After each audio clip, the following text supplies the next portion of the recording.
Ayrton Senna, Michael Schumacher, Lewis Hamilton, Sebastian Vettel, Fernando Alonso, they all tried, they all conquered, they all quested to become FIA Karting World Champion.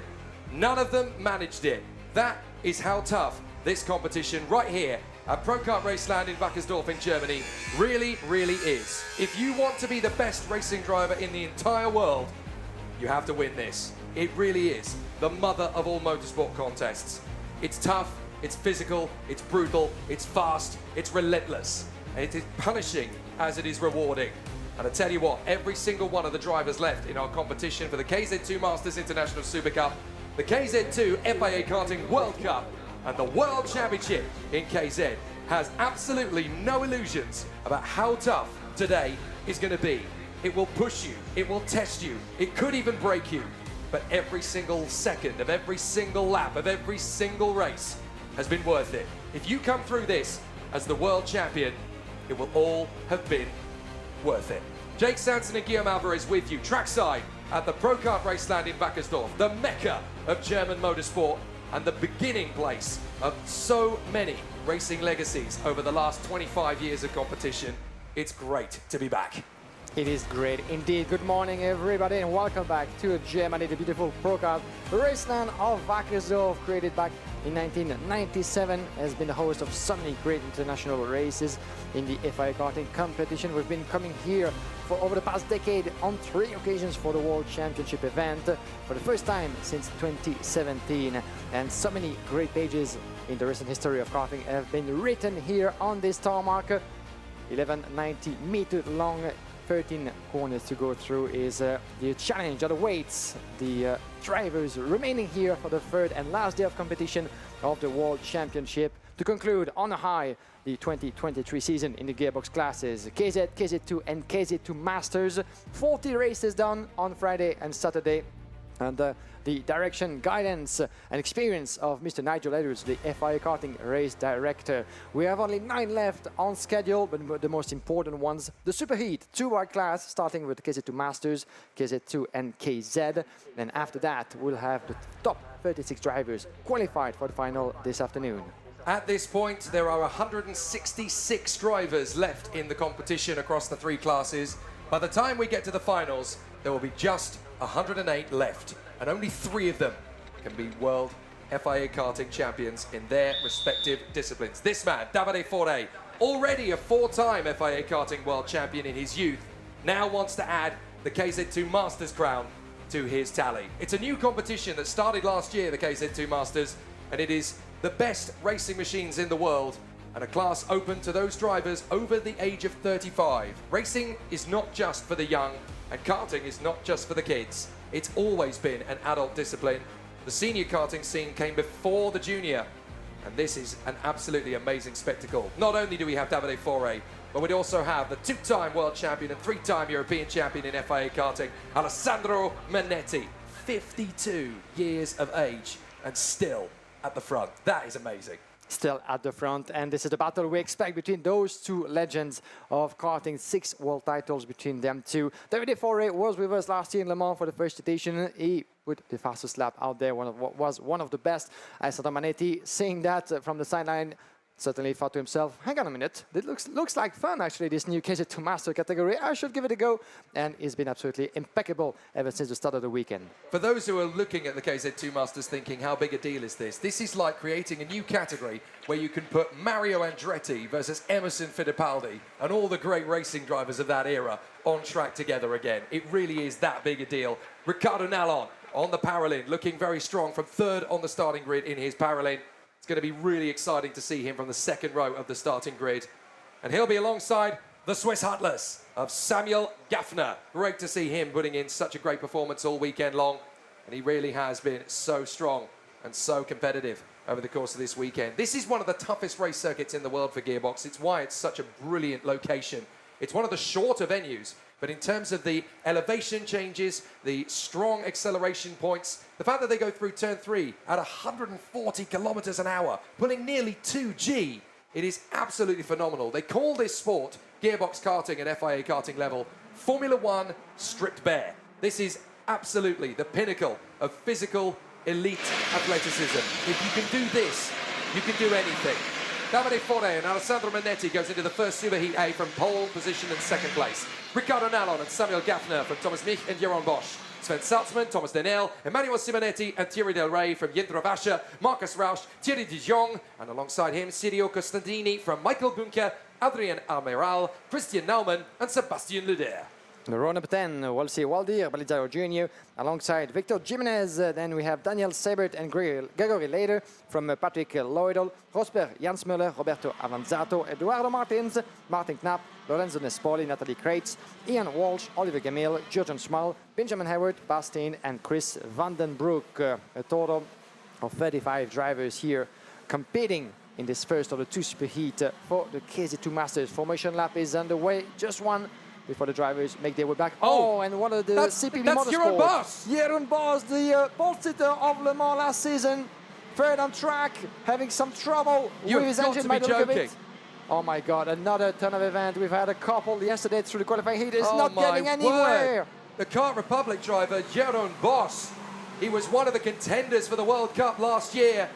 And unfortunately, he does not even get started in this superheat. Now, depending on what happens around him, that could drop him as far as the back of the grid and may even knock him out of the race weekend. He was due to start from P6 on that grid.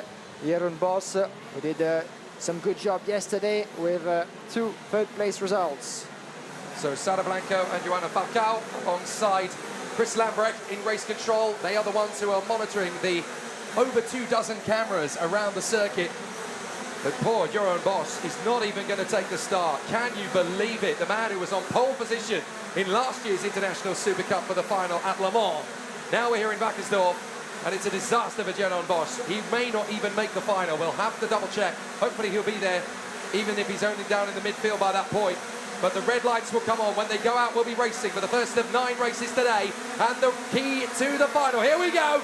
A cracking start for Forre and Manetti as they charge for the first corner, and it is going to be Manetti who creeps forward in front of Davide Forre. Brilliant start from Manetti, and Forre is already trying to seek him down as these two renew their rivalry from the 90s, and they battle away in fantastic fashion. Everybody else just tries to get their way through. It looks like a poor start there for one of the Mach 1 karts. I think that could even be Thierry Del Rey, who's had a nightmare start, so a big problem for the Belgian. But as they work their way through in fine style, it is Manetti in front of Davide Forre, and in third position, that looks to me like Ricardo Nallon, and there's problems further back. That is the 347 gone, so that is game over for Benjamin Huart, and also in the mix there, Chris Vandenbroek, who has had a nightmare weekend anyway, and that's game over this weekend for both of them. Yeah, quite unfortunate to see your race ended at such an early stage, as in the meantime, lap 1 completed by Alessandro Manetti, the CRG driver, back with his colors from his glory years. As Davide Forre trying to stay in contact with his former rival back in that era. But Alessandro Manetti certainly made the first big step of that superheat, getting ahead of the pole sitter. Davide Forre must be furious to see the leadership stolen like that. But the race is long, 17 laps to go through. This is the second longest race for those drivers this weekend after the final, obviously this afternoon. But Davide Forre under the pressure of Ricardo Nallon just further back. That's going to be an interesting one, as if Ricardo Nallon can join his 2 fellow countrymen from Italy, trying to pull away from Mitch in P4. We have Daniel, Salzman, Simonetti, Gaffner, Vacha, De Jong running at the top 10. He doesn't have to panic too much, Davide Forre, about losing this one, because there's still a lot of ground to cover. But what a dramatic start. Investigation into the start for Samuel Gaffner is into the pits to retire. Comes the 347 and Benjamin Huart, who already had the problems off the start anyway. So that just compounds the woes. Coming off the hairpin, Davide Forre still seeking down Alessandro Manetti. Manetti, Forre, Nallon, Mich, Denel, Salzman, Simonetti and Gaffner. It's going to be a fabulous duel in the final between these two. This is just a warm-up. If I know Davide Forre, he's not going to give his best yet. He's just going to sit behind Alessandro Manetti and let this unfold. He still has a great chance of being pole position for the final, even if Manetti beats him in this, because of the way the points worked out in yesterday's qualifying, because the points tally from qualifying heats then add to this superheat. It's not a fresh time, it's not a fresh point score. The racer in this adds to the ones from yesterday. So even if Davide Forre finishes second behind Manetti, then he is going to have pole position over him for the final later. So this is not panic stations for Davide Forre at all. And he doesn't have to pull out the big guns yet. He can just sit behind Manetti, learn, calculate, develop, strategize, and then in the final, he'll know how to beat him.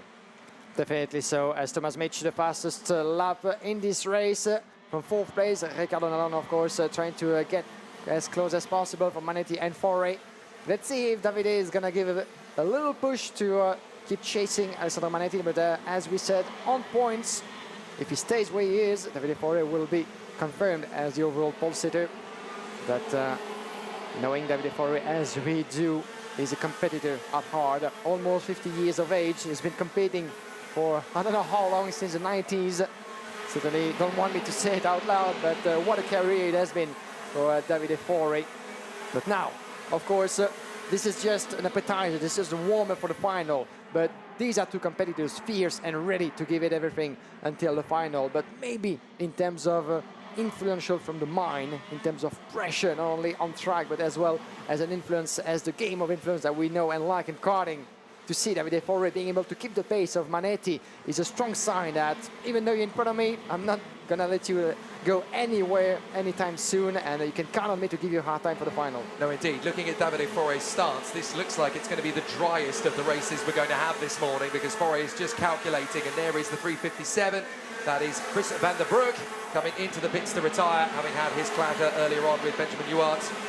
And Robert Jansmuller appears to have come off as well. I think that was him we saw pitching next to Jeroen Bosch a little earlier on. So Robert Jansmuller, unfortunately, out of the race too. So we now have a total of 4 retirements. Jeroen Bosch, Benjamin Juart, Robert Jansmuller, and now Chris van der Broek, who has just pulled off out of the race as well. There is the battle still between these two. Manetti, the fastest lap of the race, but Davide Foray still all over the back of him. No rush. No need to do anything silly at this point. Just keep these tyres going. You've got to remember that they have been on the same set of tyres, set and a half of tyres, I should say, since the start of time qualifying on Friday at 11 AM. And they've been on the same set and a half of tyres all the way through, and they will get a fresh set of tyres only for the final. Because what we have to remind people who are watching this for the first time is that they only get 6 tyres from the start of qualifying through to the end of the superheat this morning. I'm not saying 6 sets of tyres, I'm saying 6 tyres total. That's it. You only get 1 full set of tyres and then a spare front, a spare rear, and you can use them whenever you want, but that's all you've got to last. And with the tyre degradation being as high as it's been this week, that has been a real mind-blowing strategy game changer for all of the drivers out here. And especially that yesterday and the day before, those KZ2 Masters had to go through a total of 3 qualifying heats each, plus qualifying and then the super heat. So it's 5 sessions pretty much in that class, unlike what we have in KZ2, for instance, where the sessions reaches to almost 10 with quali 7 races and the super heat. Another sort of a challenge, but the LeConte tires, the manufacturer providing the compound for all 3 classes as a partner as well of the track, have been functioning quite efficiently as well, giving good premises for the battles to come. As in the meantime, still half of a second between Manetti and Foray, 46.7 for both, with a slight advantage from Alessandro Manetti, who has a clear view in front of him, but he knows that Davide Foray won't back that one down, as we're here further back with 239 indeed by Simonetti, trying to get close to Thomas Salzman for P6, back with the leaders, as Ricardo Nalon is dropping a bit of momentum. He might see actually Thomas Mitch, the Frenchman, getting close. That might give us a battle for P3. As for now, Ricardo Nalon is third overall, not only on track but in the classification behind the 2 leaders. This might and this will change, and we have one driver pulling off, or at least trying to pull off into the hairpin. Oh, something you don't want to see, unfortunately, but the cone is just in the middle of the entry, and this is not where you're supposed to park your kart, unfortunately. A little bit early outside of the last turn. Seems to me that a technical problem for that driver. This is Siebert, actually, who just pulled off out of the race. Daniel Siebert at 372, and this will mean DNF for him.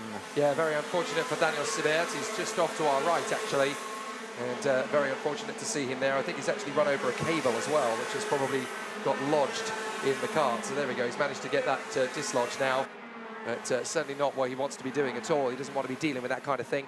309 under investigation, and that the 309 and the 346 actually both under investigation. So that is going to be the 2 drivers, Victor Jimenez of Mexico and the 346 Patrick Leudel of Austria. So those 2 drivers under investigation for, I'm guessing, separate incidents because they're in two completely different ends of the grid. Diving up the inside, that is the move for P6. That's Simonetti, I think, getting the move on Salzman. So there's still good battles. Everybody's still wanting to improve their grid positions as much as possible. So Emanuele Simonetti managing to get through there on the German Sven Salzman to get up into P6. Then it is Jędrowasza, the Czech Republic driver, in 8th place in front of Thierry de Jong and Sergio Costantini. A bit of a word for Thierry de Jong. He had a horrifying qualifying session. It all went wrong for Thierry de Jong. And look at how far he's come up. He was down at about 25th overall. Now he is there in 9th position in the superheat. He's got a chance here of a top 10 finish in the final. He just needs to keep drilling, keep going for it. And Thierry de Jong might actually come up with something pretty special here. Definitely so. Another Thierry who had a bit of a nightmare weekend is Thierry Delray. After a switch of chassis that didn't prove fruitful in qualifying, he was forced to climb from the back end of the grid as well into the pack. And as Thierry de Jong, Thierry Delray is doing so. Even though this time around he lost a couple of places, unfortunately, all the way down to P18. But yesterday he was very much on pace. Thierry Delray, who made it to P3 last year in Le Mans for the first edition of the International Super Cup. Here's your intermediate classification. As you can see, Davide Forey, currently second, is still very much in the lead. That means that if it stays like that, he could get pole position for the final this afternoon. Alessandro Monetti would join him on the front row of the grid, which would be, of course, a fantastic showdown that we've been expecting since the start of the weekend. Two of the karting legends of the past 30 years, 6 world titles, ready to give it a go for another World Championship accolade. This will be for this afternoon. You have to bring it home first of all at the end of lap number 13, that is. Alessandro Monetti has been extending his gap almost to a second from Davide Forey. So Davide Forey doing a fine job as he continues in strong position. Alessandro Monetti and Davide Forey still going strong here, second between the two of them. There is Riccardo Nallon in the Paralin, just keeping himself there in a steady third position. And then we have Thomas Denel. Into the pits comes the 324. That's one of the Clay by Lennox cards. That is Jürgen Schmal, who's had absolutely zero luck at all this week. Crashed out of 2 of the races over the course of the week leading up to today. And now dropping out of the pre-final, dropping out of the superheat. Very unfortunate indeed for Jürgen Schmal. Oh no, wait, that is the 324. My apologies. Not the 322, that is the 324. That's Adriano Amaral. So the Brazilian driver, so the privateer, who has taken ownership of a Charles Leclerc chassis, has basically got himself as far as he can go this week. Sadly, the Brazilian not going to go any further in this one. Lap number 14 out of 17. And Davide Forey calculating his chances. And he's so fit, of course, with that second position. Riccardo Nallon still trying to shake off a little bit the pressure from Thomas Dehel from P4. And 4 tenths down, Thomas Mitch, the 359. Is Simonetti, Emanuele Simonetti, with the Parolin machine from Italy. Gonna try to get close to Thomas Mitch. That might give us a bit of a battle heading towards the later stages of that superheat, the first of the two for the KZ2 Masters. Stay with us as well between the races, because we're going to give you a couple of interesting interviews with some of the contenders on track in the interview square they have down at the Parc Fermé. This afternoon will be a busy one as well, with the podium ceremonies in between all the finals, of course. And we count on you in numbers to cheer up the winners of the worldwide event here in Wackersdorf. But the battle is raging between Simonetti and Thomas Mitch at the wheel of the Pirelli machine. The 328, 26, my apologies. Thomas Mitch gonna try to resist on the way to the checkered flag. So with 2 laps now to go for Monetti, just needs to keep on top here in front of Forey, with Riccardo Nallon and Thomas Denel hoping to come through in the top 5 as well, along with Thomas Mich. So it's been a very solid and smooth run for all of the competitors in this first race. We didn't expect there to be too many fireworks in the first superheat, because even if Monetti was able to get in front of Davide Forey, I kind of suspected that Forey would just sit and rest on his laurels in second place. There's no point worrying too much about winning the superheat when you can win the final later. It's not about Culloden, is it? It's about Bannockburn. You want to win the final, you want to win the war rather than the battle. And so it's going to be an interesting one for Monetti to hold on in front of Davide Forey on the last lap, but he's done enough to do so. Riccardo Nallon going to come through in third position. There's a slight chance that Thomas Mich is going to take on Thomas Denel before the end of the race. He's certainly having to think about it. But whether or not he wants to risk it, well, that's going to be down to him. Final lap, ladies and gentlemen, final lap for Alessandro Manetti with the CRG machine in front of Davide Fore. Two Italians in front of another Italian in Riccardo Nalan, as Thomas De Hel, we had a pleasure to talk to yesterday as well, P4, P5 for Mitch, in front of Simonetti, Salzman, Vacha, De Jong, Costantini, and a couple of drivers that we lost, a lot of them actually, 7 in total, including Jeroen Bos, that you've seen going for DNF in the warm-up lap. Checkered flag and victory for Alessandro Manetti. Well, very nice work indeed there from Manetti. He gets the victory in the superheat, but he will still be 4 points adrift of Davide Fore's score from the heats yesterday and the superheat today. So that gives Alessandro Manetti 209 points. Davide Fore, though, still on 213, as Eduardo Martins picks up a warning flag on the very last lap of the race. That won't affect anything in terms of his position, but it will certainly give him something to think about going into this afternoon. So Manetti and Fore reignited. It's a bit of a return to form for both drivers. They get to have some really exciting battles out on this course now. Later this afternoon, very intrigued to see what will happen. And look at that, Manetti and Fore side by side. There is a big amount of respect between these two. Fore getting past Manetti on the slowing down lap. It doesn't change anything in terms of the order. But just imagine if you asked competitors of the likes of Mika Hakkinen, Jean Alesi, Gerhard Berger and David Coulthard to get back behind the wheel of racing cars again at this level. That's basically what we're watching in karting form. Alessandro Manetti versus Davide Fore returns, and it's Manetti who takes the first blood this morning to Davide Fore. Riccardo Nalan in third from Thomas Denel and Thomas Mich. Emanuele Simonetti and Sven Salzman from Jindro Vasha, Thierry de Jong and Sirio Costantini. Then it is Michael Bunker in front of Victor Jimenez and Gregory Lider. Christian Naumann in 14th in front of Sebastien Lider, the French driver. And then it is Nathalie Kreitz in a brilliant 16th place ahead of Thierry Del Rey. Patrick Leudel and Samuel Gaffner from Marcus Rausch and Lorenzo Nespoli. Got a feel for Gaffner all the way down in 19th from 4th on the grid. Nespoli, Steen, Belisario Jr. and Ian Walsh from Roberto Avanzato, Eduardo Martins and Jürgen Schmal ahead of Oliver Gemmel. Then the retirements, Adriano Amaral and Martin Knapp, who ended up retiring. So too did Daniel Siebert. And then Chris van der Broek, Joran Bosch, Robert Jansmuller and Benjamin Huart. But a fabulous run from these two, Davide Fore and Alessandro Manetti. And they are coming at this with so much intensity. They absolutely want to win this fight. Look at that, Fore and Manetti. Great respect between rivals. Nothing has changed in 30 years. They still have just as much respect for each other as they always did. And it is wonderful to see these two kings of the 90s and the early 2000s back behind the wheel and pushing hard. And I have a feeling that Alessandro Manetti and Davide Fore are going to bring quite a few other of their rivals out of the woodwork. Imagine some of the drivers that we could see coming back again. But Alessandro Manetti, 52 years of age and a winner in KZ2 Masters for 35 years of age and over. But at 52, Manetti is still a spring chicken. Look at him. Barely even broken a sweat. Some guys are just built different. Kart racers are built completely different. What a superstar Alessandro Manetti still is. From mechanic back to the racing kart again. Excellent work. Let's see his start. He absolutely nails it. Just a slightest bog down initially, but then the throttle power kicks in and he's able to just storm ahead of Davide Fore at the start. Fore tried his best to come back into it. It was almost 3 wide actually. Fore was able to get into second place to squeak back in front of Samuel Gaffner. But Gaffner was going to have all sorts of problems as he then eventually dropped back down the field with some damage initially on the opening lap. We saw a bit of defensive tactics there from Riccardo Nalan on Samuel Gaffner, and that really caused a bit of a headache for the Swiss Hutless driver. He just started going backwards, one by one by one. Very unfortunate for Samuel Gaffner. There were problems on the first lap, of course, as we know.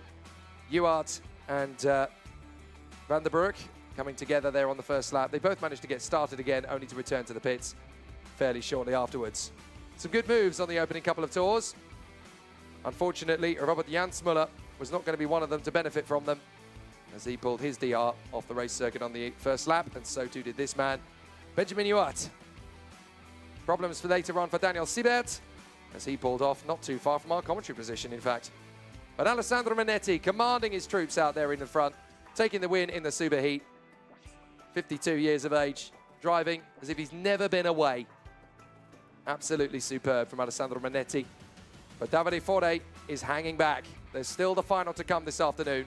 Expect big things from this rivalry.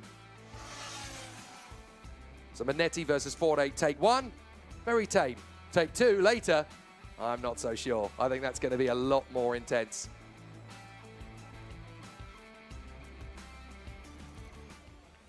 Thank you very much, Jake.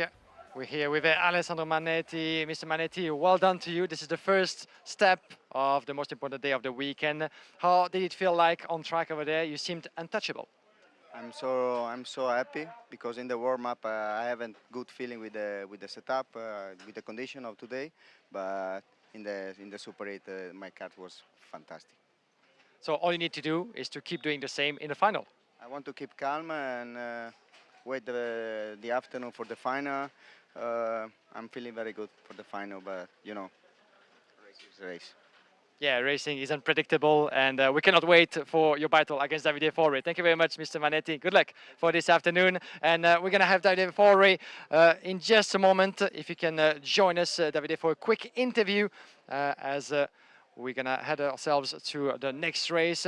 Let's try to see if I can catch Davide in just a moment, and for him to join me for a quick word. Yes, thank you very much, Davide. We're being live here from the Parc Fermé. Davide, it's getting hot once again here, not only in the sky, but on track as well. You tried everything, but on calculations, it's still looking very good for you this afternoon. So all you had to do, I guess, was to keep the result? Yeah, for sure. I know. Also with the second place, I was in P1. Oh, I mean, it's in the first row.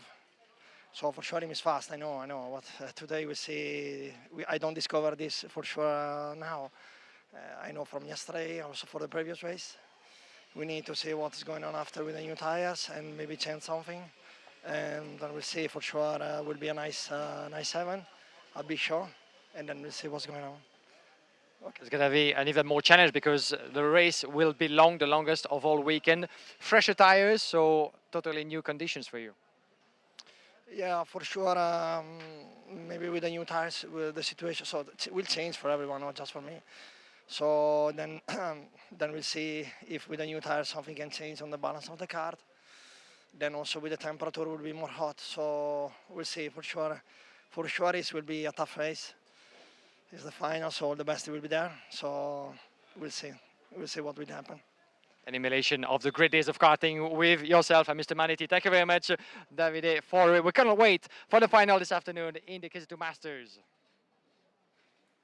And that's going to be quite the battle, isn't it? Alessandro Manetti versus Davide Fore, with all of the other competitors trying to take a win or two off them. That's going to be such an incredible showdown. But it's not the only members of the showdown. In a few seconds' time, we'll have the Superheat B for KZ2 Masters. Then we'll have the Superheats in KZ2 and KZ. And that is going to be one step closer to the World Championship finales of the 2023 season. And it's going to be great to give the drivers their trophies at the gala later in the year. But it will be a sensational battle all the way through. Then, of course, we'll have the presentation. Everybody will make their way to the start-finish straight. It'll be a fabulous presentation of all of the competitors that have made it through to the finals. And then we'll have the KZ2 Masters final itself at 2:45. The KZ2 race at 3:40.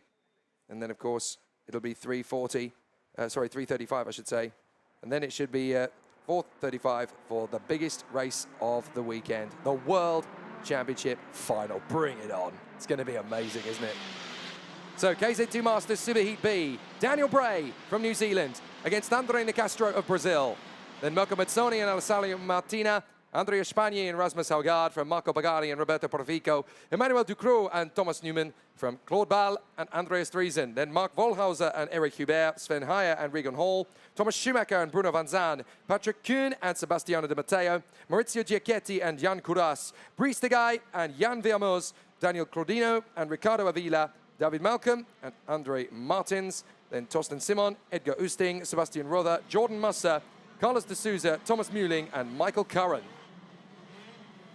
A fabulous opportunity to watch these guys battling for supremacy in KZ2 Masters. They come from far and wide, from North and South America, from Asia, from Australasia, and across Europe and Africa. They have all come to compete across the 3 different categories. All of them are representing various parts of the world. And it is incredible to see just how many competitors have come here to challenge and do battle. Across the 3 categories, we have some phenomenal talents across this competition. And it is fabulous to see all of these amazing performers putting on such a spectacular job. The International Super Cup, seeing some incredible competitors coming forward. 70 of them started the weekend. 21 from Germany, 15 from Italy, 7 from Brazil, 6 from France, 4 from the Netherlands, and then 2 from Switzerland, Austria, Belgium, New Zealand and Ireland, and then 1 from Denmark, Great Britain, Mexico, the Czech Republic, Spain and the United States of America. An incredible duel for victory continues in KZ2 Masters. And all the way out in New Zealand, the fans are ready to cheer Daniel Bray to a KZ2 Masters title. Maybe he can take on Messrs Manetti and Foray. Maybe their rivalry will be overshadowed by the Kiwi, ready for the crunch. The lights come on. Are we racing? We are! Great start from Daniel Bray. No problems at all to get away from the Castro. And he has got into the lead, no problem at all. Dan Bray out in front, controlling the pace at the moment. Castro is there in second place. Mizzoni and Lamartina keep it nice and tidy on their race as well. Expect not too many fireworks in KZ2 Masters because they just want to get to the end of this tyre life. And certainly straight up front, Dan Bray, having had a bit of a headache in one of the races yesterday, is quite happy to take the lead of this race and run it from the front. But after 17 laps, he'll be relieved that he gets a fresh set of boots for the final. Go, go, go for super heat number 2 of the KZ2 Masters. Let's see what Daniel Bray will be able to do. Good to see him, of course, coming from New Zealand all the way to Europe. The last time we had the pleasure of having Daniel Bray with us for a World Championship event was in Genk 2018, and he made it a superb result. P2 of, at the time, the KZ2 International Super Cup. It's another sort of Super Cup as run inside. Goes on the Tony Kart machine for P2. This is Mizzoni on the Castro. Beautifully made on the way to turn number 4.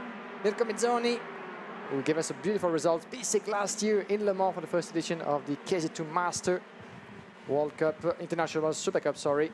And he put it on pole this time around. Let's see, the Italian, like the sleeping water, is a little bit behind the rest, at least the contenders and the winners of yesterday's qualifying heats.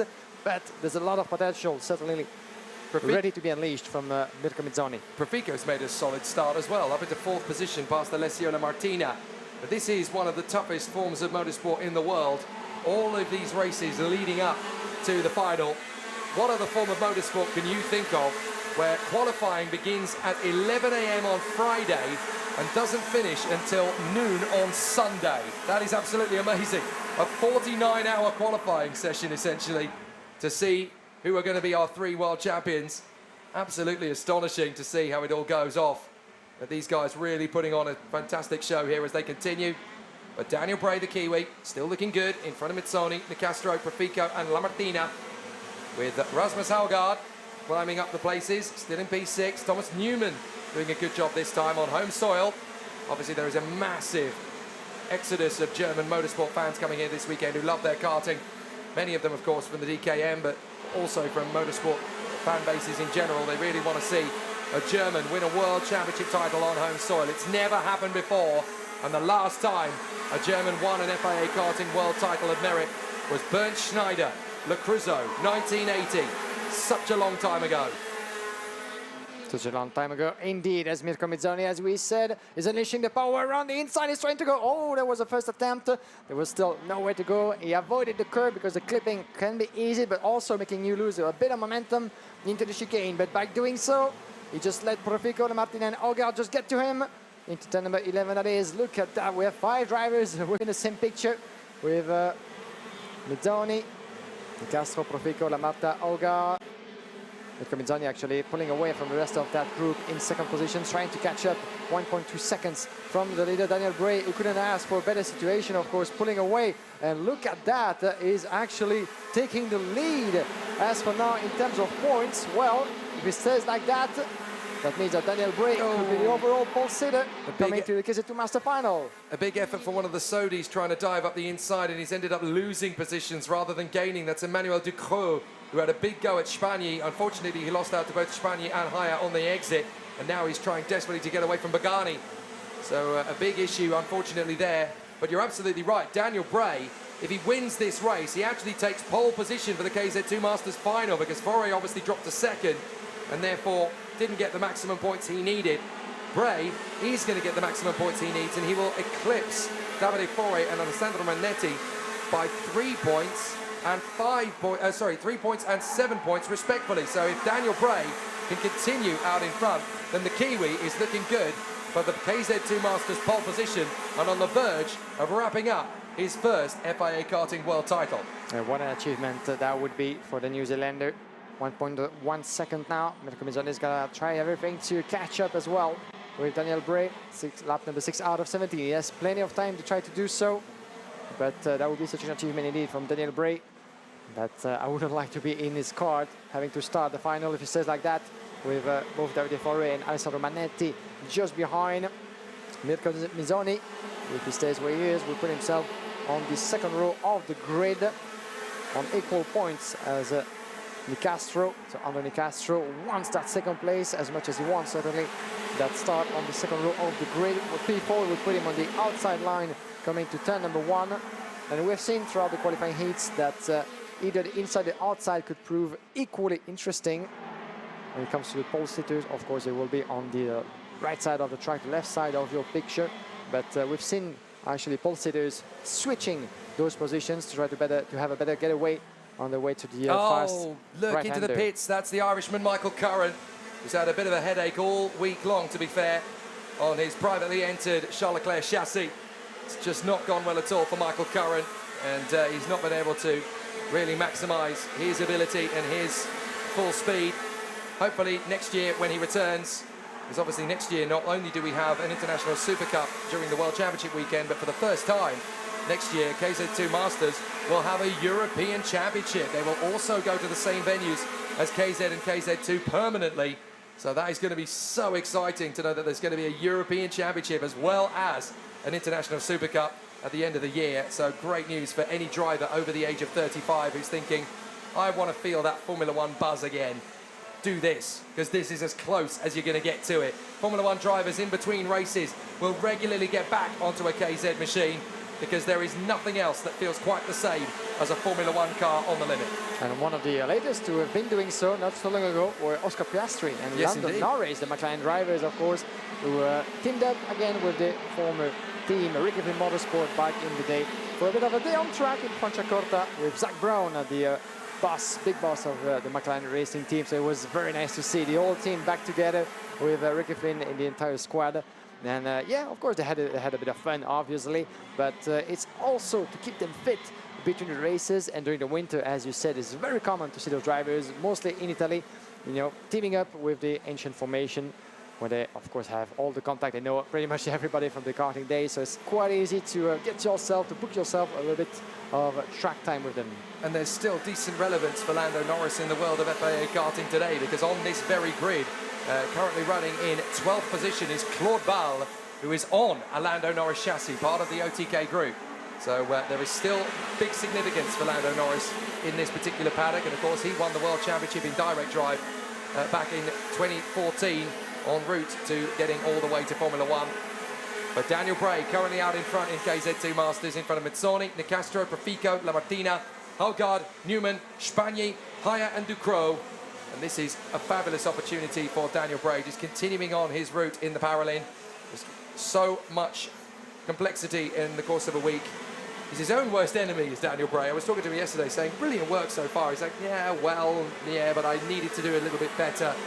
I wasn't really on top form at times. Yeah, we got a good couple of results, but I felt there was more in me. Well, thank goodness he's brought it to the table today, because now he's on the verge of getting a KZ2 Masters pole position.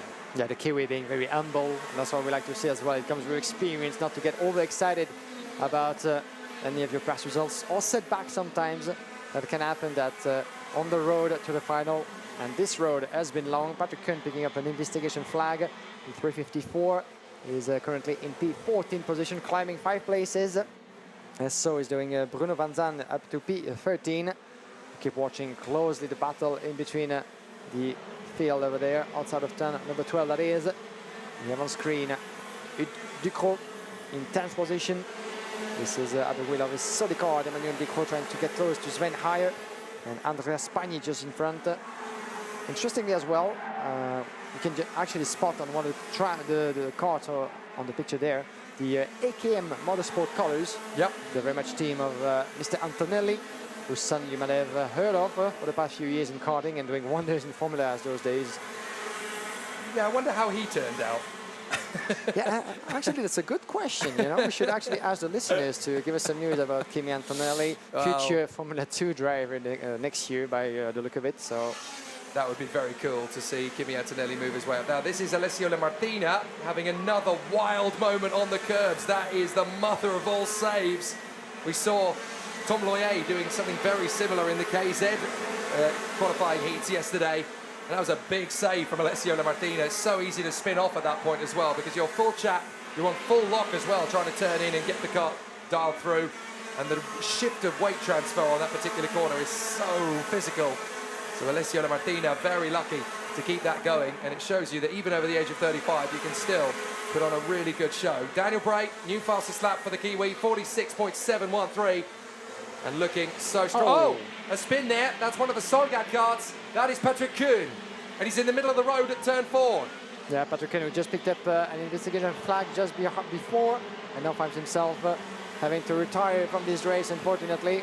Didn't get to see what happened there as a result of an engine seizing, a contact, driver mistake in turn number 4. And that looks like a man who thinks his week is over, doesn't it? Yeah, and you don't want that at this stage. We had Jeroen Bos, the Dutch driver, in the race before that didn't even get to compete and put himself on the grid after a mechanical problem. That's one big blow, one race from the final. It's bitter disappointment then for Patrick Kuhn as he drops out of the race on lap 12. We're on lap 14 now, and a fabulous opportunity for Daniel Bray to continue to extend this gap over Mirko Mazzoni. But this is the battle for third position. We've got Nicastro, Profico and Lamartina still very close together. And you've still got a little bit of pressure brewing. Oh, this is Profico, Lamartina and Hogard. They're a little way back from Andre Nicastro now, who has settled in for third position quite nicely. Sebastian Rotha is now the latest driver under investigation from the officials. So they'll take a bit of a look at that as Daniel Bray just keeps on bagging in fastest laps. Watchdog. Oh, there's a side pod come off and a Sodi in trouble there on the exit of turn 4. Is that Emmanuel Ducrot? It is. That is Emmanuel Ducrot. So he's had a big problem. Somebody's side pod has come off as well. So someone's going to have a technical flag. It's not Ducrot's side pod. It's somebody else's completely. But Emmanuel Ducrot has dropped all the way back to 25th position behind Giacchetti. Quite important for the Frenchman. But the marshals on the track were keen and fast. Now, what number is that? Couldn't quite make out what number that is from the marshal removing it. But it's certainly game over for another driver then with that faulty, with that missing side pod. We're going to find out who that is very shortly. Emmanuel Ducrot, yes, he's tumbling down the order. I've got a feeling it might be Sven Heyer, actually, because Sven Heyer had a very slow first sector. So I wonder if it was Sven Heyer. You can see a very unhappy, that's a very unhappy Patrick Kuhn watching on the sidelines. So I think it is going to be Sven Heyer. Yeah, it is Sven Heyer's side pod that came off. So he had a very poor first sector, and there it is. The mechanical problem flag comes out then for Sven Heyer. So he was the one who tangled with Emmanuel Ducrot. Ducrot recovers. Heyer is going to be out of the race with a missing side pod. And it's quite a shame because he's running actually in P10. 10th position after climbing 5 places for Sven Heyer, so that's quite a big blow as well for him as we enter the final lap of that superheat number 2 of the KZ2 Masters. After that, 4 more races, switching our attention to the KZ2 and then the KZ. And stay with us as well because we'll have a bit of a historic car demonstration on track for you guys. But Daniel Bray, what a job, what a performance has been pulling. 2.3 seconds. This is proper domination we're talking about. It's been a long wait for New Zealand motorsport fans for an FIA karting title. You've got to go all the way back to 2003. Wade Cunningham at Sarno got the job done in 2003. In 2023, Daniel Bray is a man on a mission. He wants to give New Zealand its second FIA Karting World title, and he is not far from doing it now. He has just secured pole position for the final of the KZ2 Masters this afternoon. Taking pure inspiration from Wade, Daniel Bray is now channeling the proper Kiwi crunch. Can he do it and get the world title this afternoon in the KZ2 Masters? He's happy with it.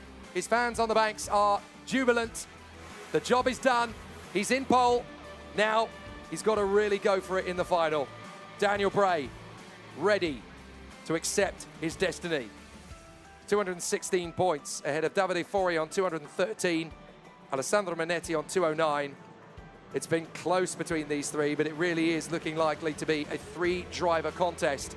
Daniel Bray versus the FIA Karting legends, Alessandro Manetti and Davide Fori. Can you imagine if Daniel Bray causes the upset of the season, taking on the legends, Manetti and Fori, and beating them? Daniel Bray, pole position for the final, with a win in the Super Heat B. Mirko Mazzoni, Andrea Nicastro, Roberto Profico and Alessio Martina. Then Rasmus Haugaard from André Spagni, Thomas Newman, Marco Pagani and Sven Heyer. Claude Ball, Bruno Van Zan, Andreas Driesen, Jordan Musser and Jan Vermoes. In 16th position behind them, it is Sebastiano De Matteo, then Brice de Gay, Eric Hubert, Edgar Oosting and Mark Wohlhauser. Then Thomas Schumacher, Jan Kurus, Regan Hall, the other Kiwi in the field, Maurizio Giacchetti, Emmanuel Ducrot, Andre Martins and Sebastian Rotha. Behind them, it is Carlos de Souza, Ricardo Avila, Torsten Simon and Daniel Crodino. From David Malcolm, Thomas Muling in 33rd. The two retirements, Patrick Kuhn and Michael Curran. But Daniel Bray with an opportunity. Something special could be brewing here in the KZ2 Masters at Wackersdorf. And the super Kiwi is looking so good, so strong. Could he genuinely challenge the legends of the sport, multiple world champions, Alessandro Manetti and Davide Fori, and beat them in a straight contest? This is going to be must-see motorsport this afternoon. Daniel Bray, cometh the hour, cometh the man. What an opportunity. Right from the start of this race, he had this one nailed in the bag. Not even a wheel wrong at any point for Daniel Bray. Watch him on the start on the right, on the left of your screen, sorry. Launches forward, no contest, no challenge, no opposition. Into the first corner. And Daniel Bray already has the win in his pocket by this point. He just didn't know it yet. 17 laps of the circuit, and he made it look like child's play.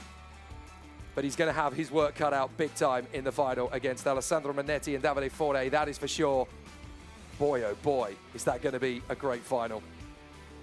Great performances from the contenders in this first few laps. Everybody just trying to settle themselves in. It's a long, long super heat, 17 laps, when you've already done a qualifying session and 3 qualifying heats. Mirko Mazzoni getting himself back into a competitive position, moving up ahead of Andrea Nicastro in the early stages to get into second position. A big tank slapper of a move there from the 314 of Emmanuel Ducrot, and it would be the first of a couple that would come later in the race. Disappointment for Michael Curran. Everybody back home in Ireland will just have to consider the fact that he could come back next year and do it all again. Alessio Martina having his moments. Then Emmanuel Ducrot tangling in with Sven Heyer. The brave marshal making sure racing can continue without a yellow flag. But there were battles right from the front to the back. But Daniel Bray had no challenges, no problems at all as he worked his way forward. And a great performance from the Kiwi. 20 years ago, Wade Cunningham became world champion for New Zealand. It could just happen again in the KZ2 Masters International Super Cup this afternoon for Daniel Bray. The fans in the stands and around the circuit are already filling up. I have a feeling we could get a crowd of about just over 1,000 here for the FIA Karting World Championship. Down in pit lane, Guillaume Alvarez.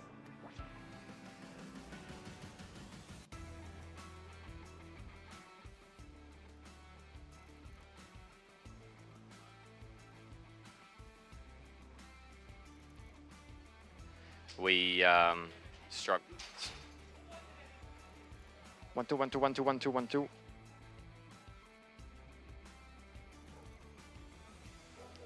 Yeah, sorry about that. Daniel, I was saying, how do you feel after that dominance of yours? It has been a great race for you, great getaway, and after that, you just kept getting away from the rest of the field. Yeah, I think we got a good start, and I don't know what happened behind. Maybe they had a battle, but I come onto the front straight and saw I had a big gap. So from there, it was just a bit of push early on and maintain the gap, and then after that, yeah, just make no mistakes and hold on for 17 laps. One job is done, the second one awaits this afternoon, so you're going to have quite some strong names behind you. There's going to be a lot to do at the start, but not so much quiet race, you expect? I think the race will be pretty full on between Alessandro, Davide and myself. I've raced a lot with Davide, but Alessandro only once before in 2013 in Varennes, I think. So yeah, we'll see what we can do.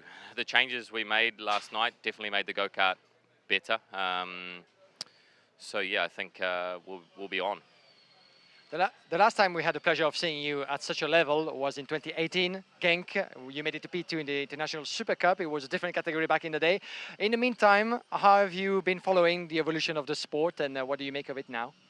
I constantly tune in and watch all the Europeans in the World Championship. At the end of the day, this is my business. I'm the apparel importer for New Zealand, and yeah, you have to keep in touch, keep your fingers in the game as such, and yeah, it's awesome to see karting at the level. I think this class is awesome what they've done. The CIK have got into a niche in the market. There's a lot of older gentlemen who still want to go racing, and this is awesome.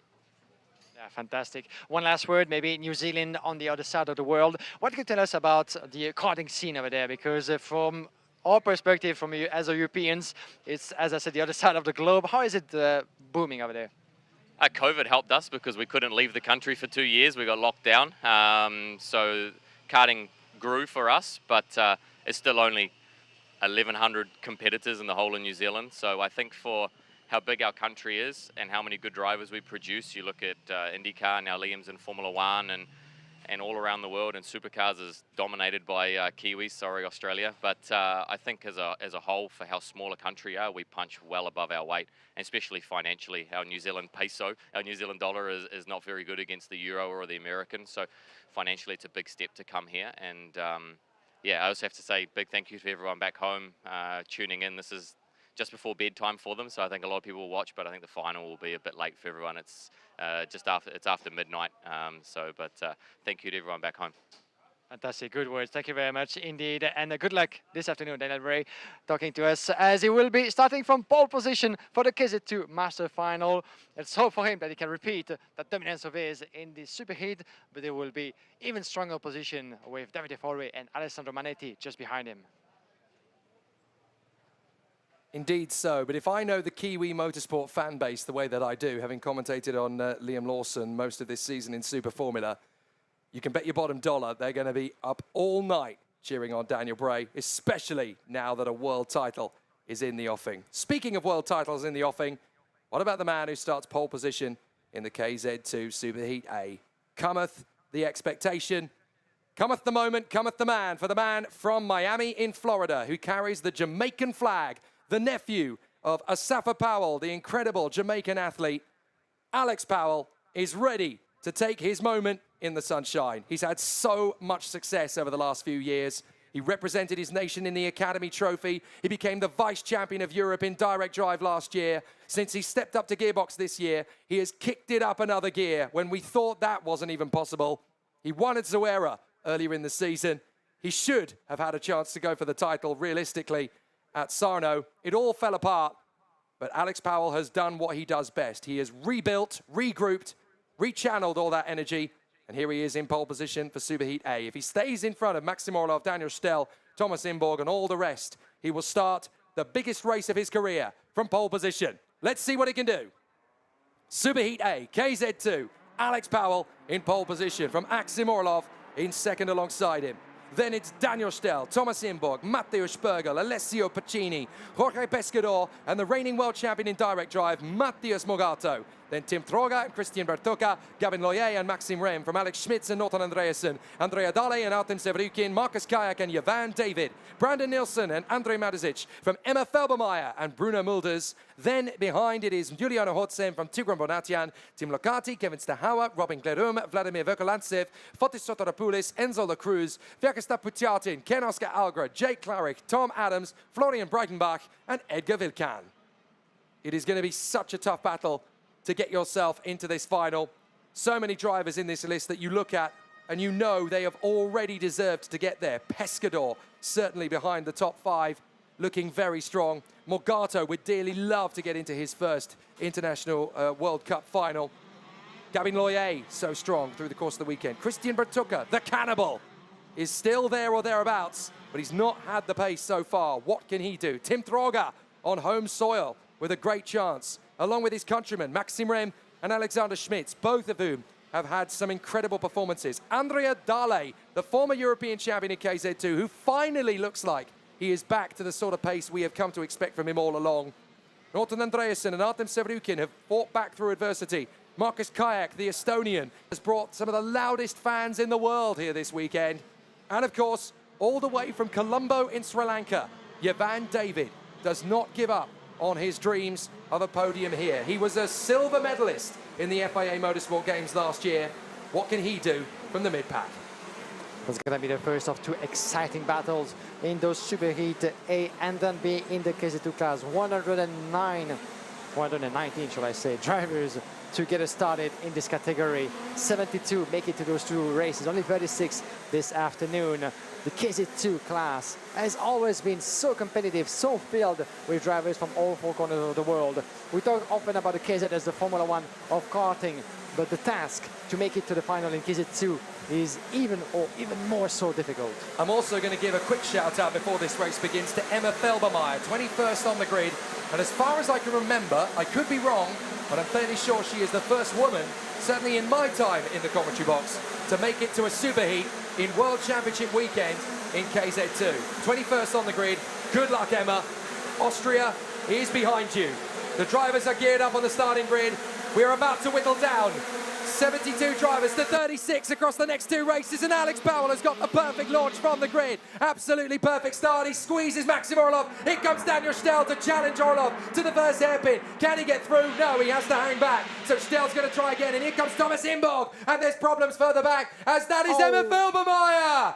Emma Felbermeyer has gone at the first corner, tangling with one of the Paralins that looks to me like Robin Gledum. Oh, so devastating for Emma Felbermeyer. She had such a good start to her week.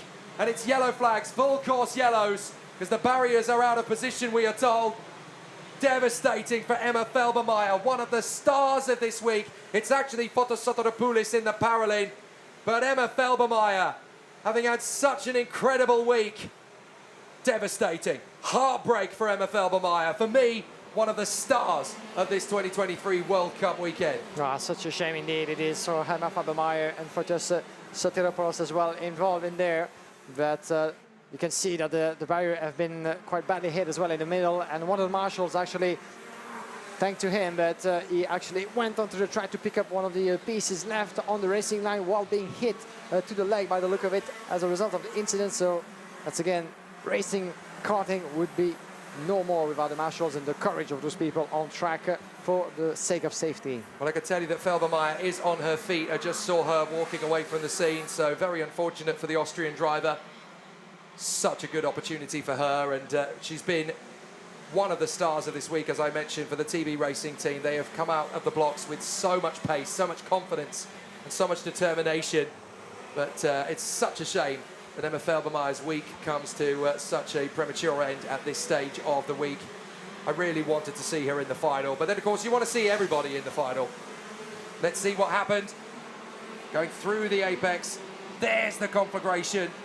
Oh, big moment as Felbermeyer got a poor start and she goes straight into the barrier. That was a big moment for Emma Felbermeyer. Thank goodness she's okay. And there is the side pod cannoning across the race circuit. Very, very ferocious looking incident there. Unfortunately, the marshals and the officials are going to work to make sure it can all be cleared up. That is Gonzalo Planta, the judge of facts, who is assisting the marshals in their recovery. But what a ferocious accident that was. One of the pieces of the wall it's actually ripped the barrier in half. Look at it. Absolutely, it's been broken. And we're going to have to wait a little bit more for the barrier to be repaired before we can get back to racing. When was the last time you saw that? Oh my God, it brings a couple of memories to mind. Devastation for Emma Felbermeyer, discomfort I'm sure, but she can hold her head high this week. She has been one of the most phenomenal drivers in this entire competition. She started every single heat from the third row of the grid, which makes her, on paper, you've got to take into account, you know, from time qualifying, where was she? She was 41st leading into this, 23rd in time qualifying out of 119 drivers from around the world. That's one of the best 25 drivers in the world for me. And she took a P5 and a P6 as best results into the qualifying heats of yesterday and Friday. So there's been a beautiful string of performances along for Emma Falbo-Meyer. Shame to see it ended that way. And we're being told that the green flag is about to be waved and we'll go back to racing. Yep, we are going to go green this time by. Well done to all the officials and the marshals. It's only going to be 4 laps under yellow flags then. But Alex Powell is going to have the opportunity of a lifetime from here. Let's talk about the order, because we haven't really focused on it yet. Orlov in second behind Powell, then Imborg, Stell, Spergel, Pacini, Pescador, Bertuca, Loyer and Matthias Mogato in front of Tim Troga and Maxim Rem. And then Dale Sevrukin, Andreasen, Schmitz, Ivan David, Marcus Kayak, Brandon Nilsson and Tim Locati in the top 20.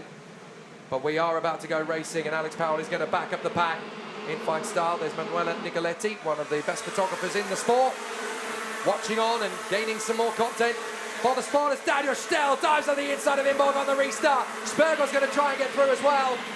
Powell and Orlov have already gone clear, but Stell has worked his way to third position. Great start from Daniel Stell on the restart here at Wackersdorf and on home turf. He has climbed his way to third position. The rest of the drivers know they have got very few laps left now to try and get themselves into a competitive position, and Daniel Stell absolutely charging for it. And a couple of cheering as well from the fans. There's a lot of and that's why actually the 128. It's Artem Sevrukin, and I have a feeling that's going to be his race over for the week as well. He's really going to struggle to qualify from that position. He was already in the mid-pack, and I'm afraid for Artem Sevrukin, the heartbreak just keeps on coming. And yeah, that's a shame for Artem Sevrukin. He just went off between the turn at number 8 and 9 on the other side of the track, on the hill a little bit. Oh, over the top! What on earth happened there? Big incident. That's Christian Bertuca. The cannibal just took a bite out of the Cali car. Oh, what a shame for Christian Bertuca. It's the end of a weekend that really went from worse to even worse from race after race. Christian Bertuca, the leader of the FIA Karting International ranking in gearbox classes, having to retire from the superheat. This week, it's almost as if a different Christian Bertuca has shown up. He is the leader of the FIA Karting International rankings. Oh, we've had another off up at the hairpin at turn 9. 2 drivers involved by the look of it, but one is still stuck It's in Maxim the barrier. Rem. Maxim Rem is one of them. Maxim Rem has gone. The German star, Maxim Rem, has come off the road, and that is devastating for the German. Maxim Rem, one of the superstars of KZ2 this year, and it's all come undone for him. What on earth is happening already? It's the World Championship day, isn't it? It's the last chance saloon for a lot of these drivers. And for Maxim Rem, just like Christian Bertuca, he has been bitten by the pressure and the tenacity of this race. Yeah, such a shame for Maxim Rem. He was one of the strongest local drivers up to this point. It was 10th in qualifying and took 3 P3 places, shall I say, and 1 P2 in his qualifying heat. So a string of really, really strong performances for Maxim Rem. But another strong name in the KZ2 field that is forced to step down. And we have one of the Sony cars actually got in trouble just on the side of our box outside the last corner. Try to see who that is, who lost momentum as a result of possibly a contact. It's Tim Locati, and he was in a very strong position. There is Maxim Rem's kart being recovered from the scene there by the marshal. Very brave work from them. And he needs to be quick, actually, because Alex Powell and Maxim Orlov are coming towards him. He's done his job very well there. Well done to the marshal. But let's have a look at what happened to Bertuca. This is an insane incident from Christian Bertuca. I kind of want to see what happened before that, though, because he just kind of mounted the back of the driver in front of him. So we'll have to have another look at it. But Christian Bertuca, it's just a shadow of the Christian Bertuca you and I both know, Guillaume. He's just not been in the right form. Yeah, he had actually to fight his way through that field, Christian Bertuca, after what had been, as we said, a very difficult weekend. He was 10th on the grid, had to fight his way through. Didn't happen according to plan for the Birella driver. That's quite important for the young Italian. But we're going to we're gonna need to take a step back and keep our brief out because there's been a lot happening. Let's look at what's happening as well in the lead. Alex Powell being caught up by Maxim Orlov. That's gonna be an interesting one between Alex Powell, winner of one of the rounds of the European Championship, Maxim Orlov, the pole sitter at the beginning of the weekend. And it looks to me that Maxim Orlov is going to harass Alex Powell on the way to the checkered flag, and he could be joined in this task by Daniel Stell. Well, 7 laps to go, and Alex Powell has got to be careful here because you've got to start thinking in terms of percentages. If Orlov gets through... Oh, Spergel! Matthew Spergel has gone now. Some big names have fallen from this superheat. We've lost Felbermeyer, we've lost Sevrukin, we've lost Rem, we've lost Bertuka, and now we've lost Matthew Spergel as well. And that's Orlov in the lead. Orlov has got through past Alex Powell. So Maxim Orlov has taken the lead from Alex Powell, and now the Jamaican is about to fall into the clutches of Daniel Stell, who goes for it. In a second place goes Stell. Now this is what I was about to talk about with Alex Powell. He's got to play the percentages. Yes, he will fall out of second, he will fall into third, but don't panic. You've still got a big point score that came from the performances on Friday and Saturday. Do not squander that. Consolidate third position and he'll still be towards the front. And this is the first time that we see Alex Powell in that position with the right setup, because you might remember, if you were with us yesterday, he took 6 wins out of 7 races. The only one where he fell down to P9 was due to a change of setup that proved not to be the right one. They came back to the previous regulations after that, but here's the move for the lead. Maxim Orlov, a very late attempt, successful on the inside of turn number 6. And you could feel that Alex Powell saw it coming, certainly with the pressure mounting lap after lap. He didn't get too aggressive on that one, but Powell now sees Thomas Imbu from CPB Sports Solicard catching up as well with the Pramader Racing driver. That's going to be an interesting one. So this is the first time, as I was saying, that Alex Powell finds himself in the position of the chaser and not the one being chased. He's been so dominant so far, but as we said numerous times, this is a long game. It all comes down to the last race, the final this afternoon. Let's see what once again. Here's what happened. This is what I wanted to see now. Bertuca's closing in on Pescador, and watch, he kind of gets on the curb and then comes back and tries to turn in. He thinks that Pescador's going a lot slower than he first thought he was. And Bertuca just cannons into the back of Jorge Pescador. It's almost as if Bertuca didn't even expect him to be on the brakes at that point. But that is a heavy braking zone. Yeah, that's very strange from Bertuca. We would have thought that he would actually dive on the inside, trying at least to get the overtaking done. But he was just in the middle of the track, parking it on the Pescador. That's Giuliano Holtzen. So he retires from this race as well. And that's another driver dropping out of the race. That is the 125. That's Stell! That is Daniel Stell! Daniel Stell was in second position. Mechanical problems for the Door Motorsport driver. Look at him. Heartbreak in front of the grandstand. Daniel Stell, second position in this race. It all falls apart out of the final corner in the superheat. Can you believe it? In here we can't, hardly can't. But Daniel Stell has been one of the forces all throughout the day. Fantastic performances for Stell all throughout on home soil. He was P5 in qualifying, took a couple of strong results, a P2 and a P1 as well into the qualifying heats. He was one of the favorites coming to the final. And once again, like so many names before him, it falls apart in just one go. Disastrous for Daniel Stell at this late stage of the weekend. Heartbreak Hotel has just got another resident. Daniel Stell. Bitter disappointment on home soil as well for the Door Motorsport team. He hasn't really put a wheel wrong all week, and it wasn't even his fault that the kart splutters to a halt. Bitter pain for Daniel Stell, but the battle now comes back to Alex Powell, who, even if he does lose out to Thomas Imborg, and he's going to, Imborg charges in on the inside. Right, well done, Alex. That was the right thing to do. Just let him go. You're still going to get 391 points. You're still going to have the advantage over Orlov and Imborg. But if I am Niels Droger, sat on the sidelines, ready for Superheat B from pole position, I'm having a very, very nervous time. Yeah, nothing is done yet when it comes to the overall pole position. As for now, Alex Powell is your leader on points. Maxim Orlov is second as it stands. P3 for Thomas Imborg in front of Alessio Piscini. Niels Droger, that we're waiting as well for the race coming up. But in the meantime, Maxim Orlov did the job that he needed to. As let's watch that move again.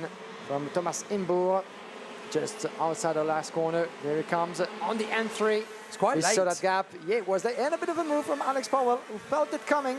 Can see it from a different angle. He suddenly realised it was on, didn't he? Yeah, and that was smart from him because you don't want to risk any contact at this point. Final lap it is for Maxim Orlov. Fair play to Maxim Orlov. It's not been an easy one to get back into the winning form that he started the week with by going fastest of all in time qualifying. And for me, the Paralin driver for the Modena Kart ASD squad is still very much a dark horse for this World Cup title. It's going to be an interesting one. They've had some success before Modena in the hands of Simone Cunati back in 2019. Paralin have too with Lorenzo Travasanuto in 2021. But Maxim Orlov is not far away from getting himself a good shot at it as he goes for the victory, gets the job done in front of Thomas Imbourg and Alex Powell. Powell still has the most points of the drivers that have gone out. 391, Orlov 379, Imbourg 354. But there's a lot of very upset and very heartbroken racing drivers after this Superheat B. Emma Felbermeyer, Artem Sevrukin, Maxim Ren, Christian Bertucka, Matthias Spergel and Daniel Stell. That was a brutal, brutal motor race for all of the KZ2 drivers. 16 laps really took their toll on the drivers in KZ2. Don't forget, some of these guys are only in their 15th year. Such an unbelievable situation and so much tyre pressure put on these particular tyres. Even though the Lecomptes are good, they are really up against it here at Wackersdorf this weekend. But Maxim Orlov finally gets to finish that set and a half of tyres, and he'll go on to a fresh set for the final, and he'll be right behind Alex Powell. So Maxim Orlov, Thomas Imbourg, Alex Powell and Matthias Morgato from Alessio Piccini, and Norton Andreasen from Alexander Schmitz and Andrea Dale. Brandon Nielsen, Marcus Kayak, a great drive from Jovan David up to 11th.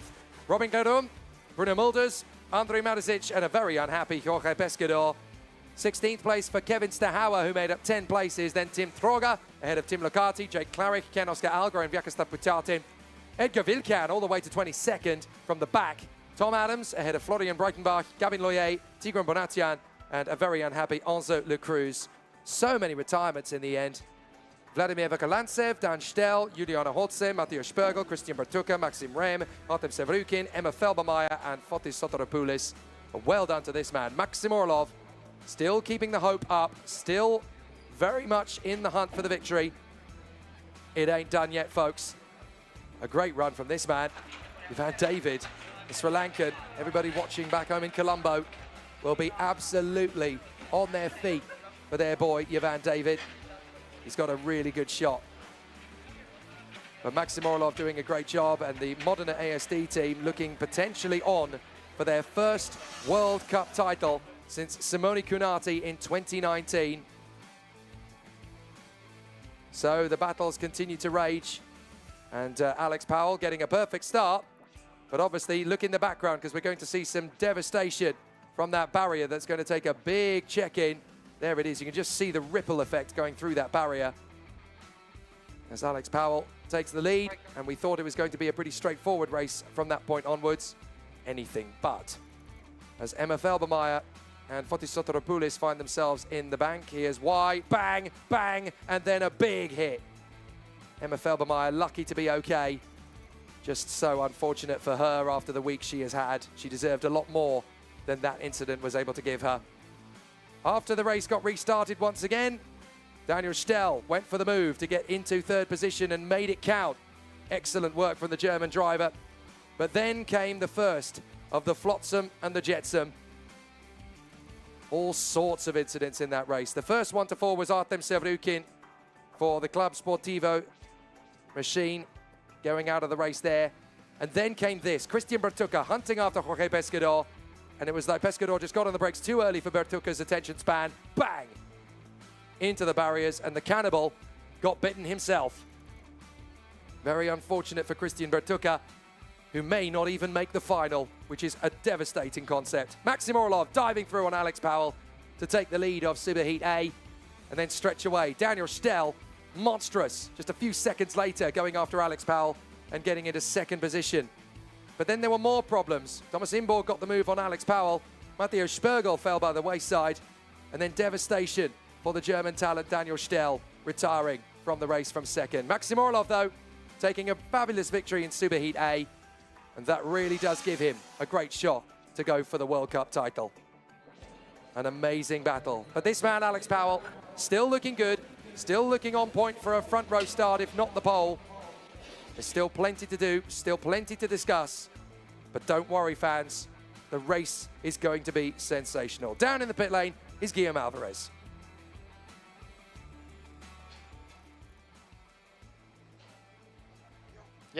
Welcome back here, Jake, here in the Parc Fermé as we're here with Maxim Orlov. Well done to you, Maxim. This is a strong results for you. It's looking good in terms of pace and confidence for this afternoon. Yeah, the good speed. Yeah, everything is okay. Yeah, I finally did a good start and then just did my job. Yeah, so P1. P1 indeed. The first part of the job is done. Conditions should remain the same for this afternoon. So all you need to do is keep the same sheet, the same setup, and same confidence, I guess. Yeah, that's right. The only difference is you're going to have fresher tires. We're talking about quite a significant difference in terms of row pace. What do you think? Who do you think can give you the chase this afternoon? Alex Powell, of course, has been very, very strong all throughout the weekend, as well as Kian Nakamura Alberta and some others. But that's going to be a strong fight. Yeah, actually, it's very good drivers with a good speed. So yeah, it will be hard final. Let's see.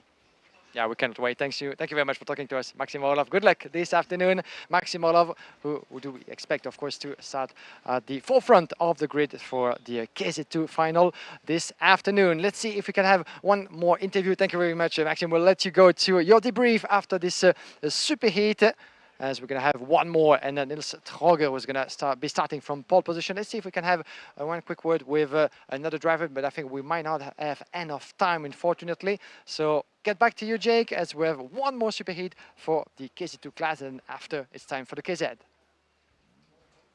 And boy, is it going to be an exciting one, because there's another Prema driver waiting for a chance to go for the top spot in the grid for the for the final later on today. Kian Nakamura Berta will line up alongside Nils Troger on the front row of the starting grid. But for Nils Troger in particular, this is big, big emotion time. The Maranello SRP factory driver lining up in the KZ2 machine on the front row of the starting grid from pole position. He has chosen the outside line, which will be the first kink for turn one. That's a big opportunity for Nils Troger. We have waited since 1980 for a German driver to come through and win a world karting title. Think of all the talents that have come through karting in the last 45 years that have tried and not managed to win a karting world championship title in the FIA paddock. Michael Schumacher, Nick Heidfeld, Ralf Schumacher, Heinz-Harald Frentzen, Nico Rosberg, Nico Hulkenberg, Mick Schumacher. They've all tried, but none of them have yet to win a world title since 1980. Today, an opportunity is knocking for this man, Nils Troger, and the Maranello SRP factory team, their home turf, their home circuit. Just imagine what the scenes are going to be like if Nils Troger gets the job done on home turf. It's one thing to win a world title, but winning it on home soil is so much sweeter. Just ask Noah Millell, who won the World Championship at Kristianstad back in 2021. Just ask Paolo De Conto, who has been a world champion in the past. In fact, I don't actually think he won the world title on home soil. Look at Marco Ardigo, though. He has. He knows what it's like. Kian Nakamura Berta gearing himself up ready for world title assault number 2. He's already won the Junior World Championship title. He's won the Senior European Championship title in direct drive. Now he could finish his karting career with the World Cup. He knows what the opportunity is in front of him.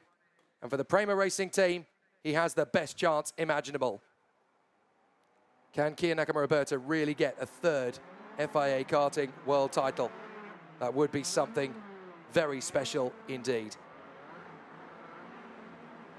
So, Nils Troger and Kian Nakamura Berta on the front row from Matteo Zanchi and Daniel Vasile. Then Nicholas Roos and Robert Kinderwarter from Jennis Savico and Thomas Stolchemanis. Jean Nomblo and Christian de Klein David Lewinsky and Adrian Maliero, Igor Nozov and Adrian Janicki, Pavel Totteri and Tim Gerhardt from Valentino Fritsch and Daniel Mathia, then Moritz Ebner and Lukas Schecker from Filip Wojcik and Thomas Rakel, Lucas Samalisto and Maciej Kikowski, Samuele Leopardi and Alex Mariano, Yannick Julius Bernhardt, Dominic Reuters, Jay Kuhl, Vincent Wanagu, Jesper Sjorberg, Alexander Gubenko, Linus Lagerström, Max Schreyer, Theodor Odmark and Lucas Rehbock. And as you can hear, the air horns are going bananas. A lot of German talent in this grid. Niels Troger from the pole position, Robert Kinderwarter right up there in the top 6. You've also got Valentino Fritsch, the man who is basically born and raised in this race circuit. Lucas Schecker and Thomas Rakel, who have both shown flashes of speed, as too has Yannick Julius Bernhardt and Dominic Reuters. And spare a thought for the man towards the tail of the field, Max Schreyer, who's had some great performances so far this week and is the youngest man in the field. 14 years of age, still yet to turn 15, but you're allowed to race in the year you turn 15. And this is, would you believe, only his 3rd season in karting, full stop. That is absolutely astonishing for him to be here in a World Cup Sunday as the youngest man in the field of 119 drivers in only his 3rd year of karting. That's some amazing feat.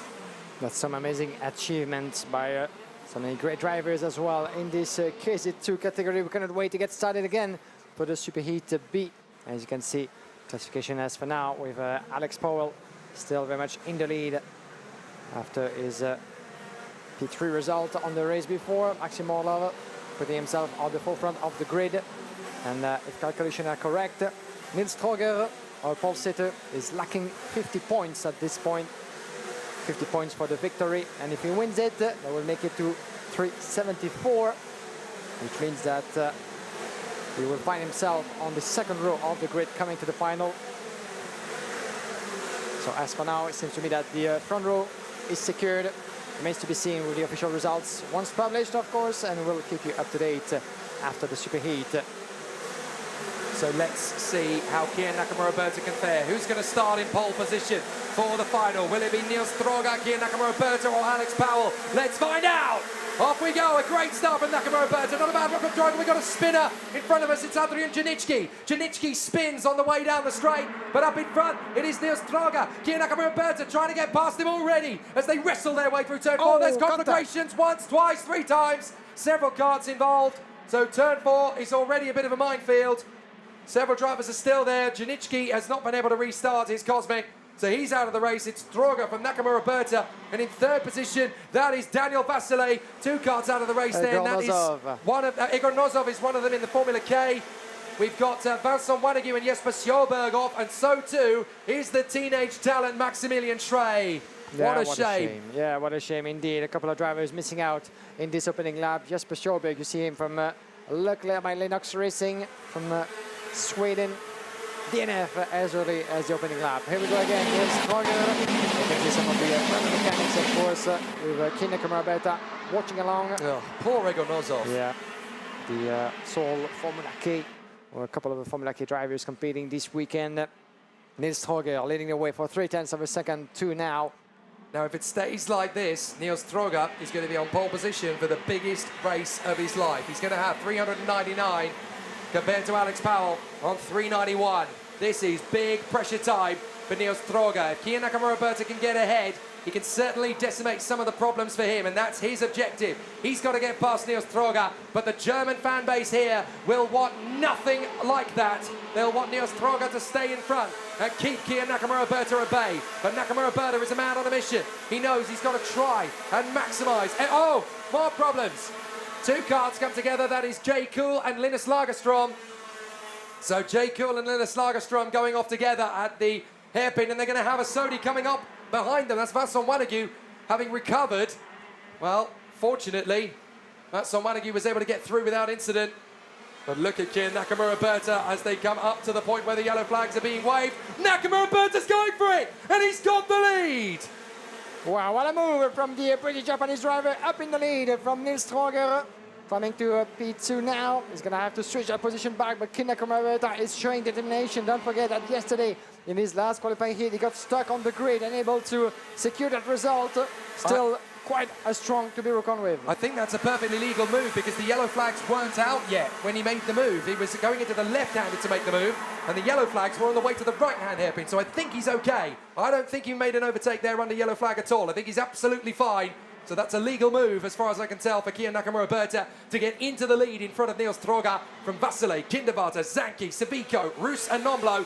But now Niels Troga in second place is still going to be just 2 points ahead of Alex Powell. He cannot afford to drop another place, and the man who's going to be chasing him down is the Romanian. Yeah, look, there's no yellow flag at that point. So Kiya Nakamura-Berta makes the move. That's perfectly legal, no worries. Yeah, run the inside, clean. The way we like to see it, as Niels Troga at this point still very much on pole position for the final this afternoon. 2 points clear from Alex Powell, P3 the race before. Kiya Nakamura right now trying to pull away, just 2 tiny tenths, still under the pressure of Niels Troga, responding to the pressure from the German by the fastest lap in this race. David Vasile further back in P3. Robert Kinderwarter following in P4 from Zanki, Civico. And then we have Roos, Noblo, Decline, Thomas Tursemanis running up the top 10 from David Lewinsky, Daniel Massia and the rest. As run inside goes a 122, beautifully made. Jenny Civico ahead of Matteo Zanki for P5. Jenny Civico has a couple of things that he needs to repair after his DNF. An incident yesterday in his last qualifying heat. Run inside goes Jean Noblo on Nicolas Roos for P7. Well done by the Frenchman from CPB. Jenny Civico, of course, who had a strong run of good results yesterday's heat, but it fell apart in his last race with David Vasile. Thomas Stochamanis is absolutely on it this morning. The Latvian is a force of nature in this KZ2 field. And any time there's an opportunity, if you give him even a sniff of a gap, he is going to storm up and swallow it whole. Thomas Stochamanis on the move. 9th position, gets through on Christian de Clyde. His next target, Nicolas Roos in the CRG. And this is where Thomas Stochamanis is really good at coming alive. He's maybe down in 9th position at the moment, but don't expect him to be that low by the end of the 16th lap. Stochamanis on the charge as he continues to move forward. Now Troga is staying with Nakamura-Berta. That'll do nicely for him to get pole position. It's if he falls into the clutches of Vasile that problems can occur. As Roos gets up the inside of Zanki, Zanki's going to come back at him. And Stochamanis trying to get through as well from Decline and Lewinsky. So there's still quite a lot going on in this midfield. Alex Powell watching on, very intrigued to see who is going to take pole position away from him, or whether or not he's going to hold it after all, because if Niels Troga stays in second position, it will be the German on pole, not Alex Powell. If Vasile catches and passes him as Stochamanis gets through on Matteo Zanki, but if Troga is passed by Vasile, then Powell will be back on pole position again. The tension is never higher. Lap number 8 out of 16. We're halfway through. This is super heat. After this one, there will be no more for the KZ2. It all comes down to one race. 7/10 of a second for Kiya Nakamura-Berta, trying to protect his own interest and the ones as well of his team and teammate Alex Powell. Because if he stays like that, and then the fastest lap for the British driver, pulling away 8/10 now on Niels Troga on right inside. Oh, mechanical problem! And it's game over for Christian de Clyde. Oh, such a shame for Christian de Clyde. I thought for a moment it was being overtaken, but there's having none of it. This is DNF, unfortunately for the Dutchman, as he was in a P10 in this race. He was one of the young supremos of this week. He's put in some giant killing efforts right from Friday, but unfortunately Christian de Clyde for the CRG Holland team, he splutters to a halt at turn 6, and that is absolutely devastating for him. He was looking so strong up to that point. Meanwhile, Savico and Nomblo are about to go to battle for 5th position. John Nomblo reeling in Jenny Savico. He's had a brilliant race so far. Here's his move on Nicolas Roos. He got through there, no problem at all, and then he went and set off after Matteo Zanki, getting that move in the same place a lap later. So clearly Thomas Imborg favours the final corner manoeuvre, and he's lining up that move on Jenny Savico. So we've had it once with Nicolas Roos, we've had it twice with the move on Matteo Zanki. Are we going to see the move again from Thomas Imborg on Jenny Savico? Well, certainly not this time, because he's not close enough yet. 158 gets a warning flag, and that is Lucas Reibach. But with 7 laps to go, Kiya Nakamura-Berta likely to secure 4th position on the starting grid. There is the retirement for Christian de Clyde. Turns in, and the kart just dies on him.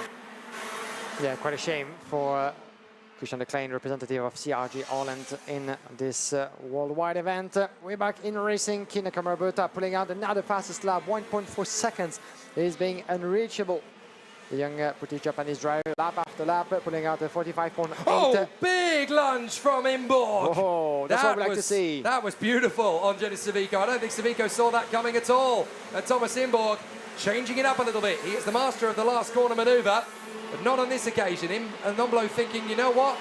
I'm going to go for it. It was actually Jean Nomblo making the move there, not Thomas Imborg. My apologies. Very easy to mistake those two, of course, in the same team, in the same operation. But Jean Nomblo, who had a lot of ground to make up yesterday, don't forget, after his own problems, Jean Nomblo. But it's great to see him on the move there as he dives up the inside of Genis Savico, having done the same thing to Roos and Zanki. Now, Jean Nomblo finds himself in 5th position behind Robert Kinderwater.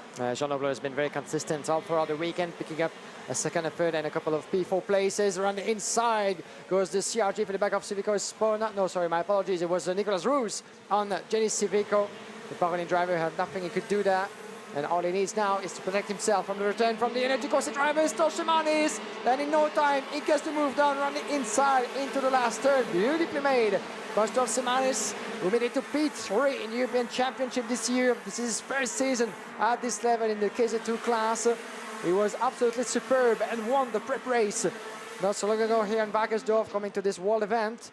And is demonstrating once again that he will be on the way to the final, one of the protagonists to keep an eye on. Well, that will keep the Latvian fan club happy. A great move from Stoshemanis to put him in his 7th place, and he's already lining up Nicolas Roos, who he knows, of course, very well from his direct drive days. Both of them have switched across the gearbox of late. And a great opportunity to watch these two battle away again in the closing stages. But this man up front, Nakamura Berta, salvaging a 2nd row of the grid start for the final. It's not over yet for him. He may have had a hiccup yesterday with his opponents clattering into the back bumper, but it's not game over. There's still so much more to do for Kia Nakamura Berta. But for Niels Droga in 2nd position, 2.3 seconds back.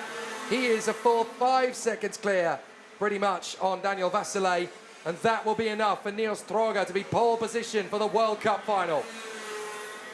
Lap number 13 out of 16 now, as the checker flag is getting near. What a battle that is at all stages. Unlike what we have in the lead, because Kine Berta has been uncatchable, that's for sure. Put himself, as for now, in P4. For Niels Droger, though, in 2nd places, that will mean 69 points in the balance for him. That would put him on pole position. 75 for him right now. For the Kine Berta, the leader on the inside. And again from Stoshemanis. Beautifully made by the Latvian driver. Up to P6 on Nicolas Roos. Nothing that the CRG driver could have done about this. The South African is going to try to fight back. He still has a bit of time to switch position, but look at the pace of Stoshemanis on that particular section. Corner number 8 and 9 on the way to the chicane. A lot of gearing done and up, of course, on this track. It's non-stopping for everybody here, and it's exhausting for the machines and the man. I wonder if Stoshemanis has actually been able to utilize his fresher set a little bit later than some of the other drivers out there, because if he's got better conditions of tyres than them, it would certainly explain why he's able to keep solid and consistent pace from these competitors. So it's an interesting situation for all of the competitors as they run in position. They have to be in fine position around the course. Nakamura Berta, Droga, Vasile and Kinderwater still running in the top 4, and Kinderwater in danger here.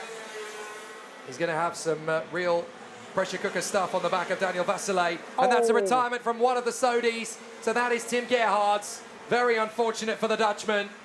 Tim Gerhards has already had a very tough week as it was, but really sad for Tim Gerhards. He should have had a lot more than this week has given him. Final lap begins for Kia Nakamura Berta, and this is the hunt for 3rd position, and look, it's 4 men. Kinderwater now into 3rd. Vasile back down the inside. Don't throw it away now, Daniel, for goodness sake. Here comes Jean Nomblo and Thomas Stoshemanis, though, with Nicolas Roos hunting them down. Yeah, there's going to be a final battle in that final lap. Oh, heated that is. Run the outside, goes Stoshemanis. Watch out for any contact with Jean Nomblo into the curb, avoiding the clipping. And he makes it through and takes Nicolas Roos with him. Stoshemanis pulls off the move of the century there. How on earth did he pull that one off? Absolutely incredible. Jean Nomblo completely caught out by it. And now he's into the clutches of Savico. There's Nakamura Berta. He takes the win in front of Niels Droga. Fabulous run from Nakamura Berta in front of Droga, but third is going to be Robert Kindervarter in front of Vasile and Thomas Stolchamanis. Do not count out Stolchamanis this afternoon.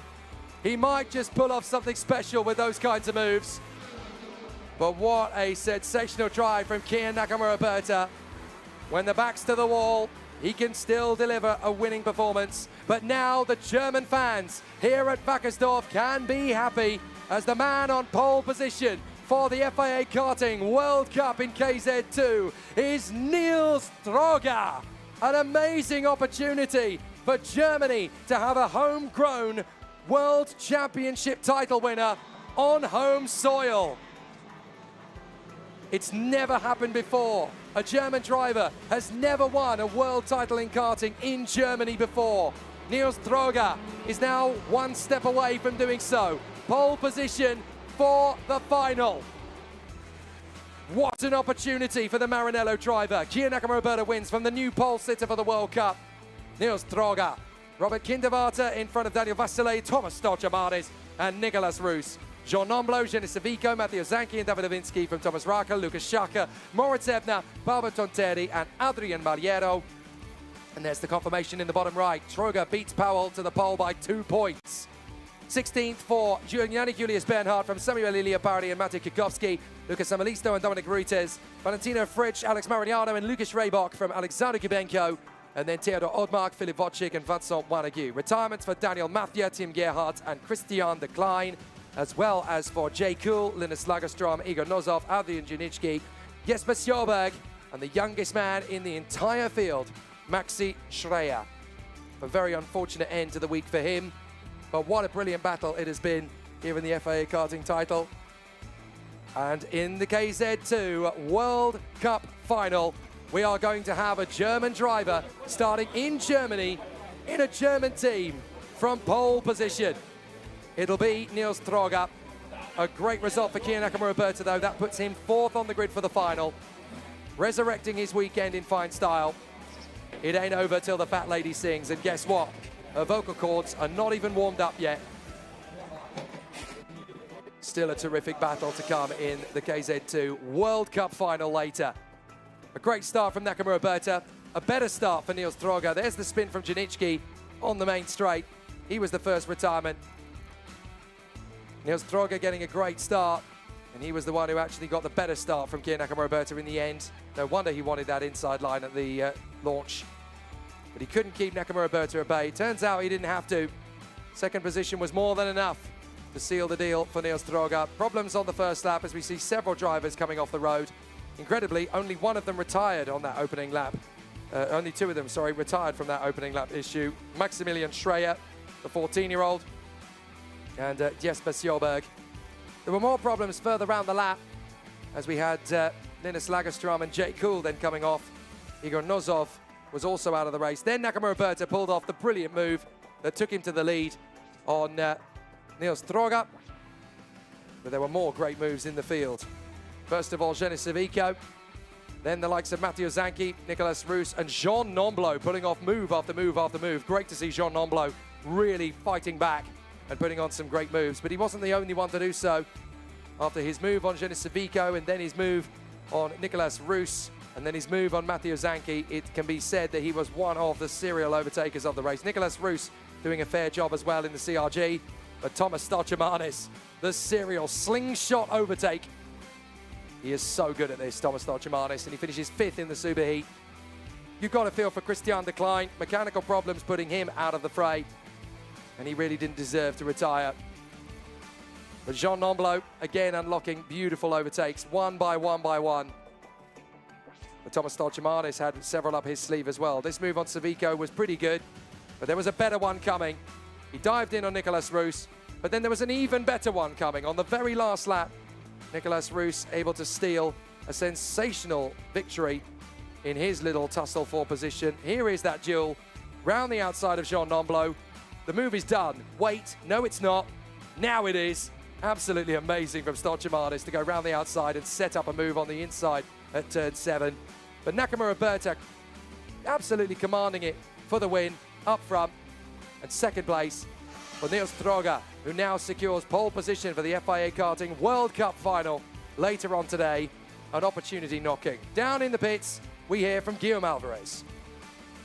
Thank you very much, Jake. Here with Keen Nakamura. Keen, yesterday you gave us all a bit of a scare with your incident at the start of your last qualifying heat.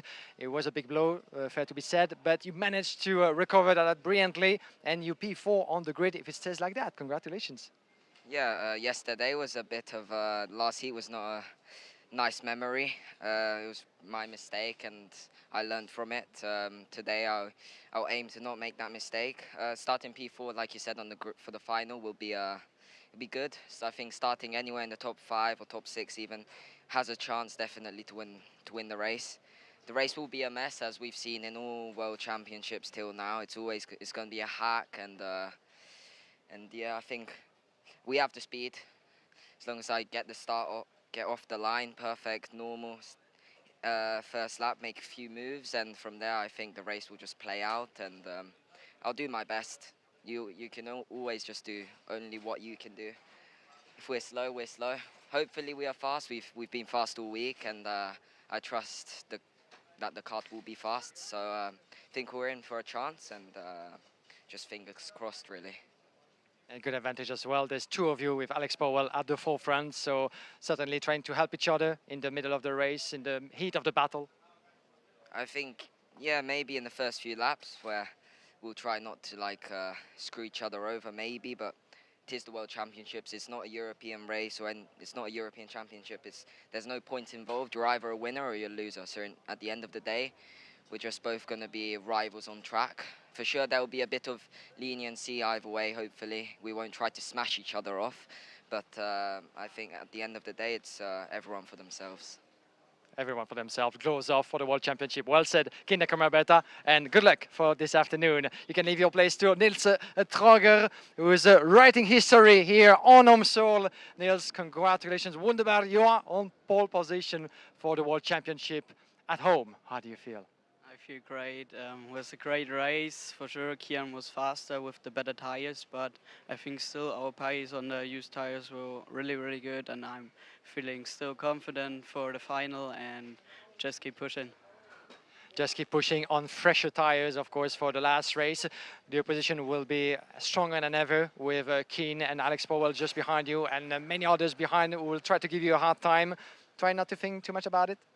No, I'm just trying to keep cool and to relax, because if you stress out, it doesn't make any sense. So just stay calm and give it all. I'm sure you'll have a lot of support from your family, close one and friends watching along, being here with you. Yeah, family, friends, also my girlfriend, everybody's here supporting me, and I'm really thankful for that. Also sponsors are here. Just a great time. Fantastic time for us as well. Thank you very much, and good luck for this afternoon. Niels Troger, our pole sitter in the KZ2 category for the final this afternoon. Everything is yet to be done, but already the first job is accomplished for Niels Troger. That's going to be one hell of a final later. We now know the identity of the men in pole position for the 2 KZ2 finals in Masters and regular later today. Daniel Bray from New Zealand and Niels Troger from Germany. But there could be a double German pole. In the KZ category, this man has a chance to make it a big, big day for the German race fans. David Trevelov, he came through the KZ2 workhorse battles. He's in KZ for the first time in 2023, in the Maranello SRP factory team, taking over the mantle left by Fabian Federer. And now, here he is, with a chance to put a German on pole position for the World Championship final. If he stays where he is, then Maranello SRP have conquered the pole in both KZ and KZ2 in their back garden. Wow, what a chance that is going to be. And for the German fans here, who have waited since 1980 to have a German World Karting title winner, this could be a very, very big day indeed. But this man is going to try and stop it. Jeremy Iglesias, the world champion of 2020 for CRG. We waited years for Iglesias to unlock his full potential. And that beautiful day in Lonato 2020, he finally showed the world what he could do. And too right, he's a worthy world champion. But can he do it for the second time? It's going to be a very intriguing first superheat. Trefeloff versus Iglesias. And then in third place, don't forget, Danilo Albanese, the man who had a mechanical failure yesterday, would almost certainly have been pole position for the superheat had it not been for that. But you can't bank on these things. You have to go racing. You have to hope it all comes together. This is the Formula One of karting. There's a lot more technical freedom than the KZ2 counterparts. The minimum weight is 5 kilograms less. The battle is even more intense. In this sport, there are 48 drivers at this point. They're about to be whittled down to 36. And for my money, 20 of them can become world champion. That's how competitive it is. David Trefeloff, Jeremy Iglesias, Danilo Albanese, Tom Loyer, Matteo Vigano, Lorenzo Complese, Jorrit Pex, Giuseppe Palomba, Pedro Hilbrand and Arthur Carbonell, Anthony Abbas and Marek Skriven, from Michele Fontana, Nico Lemberg, Matti Prus, Arthur Tuam, Craig Tanich, Alessandro Inlando, Simon Bayer, Angelo Lombardo, Jan Kuovi, Darius Babiwana, Esteban Rangel and Quentin Voria make up the 24 karts that take on the first of the 2 superheats in KZ. The Championship of the World begins now. David Trefeloff and Jeremy Iglesias on the front row of the starting grid. The air horns are coming out as David Trefeloff has a real moment of history upon him. It's only a handful of drivers over the years that have taken the World Championship title at home. Noah Milel did so at Kristianstad in 2021, a proper modern fairy tale. Marco Ardigo did so at 2014 at Sarno. Another fairy tale. Prior to that, you've got to look to the cannibal himself, the original cannibal, Jonathan Tonon, who got the job done in 2011 at Genk. Not many drivers can ever say they've won a world championship. Even fewer can say they've done it on home soil. Is this David Trefeloff's moment in the sunshine?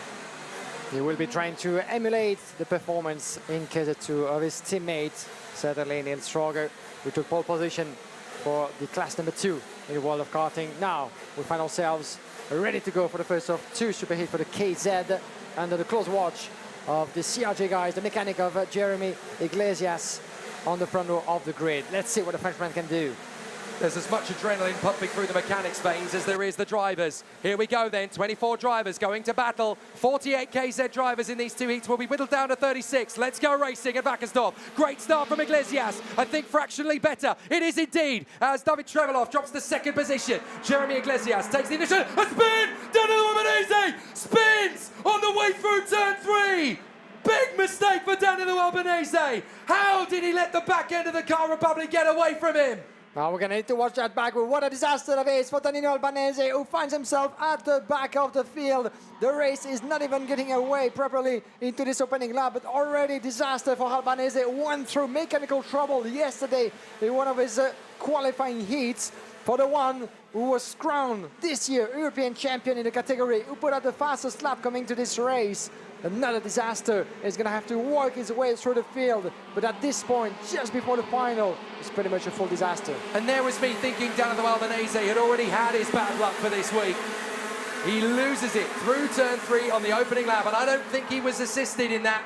He's charging his way through the back markers now. Oh. A big dive at the inside of the Praga there.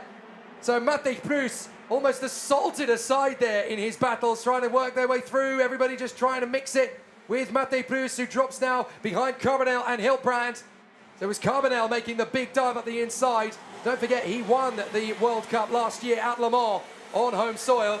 Now he wants to win the World Championship. And Arthur Carbonell is a bit of an outside bet to go for if you want to go for a bit of an interesting gamble. Because Arthur Carbonell certainly rising through the ranks in this qualifying superheat. There is Albanese just trying to chip his way through. He's got up to 21st. And now he dives in through the inside of Simon Bayer. But that is a big moment from Danilo Albanese. As there goes the battle on the inside from Lenny Ritz. I think it is going through. Oh no, sorry, that is Anthony Abbas. Now the reason you can tell it's Anthony Abbas is because yes, he's on a Sodi kart, but they have taken all of the stickers, all of the graphics kits off Anthony Abbas's kart, and he's running in a plain black livery. There you go for the Frenchman returning to the World Championship event for the first time in a couple of seasons now. The last time he competed in the European Championship, he won it on track 2019. There's run inside with a bit of a move coming up as we're here with Tom Loyer. Sorry, my apologies. This further back, actually, the 43 that is on screen. Vigano and Palomba, that was. Yes, indeed. Let's watch that back as well. Family Jesus in the meantime, 0.6 of a second on Trefilov, Leyer, Camplese, Pex, Carbonell, as Matteo Vigano. Technical flag has come out for the 51. That is Simon Bayer. There's Simon Bayer coming into the pits to retire then, so something has gone wrong with his car at the end of the third lap. So that's a retirement then from Simon Bayer. Very unfortunate indeed for the German talent on home soil. But Jeremy Iglesias leads the way from David Trevilov. Again, it's not panic stations at all for Trevilov. If he stays where he is, then he'll have 201 points to Iglesias on 198. So Trevilov still potentially on course for pole position in the final. It will all come down to what happens on the front row of the grid between Stan Pex and Paolo Ippolito later. Yeah, nothing is done yet as the 51 is coming back to the pit. Simon Bayer, unfortunately for Germany. The race is over. And keep in mind that the victory is worth 75 points, which means that with the tiny gap that we have at the upper part of the classification, as you said, all comes down to one last superheat to decide who's going to put it on pole, definitely, for this afternoon's final. David Trevilov is increasing his pace, trying to catch up with Jeremy Iglesias. That was a sick move from Anthony Abbas on the inside of Alex Orlando. He absolutely dived in at turn 6. Anthony Abbas, of course, who has returned to racing, having been a great contender in the 2010s, but he retired at the end of the 2019 season. Then COVID hit just as he was running his own karting circuit. He's had a really tough 2 or 3 years as Anthony Abbas. There's a replay of the start, and you can see on the left side Jeremy Iglesias having a fantastic getaway on David Trevilov. Let's look for Albanese. There he is. He's 4th in the line in the blue Kart Republic. Here he comes. He lost it on his own. I don't think there was contact there. There was no contact at all by the look of it, and he was almost hit by someone else. That's the first time that we get to see that, and even more surprising from a driver of the standard of Danilo Albanese. And was caught up in a spin in the middle of the pipe. That could have been quite a big incident avoided there. Yeah, I don't think there was any contact for Albanese. I think he just lost it on the way through. Like there was oil on the ground, on the track or something. Absolutely. I mean, that's devastating for Danilo Albanese, a driver of his caliber, the European champion from this year, to lose it on the first lap of the superheat. That's big. That's really big. And look at Trevilov. Now that he's got back into his rhythm, he's charging after the pole position. His mechanic not stressing. He's got still plenty of opportunities. And look, even if he doesn't pass Iglesias, he's going to still be 3 points ahead of him. What he will want, of course, is to be able to get back past Jeremy Iglesias just to give him a little bit more security and to confirm and guarantee pole position. If he gets past him, it's guaranteed. If he doesn't, then it all comes down to Pex versus Ippolito in the second superheat. So Trevilov still believing, still keeping the faith. And Stan Pex at the moment, who put it ahead of the classification after the qualifying heats, is currently 11 at 123 points. But if he actually takes the win in the second superheat, this will be pole position, but just a couple of points in front of Trevilov if it stays like that. But Trevilov has the ideas in mind. Arthur Carbonell, what happened with last year's KZ2 World Cup winner? Around the inside of turn number 4. This is his move on Matty Proust. Yeah, clipping the curb on 2 wheels on it, and he put actually his opponent in the close of the opposition, and he lost another place in the process. Yeah, it was Hiltbrand that managed to get through as a result of that, but Arthur Carbonell not going to back down from any silly moves at all. Look at Trevilov, really putting Iglesias under pressure now. He won't make the move into the left. He might make the move into the final hairpin, because he's close enough. He might just be able to pull something together here. Iglesias protecting just a little bit, but it's a good acceleration off the turn from Trevilov. Trevilov knows every inch of this Wackersdorf circuit. Remember how strong he was in KZ2 back in 2021 on this circuit. He was such an incredible competitor. And for my money, could easily have won the final. He's had his podiums in the FIA, but he's not had a major win or a major title. If he pulls off his first to become world champion at home in Germany, I mean, that would just be sensational. Yeah, and let's not forget Nils Stroger as well in KZ2. We have at this point 2 German drivers from the same team, the Maranello SRP racing team, on course to maybe seal not 1 but 2 titles in Germany. History in the making as we speak. David Trevilov very threatening on Jeremy Iglesias. Tom Leyer down in P3. Tom Leyer used to be driving for Leclerc, now making his way to Tony Kart for this season in front of his teammate Lorenzo Camplese. Then we have Jori Pex, Carbonell, Hilbrand, Proust, Vigano, P9 from Giuseppe Palomba, Abbas, Orlando. So many great names competing at this level. It's good also to have this weekend Greg Tannick, the young Frenchman, used to be part of the Academy Trophy a couple of years back, doing his career as well, mostly in France for the past few seasons, as Simon Bayer and Quentin Voya are still the two drivers that we lost in the process of that race. Danilo Albanese, of course, is trying to catch up as much as he can. He is currently Albanese all the way down to P15. Still, he managed to climb a few positions with the fastest lap in the bag, so the pace is definitely there for the Car Republic driver. Danilo Albanese and Paolo Ippolito, his teammate at KR, have been through some setbacks and penalties yesterday. And I was going to pick up on the mistake from Albanese. We saw yesterday as well some jump starts and penalties for some of the contenders. Paolo Ippolito as well as some others were hit by those penalties. So it shows that at this level, this is so difficult to get it all together and really nail all those procedures. And even still at this stage, with those standards of racing, driving mistake can still happen. It's such a good point. I mean, I was speaking to Victor Gustafsson yesterday after his killer performance in Heat 3. Said, you're driving brilliantly. Oh, Trevelov is going to go for it on Iglesias. They're going to be side by side. He's through. David Trevelov takes the move, and now Tom Loyer is going to go with him. David Trevelov, what an overtake on Jeremy Iglesias. You have to really put your elbows out to overtake a racing driver like Jeremy Iglesias. And now he has left the International Super Cup winner last year, the European champion, KZ2, of Tom Loyer, and the world champion in 2020 in his wake as David Trevelov has stormed through to take the lead of the Super Heat. If it stays like this, Trevelov is guaranteed pole position for the final. Fantastic move from David Trevelov. It was great racing, clean racing, as we like to see it. Jeremy Iglesias didn't make any aggressive move. He felt it coming, went the long way around. He saw Trevelov by his left. At this point, there was nothing he could do because he was on the racing line. Maybe what he didn't account for was his fellow countryman Tom Loyer diving through on the next hairpin. But Loyer was there for the taking, and he just went for it. Immaculate from David Trevelov. He is just invincible at the moment. He got up today and decided, right, this is my best chance ever of becoming a world champion. I'm going to take it. I know my country. I know my chassis. I know my engine. I know every inch of this place. This is my day. Come and take it off me if you think you're hard enough. David Trevelov is absolutely determined after all the hardship, all of the near misses. It's World Championship Day, and David Trevelov is sending a message to his opponents. Catch me if you can. Catch me if you can is the message indeed. David Trevelov holding on to his position with Tom Loyer and Jeremy Iglesias just further back. We're not there yet. Still 4 laps to go in this 17-lap race, and you can see now David Trevelov 207 points from Jeremy Iglesias. Tom Loyer, this is still very much provisional as we have one more race to go for the KZ category. We're gonna have the likes of Stan Pex and Paolo Ippolito, of course, in this race. Stan Pex with still a strong chance, obviously, to put himself on the front row of the grid. But for David Trevelov, it starts looking very, very positive. This is such an opportunity. Maranello SRP have never won a world title. They might just win 2 in one day at their home circuit. What an opportunity.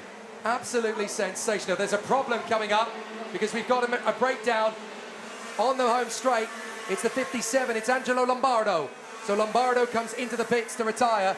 Did you hear his mechanic? Did you hear Trevelov's mechanic panicking? Yeah, he was just in case he was going to get held up. You might have heard that as well on the streaming, but he just nearby us actually from our position, gesturing to the driver, get out of the way, please. You cannot describe the tension at Maranello SRP right now. Yeah, my driver was just behind, and thank you very much indeed. But you never know what could happen, of course. These are professional drivers, so they will never get in the way on the curve of DNF, of course, and about the safety. He was down in the pit lane in time. Wow, this is a potentially historic day for German motorsport. It could be the greatest day in German karting history if we manage to pull off a win in KZ and KZ2 for David Trevelov and Niels Droger for the Maranello team. It could be the greatest day in German karting history. But what an opportunity. David Trevelov, never really the most vocal of drivers, always keeps himself very reserved, very quiet, very calm. You'll never see him be a flamboyant driver. He's a hard worker, he's determined, he's calculated, he is smooth. He's one of those drivers that just lets the hard work speak for itself. But I have a feeling that today, if he manages to pull this off in the final this afternoon, all of that will go out the window for one glorious afternoon. And he'll join an amazing rank of drivers. Fingers crossed indeed as he enters The last lap of this superheat, the first of the two for the KZ.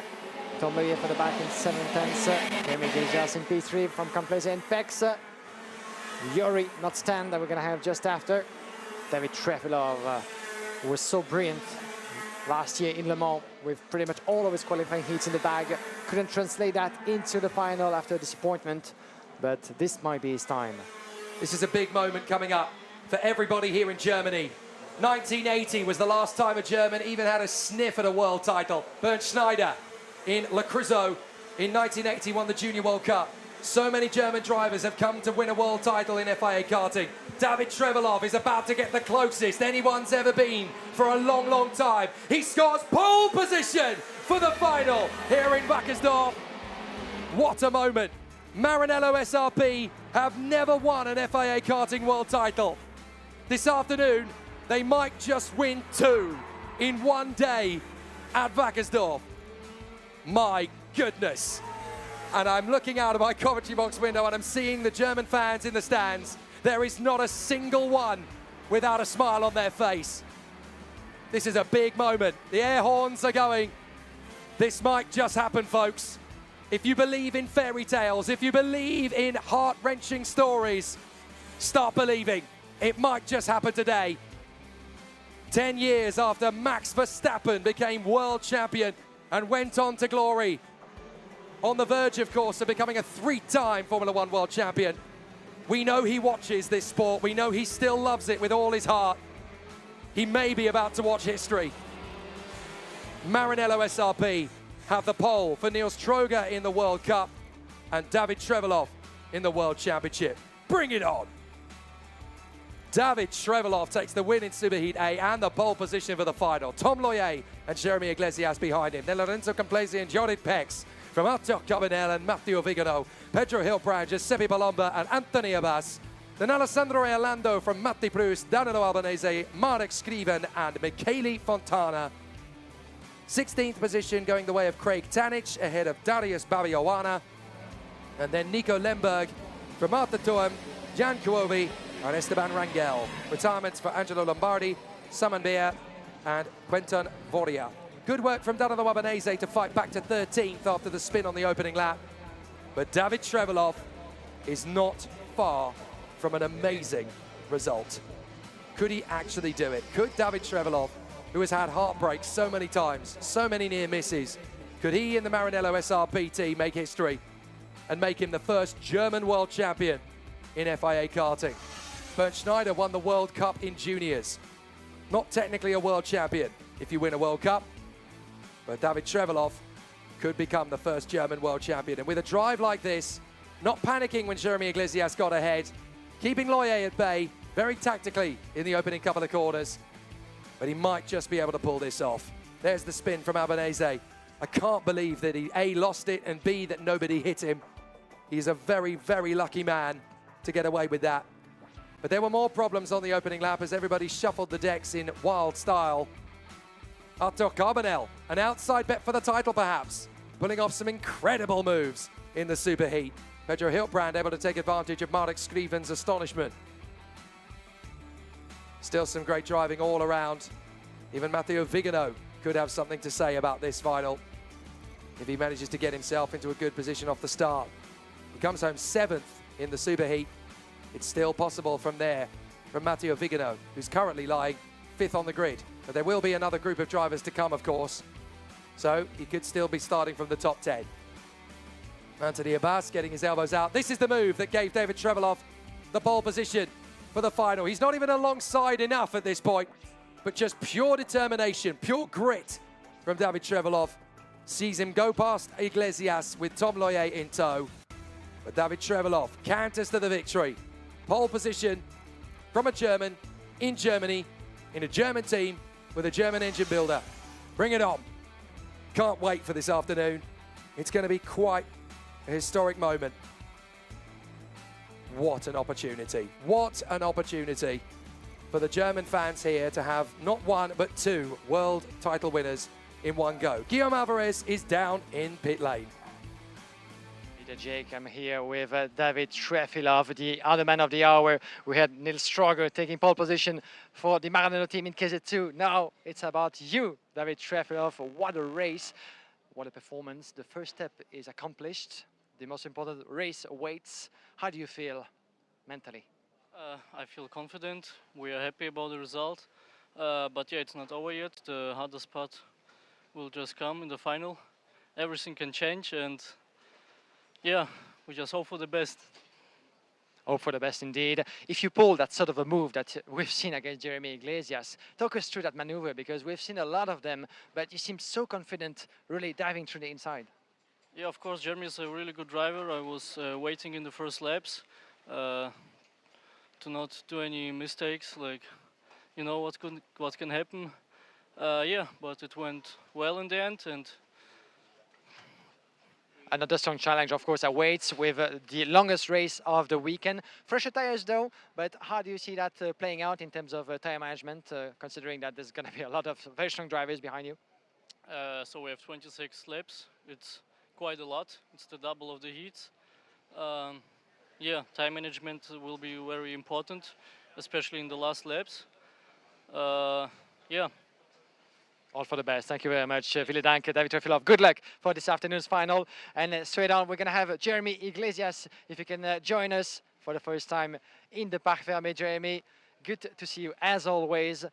World champion 3 years ago. And once again, you find yourself in an ideal position for the final this afternoon for maybe fight for another crown. How do you feel?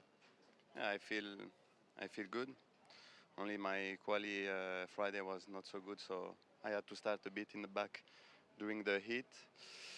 Now the super heat was on the beginning was good. After I tried to manage a little bit the tire, because in 3 manches I had to push the maximum to recover the position and be in the front again. So maybe I have less tires than the other. The last 7 lap was difficult for me. So I hope now for the final, 4 new tires for everyone, something can happen. We've seen you fighting at the front of the KZ class for many, many seasons now, with the fantastic accolade 3 years ago. You're still having so much fun in that category and the competition as high as possible? Yes, because, you know, new drivers is coming, young, really fast. So for myself is, you know, my motivation is there. They are young, really talented, so I try to be talented as them and use my, you know, my Your talent and skills and experience, all of that. my experience, and to make a little bit of difference. And I will try to win this afternoon. Good words. Thank you very much. Merci beaucoup, Jeremy Iglesias. Good luck for the final. One of the standard bearers of CRJ, used to be driving for Formula K before switching for the other Italian factory. And maybe, as we saw last year, can the CRJ colors shine once again in the World Championship?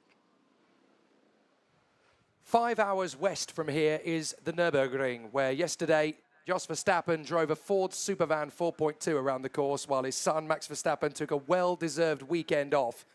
10 years ago, Max Verstappen became world champion in the FIA Karting World Championship.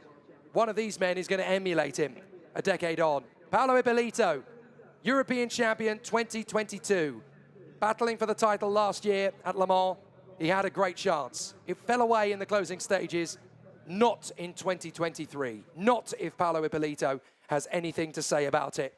He will want to put himself onto the front row of the starting grid for this final, alongside David Trefilov, if he can get there. He's going to have to work hard to do it, especially considering that the man alongside him, who will actually start this final from pole position, this super heat, I should say, sorry, from pole position, is the Dutchman Stan Pex. His brother Jorrit has had so much success. Stan has worked his way forward, representing the Netherlands in the Academy Trophy in years gone by. He's climbed the ranks of the juniors, the seniors, the Gearbox 2 and the Gearbox. And now he and his own team, the Stan Pex Motorsport squad, are having an amazing run of form. But this man, Emilian Denner, is prepared to go the extra mile to put the Sodi Kart team back into World Championship winning contention. It is something that the Sodi Kart team have been waiting for their entire history. They have come so close, so many times. It hasn't quite happened yet, but they know that it's not far away. the Sony Kart factory team based in France, have had so many near misses. They've won titles in KZ2. In fact, the last man to give them one was Emilian Denner in the KZ2 Super Cup back in 2019 at Lonato. But here in Wackersdorf, they want to do the one thing that Sony Kart has not yet achieved, become world champions. This is the last race before we crown some champions in the FIA Karting paddock. The first 3 of the World Championship weeks. Stan Pex and Paolo Ippolito, Emilian Denner and Victor Gustafsson, Johan Sogel and Senna van Walstein, Adrien Renaudin, Luigi Coluccio, Moran Kramers and Lorenzo Trapazanuto, Francesco Salenta and Louis Speck, Ricardo Longhi and Jean Liette, Felix Arnold and Lenny Ritz, then Christian Abulin, Mario Lubic, James Myers, Daniele Federici, Nicola Bartolini, Marat Kniazev, Mattias Torrigiani and Mario Schettino.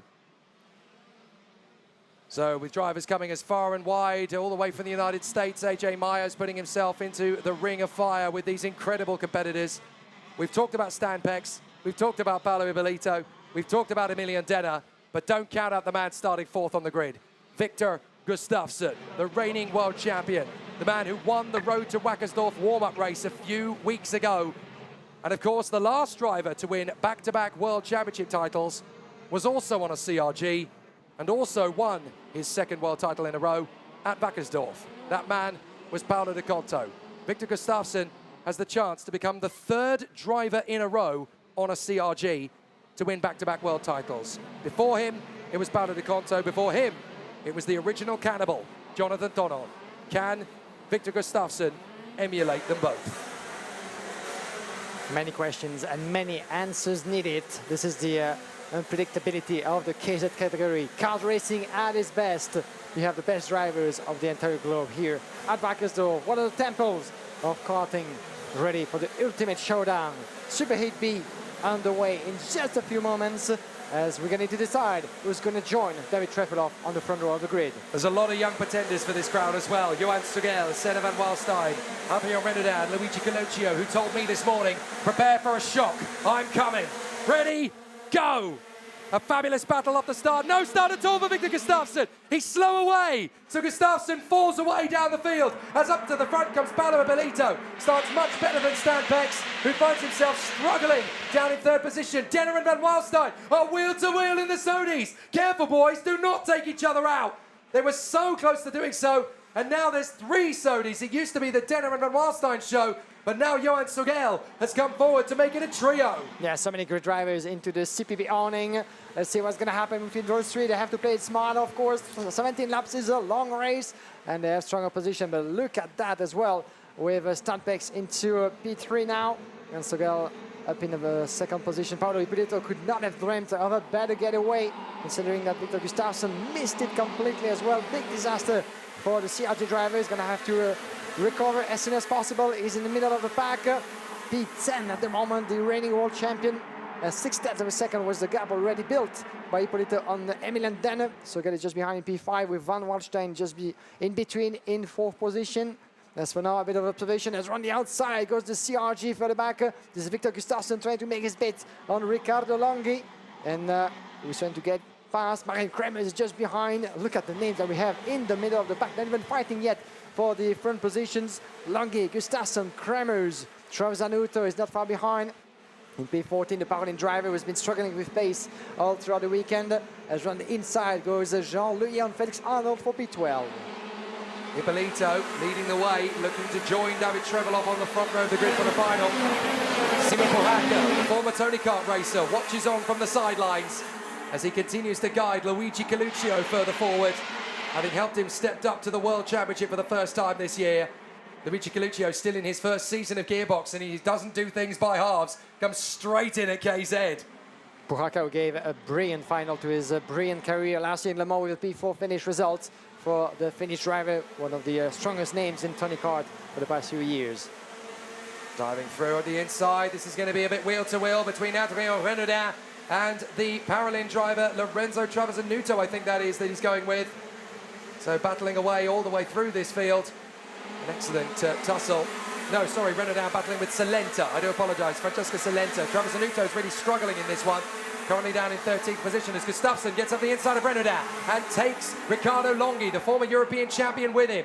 So Ricardo Longhi on the inside of Renaudin finishes off the move.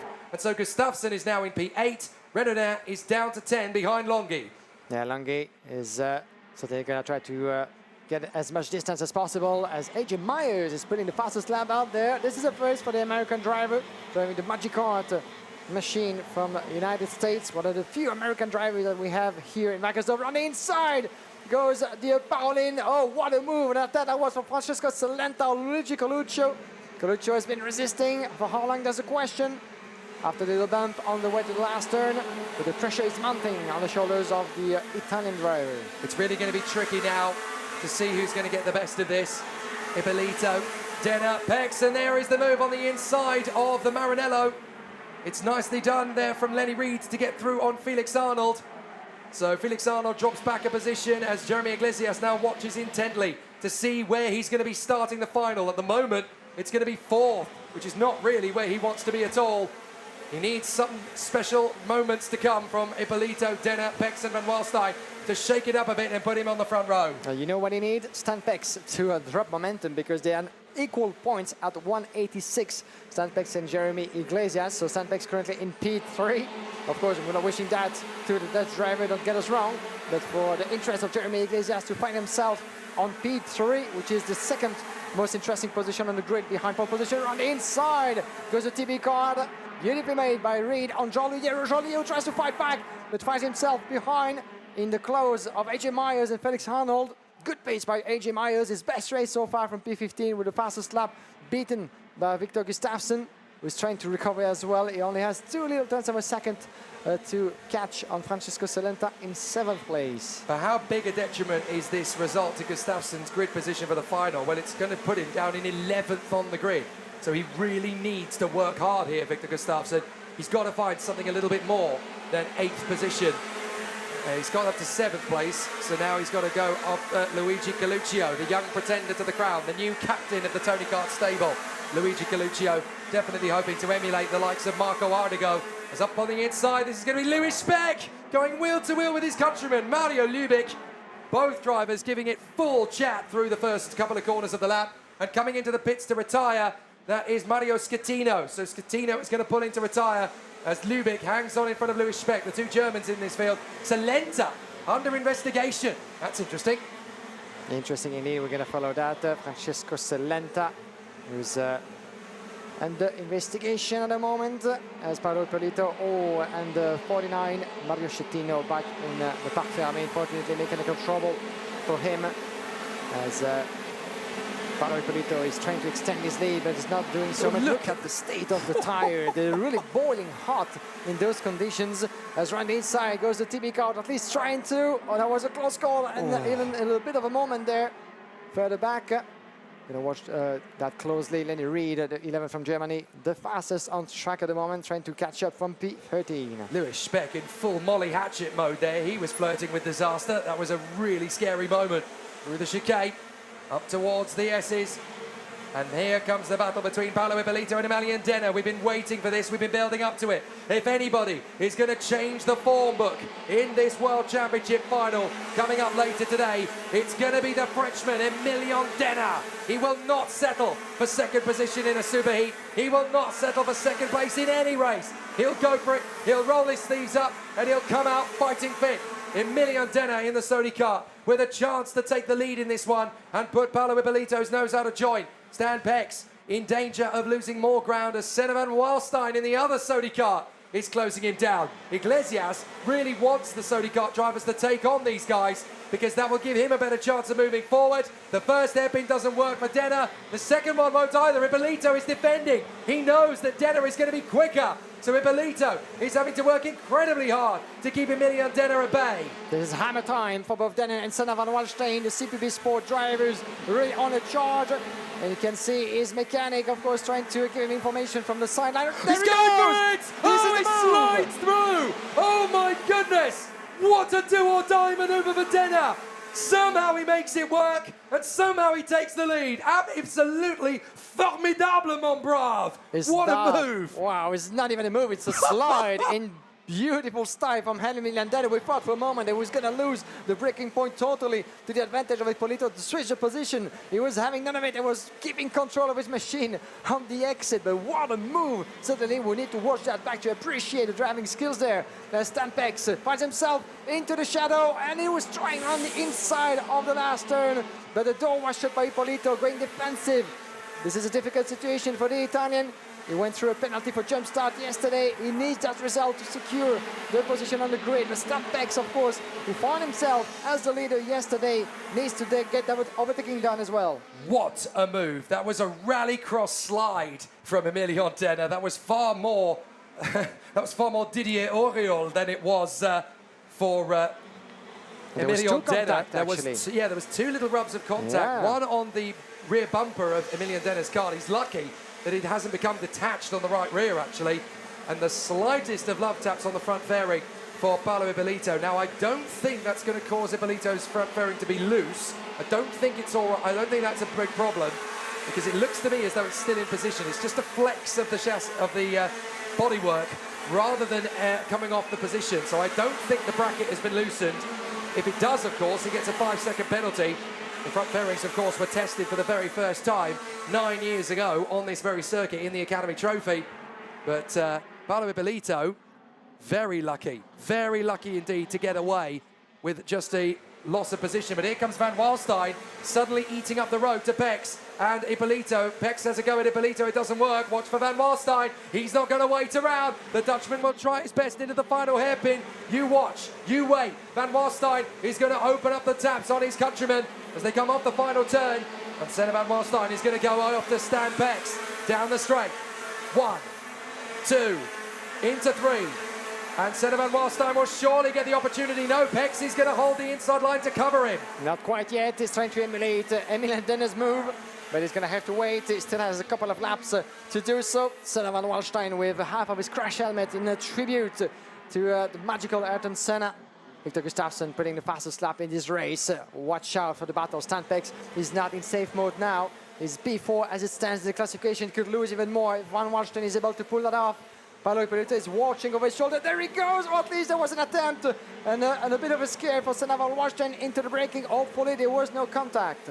Well, this is close stuff as Senna Van Waalstein again tries to take on Stan Pex for third position.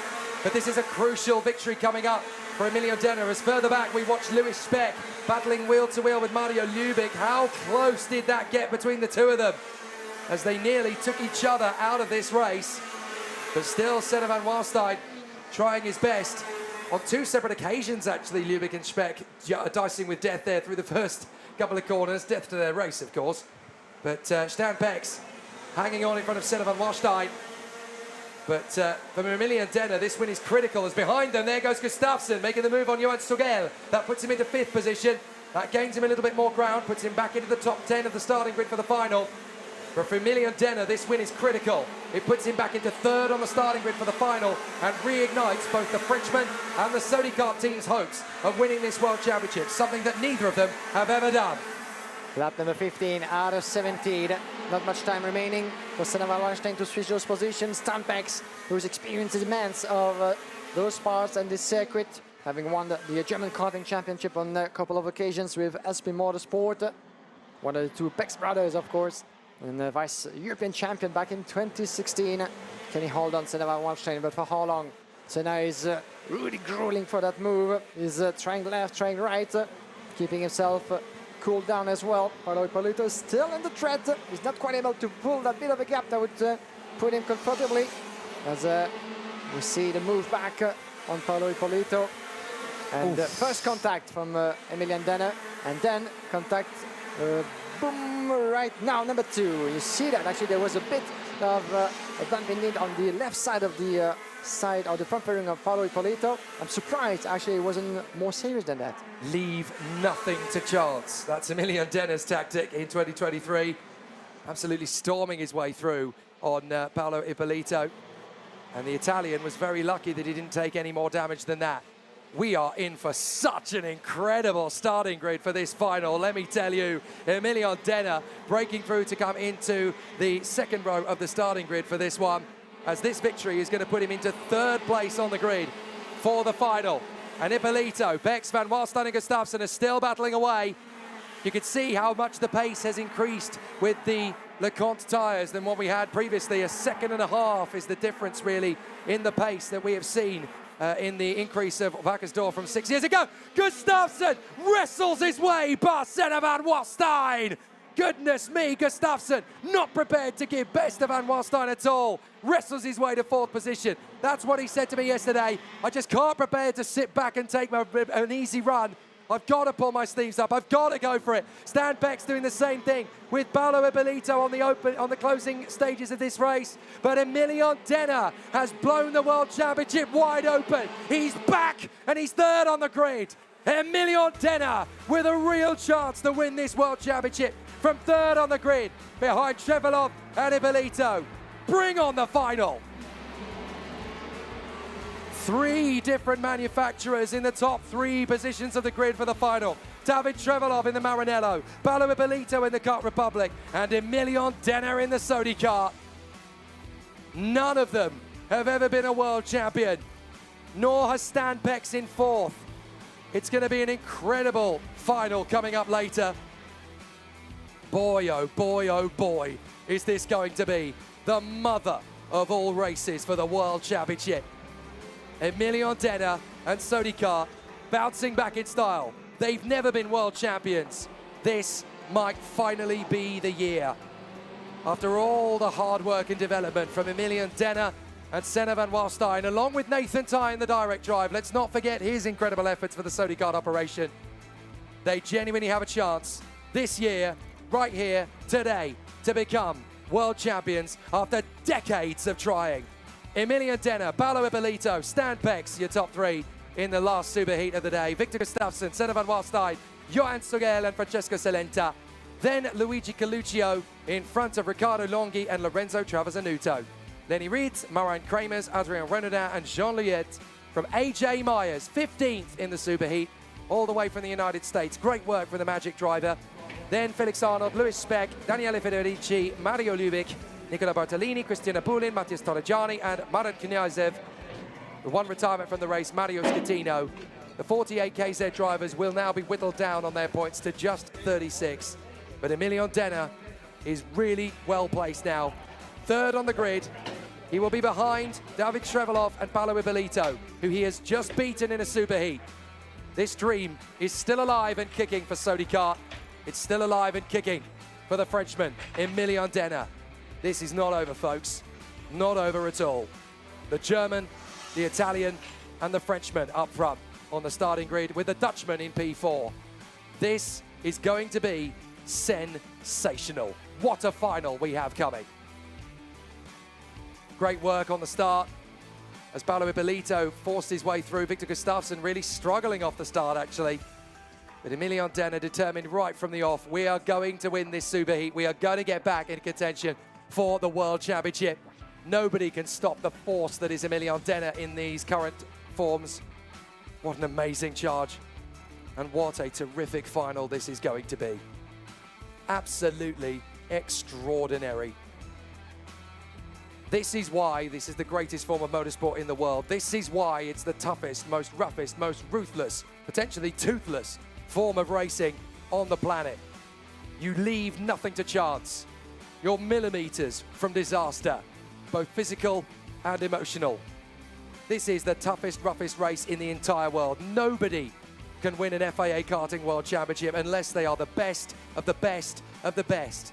Ayrton Senna, Michael Schumacher, and Sir Lewis Hamilton all tried to win this race in the years gone by. They all fell short. Max Verstappen won it 10 years ago. He's now the king of Formula One. 10 years from now, the winner of this race could even end up emulating him. You never know. What an opportunity. And for the fans here at Pro Kart Raceland in Wackersdorf, there is a genuine prospect of having 2 German world champions in one day. Not since 1980 has a German kart racer won a world title in the FIA paddock. And even that was not a full world championship. It was a junior World Cup. Today, history could be made. But for this man, Emilion Denner, he wants to make his own piece of history and put France back on top again for the first time since Jeremy Iglesias in 2020 and gives Sony Kart their first world title ever. Down in the pit lane, we go to Guillaume Alvarez. Emilian, then can you put back France on top of the world of karting? That's the big question that is on everybody's lips. As for now, the win in the superheat, you will be P3 if it doesn't move for the grid. So on the inside, coming to the first turn, this is the position, of course, apart from pole, that maybe is the second most satisfying? No, for sure the first row would have been better because, of course, if you get the better jump, you're straight away into the lead. But yeah, now I started third as well, so I think it was a good practice. And yeah, went okay. I think it's better to start third than fourth for sure, because then you can push the poster and then you can get the inside line quite easy. And yeah, no, really happy, and the speed was great now, so looking forward to the final. Yesterday you had a bit of an incident. How do you feel, first of all, physically? We've seen on track that there's no problem whatsoever with your pace and determination, but you feeling good, ready for the battle? Yeah, no, I'm feeling good. Yesterday was okay, but this morning when I woke up I had a little bit of pain. But yeah, when everything is hot, I think it's all right. And when you're so focused with the adrenaline and everything, I think there's no problem. So yeah, I'm feeling good, and yeah, hopefully we can take this home. Fantastic words. Thank you very much. Bonne chance, Emilian. Then for the final this afternoon, as we welcome Paolo Ippolito, who is going to be on the front row of the grid for that final this afternoon. Paolo, a bit of an up and down weekend for you after yesterday's penalty, but this time around you find yourself at the forefront of the grid. The biggest step is yet to come. How do you feel ahead of the battle? No, for sure we know that we can be competitive with the other one. So I feel good. We will try to improve something before the final. But with the yesterday I lost the leadership after the qualifying hits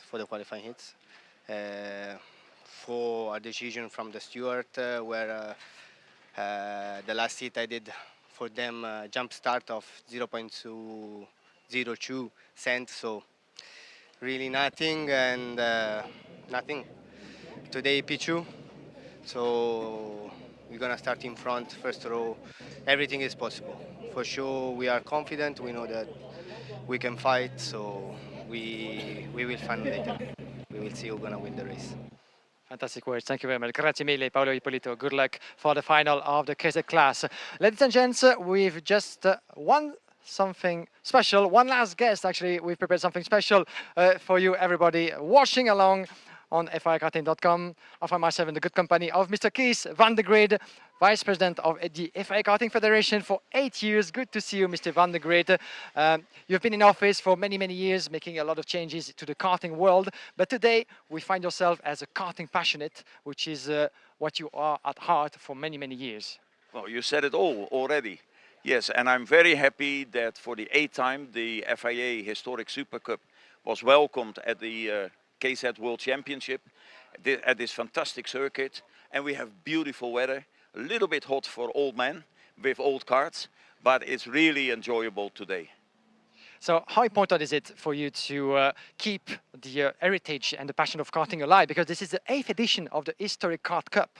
Yeah, it's not important for me because I like the history in general, and especially from karting, but I think it is very important for younger people to know where we have come from, because many people, look, we have karts from 1960 onwards, so many people were not born in that area, so they have no idea how the sport started.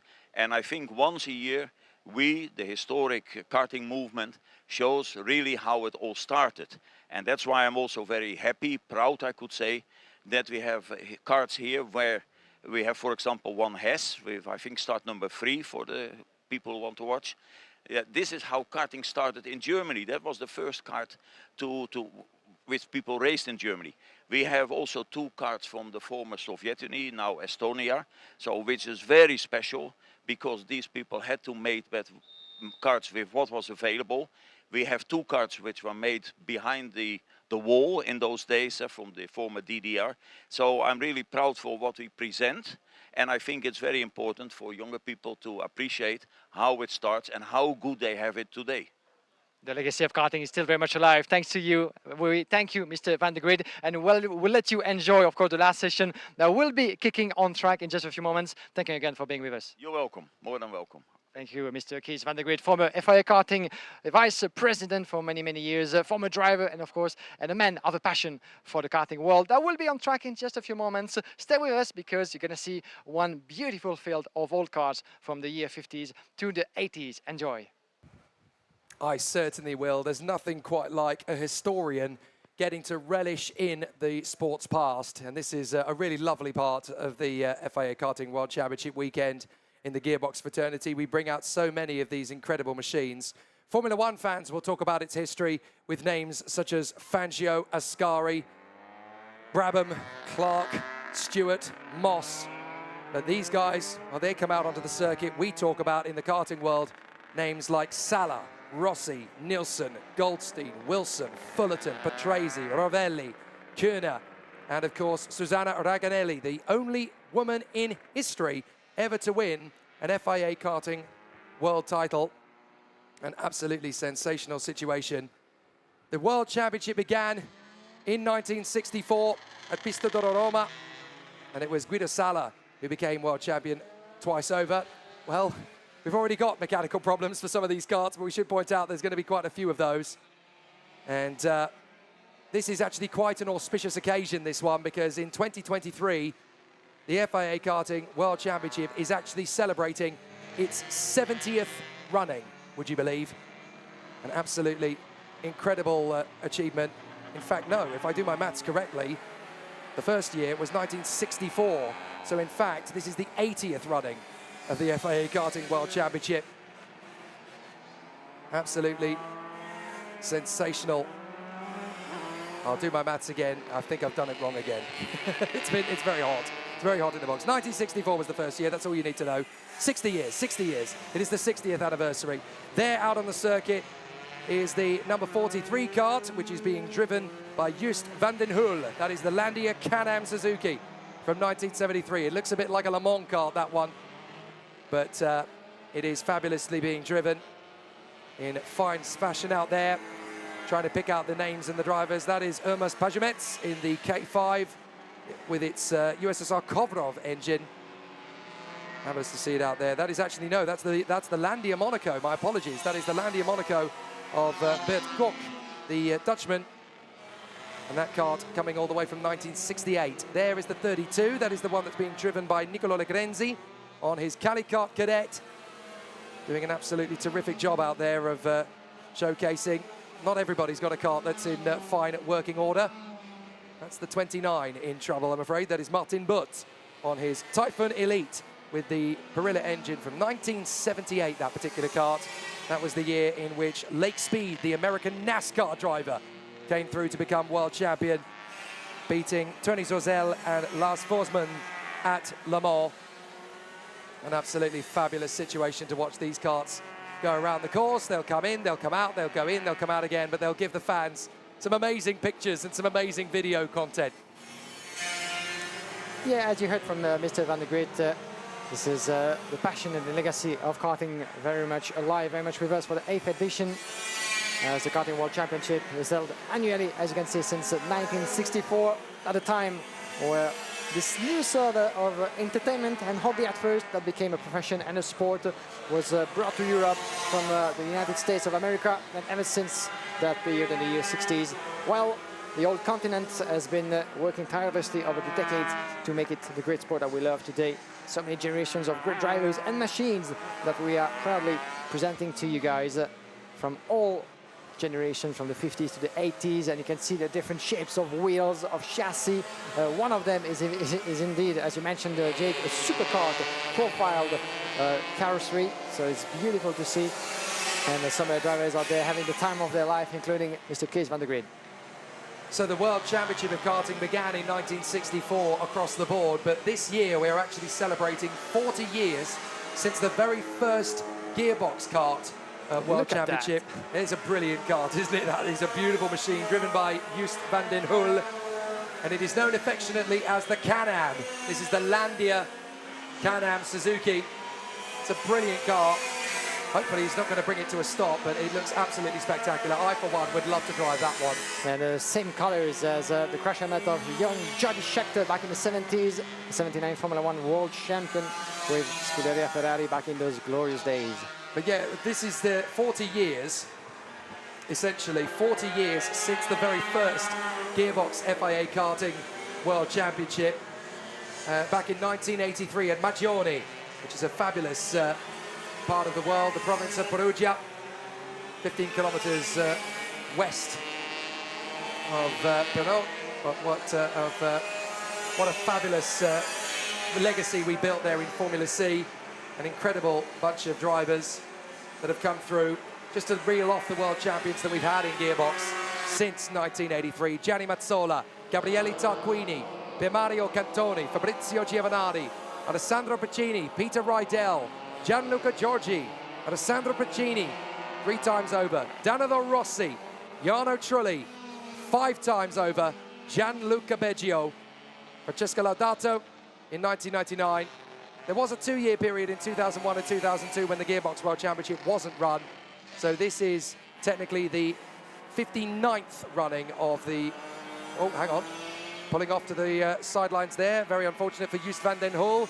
Looks as though the Landia Can-Am has had a bit of a moment. So he'll have to push that back to the pits, I'm afraid. But a fabulous run for everybody. But there's been other champions. Robert Dirks, Ennio Gandolfi, Francesco Laudato, Davide Fore, Jonathan Tonon, Bas Lammers, Max Verstappen 10 years ago, Marco Ardigo, Jorid Pex, Paolo De Conto, Patrick Hayek, Maran Kramers, Jeremy Iglesias, Noah Milel, and Victor Gustafsson. Later today, we're going to add another one to that fabulous accolade of world champions. The Karting Hall of Fame is about to get 3 new names on it. The second KZ2 Masters champion, and that will be a fabulous moment for whoever wins that title. The KZ2 winner will join an incredible list that includes Dorian Boccolacci, Ryan van der Berg, Thomas Laurent, Pedro Hilbrand, Alex Orlando, Matteo Vigano, Emilion Denner, Simone Cunati, Lorenzo Travasanuto and Arteo Carbonell as the winner in KZ2 of the International Super Cup, now the World Cup. But then the KZ race, the World Championship, coming up at 4:35 today. We're an hour away from the presentation. But what an astonishing day awaits us here at Pro Kart Raceland, Wackersdorf. We'll leave the historic drivers out there to play in the sunshine. But what an amazing opportunity it is going to be when these guys come out onto the circuit and give us the 3 greatest motor races you are going to see all weekend right here in Germany. Don't go away. The big show is coming up.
Hab dir erzählt von Geschichten, die das Leben schreibt. Dir erklärt, dass fast nichts von uns für immer bleibt. Doch du weißt schon, viel zu viel. Werd nervös, wenn ich dich in meiner Nähe hab. Frag, soll ich gehen? Nein, die Zeit mit dir ist schon knapp. Ja, ich weiß schon, was ich will. Nein, nein, das willst du nicht mehr haben. Nein, nein, das hast du schon erlebt. Nein, nein, so viele offene Fragen. Nein, nein, oh, oh, kein Weg für uns zwei.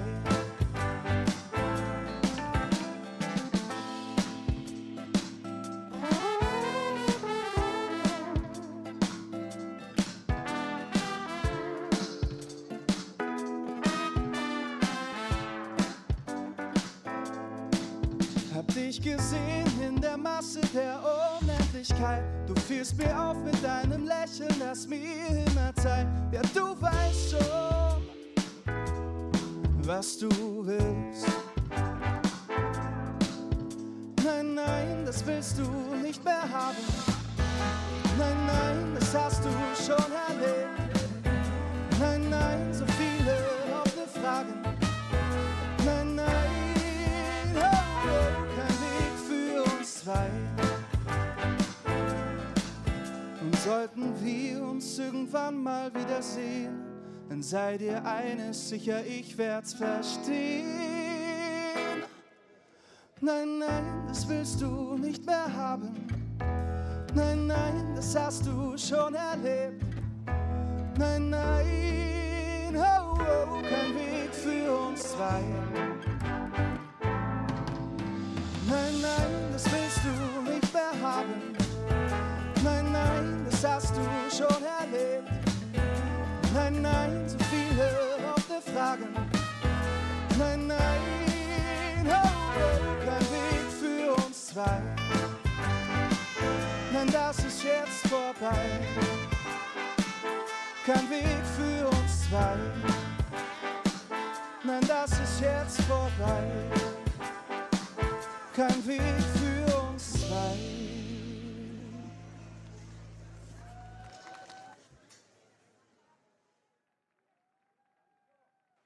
The wait is pretty much over. It's time for the three biggest races in karting to get underway. The World Championship weekend has given us a fabulous platform to play with, and now we are ready for an exciting and exceptional battle as the drivers from KZ2 Masters, KZ2 and KZ will contest the World Championship weekend. I'm Jake Sanson, beside me is Guillaume Alvarez. You're live on motorsport.tv, FIAKarting.com, and of course our FIA Karting YouTube stream as well. We cannot wait for this, the most ultimate of racing weekends, to conclude in fantastic fashion with the three toughest motor races in the world. Welcome along, everybody, live from the Pro Kart Raceland of Wackersdorf in the beautiful southeast of Germany. The sun is with us. The weather has been absolutely fantastic. Ever since the start of the weekend, we're coming towards the end of a three-day battle. There's been a fantastic world event so far, the pinnacle of worldwide kart racing in three classes. For the second edition, the KZ2 Master FIA Karting International Super Cup will get us started this weekend, and we're going to have, of course, the final for the FIA Karting KZ2 World Cup, and to conclude on an even higher step, the FIA Karting World Championship KZ, with the final taking place by the end of the afternoon. 26 laps for all three classes, and the drivers, the spectators, the fans have been gathering around this beautiful track and its facilities that came from the ground in 1997. And you can see them, the actors, the artists, the gladiators are ready to go for battle, starting with the KZ, the drivers, the KZ2 and the KZ2 Masters, all lined up in the respective categories. We only get to keep the best of the best. 240 drivers made it to Germany to start the event, but only a fraction of that is kept at the end. 36 in total per category in those final. Only the best 36 after a total of 36 races, 46 to be specific, 40 qualifying races and 6 superheat this morning. And at the end of that, well, this is about kart racing. It can be cruel sometimes, but we couldn't get everybody in for the big party of them all. Only the 36 in each of the class get to go through the final.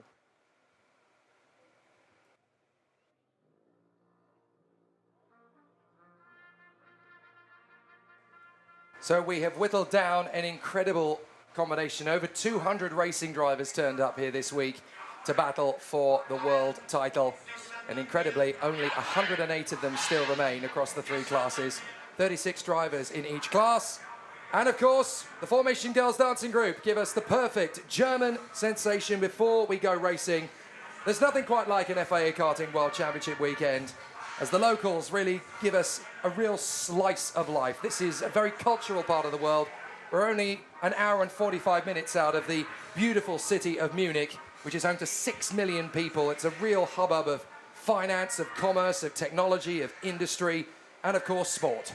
And of course sport, as always, with the Olympic Games that took place back in the beautiful city a couple of decades ago.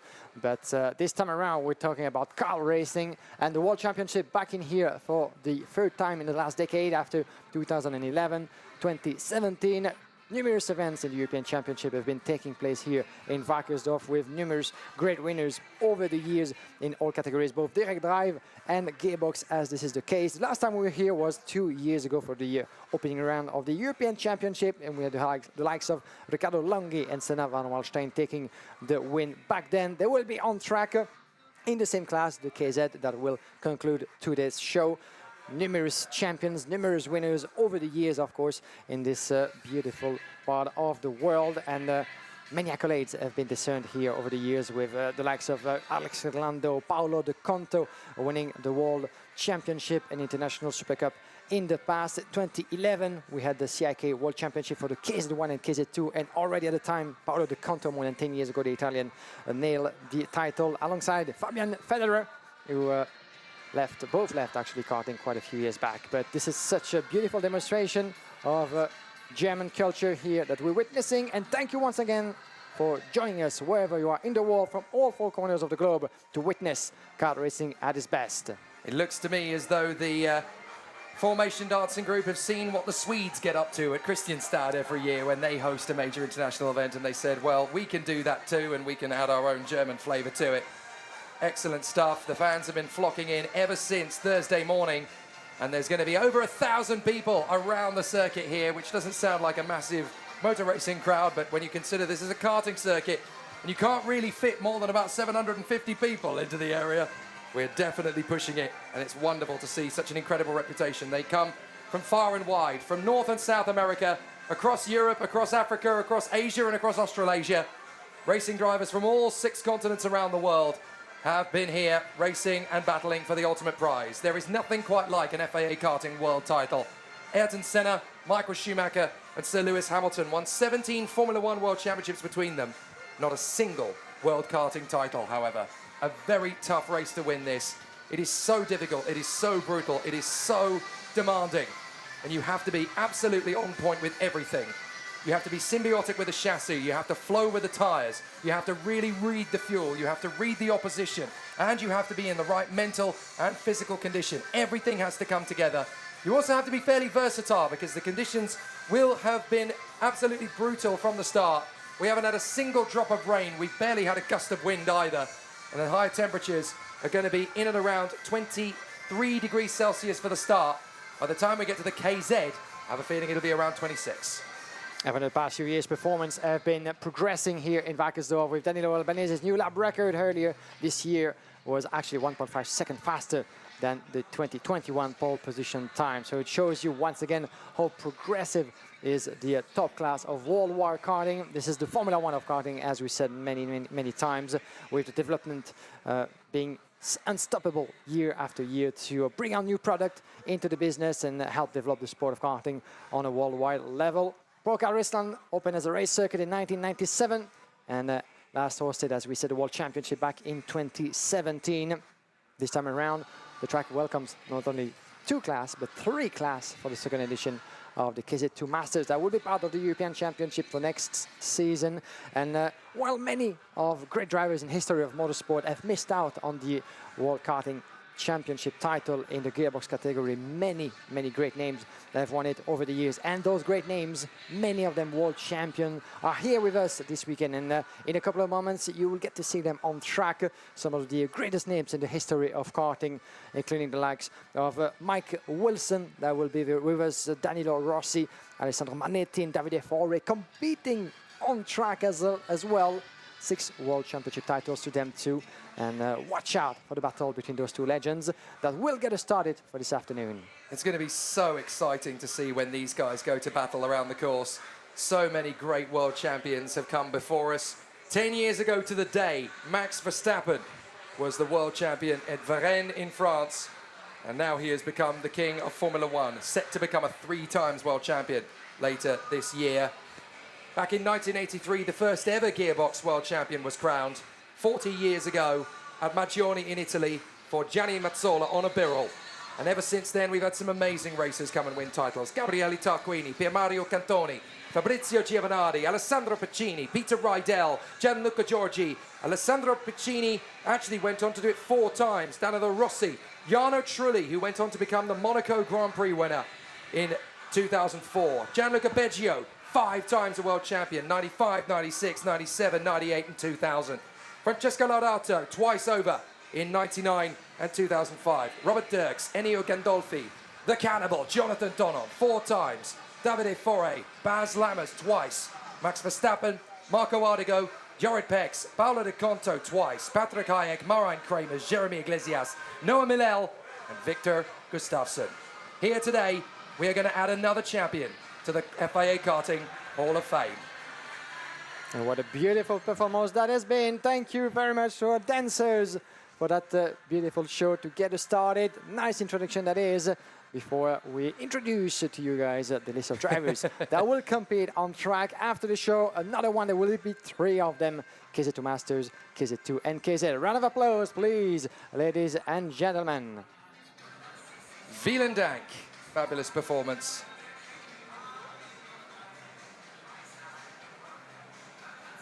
Great work from Formation Dancing Group. And great to see them putting on an excellent display here for the FIA Karting World Championship. We are almost underway for the KZ, KZ2 and KZ2 Masters finals after what has been a sensational race weekend so far. But now we get the 3 biggest races of the year. Every single driver in the mix wants to become a world champion. And you guys have done an absolutely fantastic job sticking with us for this length of time.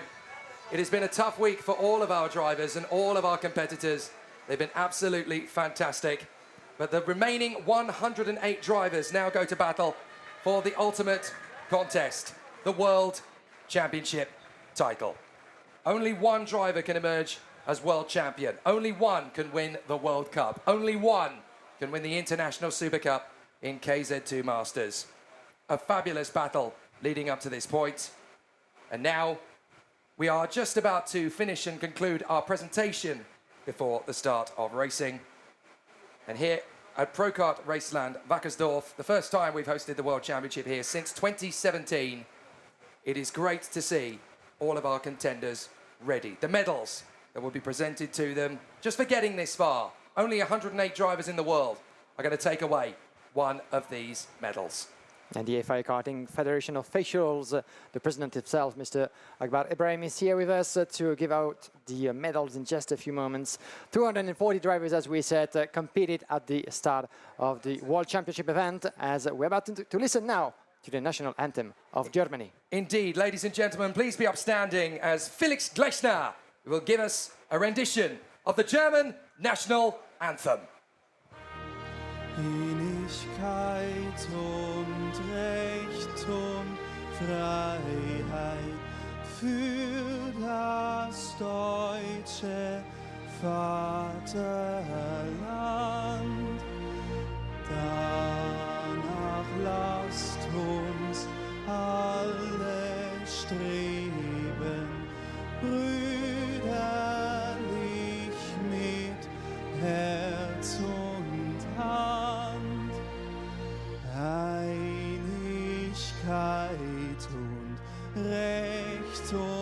Freiheit sind des Glückes Unterpfand.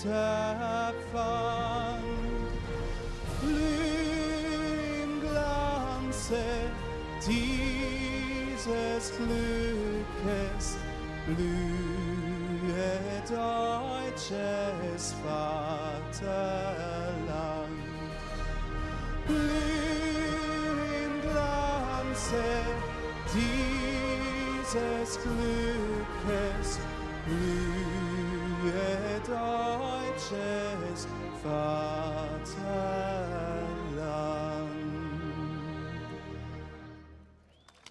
Vielen Dank, Felix Gleichner, giving us a fabulous rendition of the German national anthem here at Pro Kart Raceland, Wackersdorf.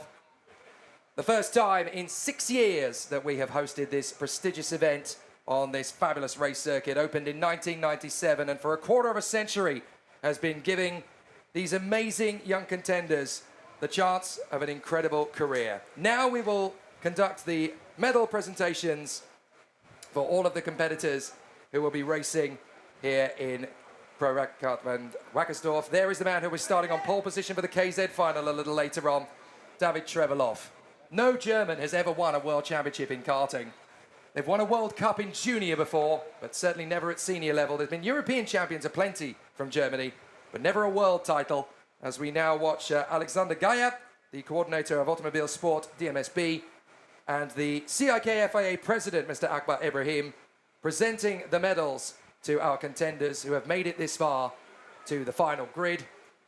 But this is a very special day. On pole position for both the KZ and KZ2 finals later today, we have a German driver driving for Maranello SRP Sport, a team that's never won the World Championship, but they might do it twice in the World Championship and the World Cup with David Treveloff and Niels Troger. It could be the greatest day in German karting history.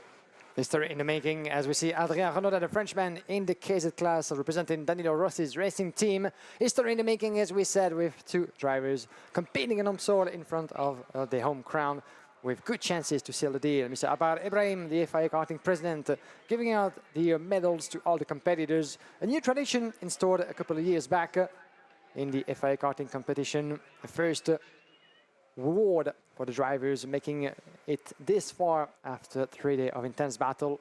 Don't forget that in the KZ class, for instance, there were 48 at the start, only 36 left. In the KZ2, 119 drivers, only 36 left. And in the KZ2 Masters that will come next, 70 of them, and half of that left for the most important of all races. So every ticket is worth battling for, and we've seen that through the qualifying heats all throughout ever since Friday and Saturday, as this is a trophy of the World Championship title that will be giving out just after each of the races. Stay with us with the podium ceremony taking place just after the race.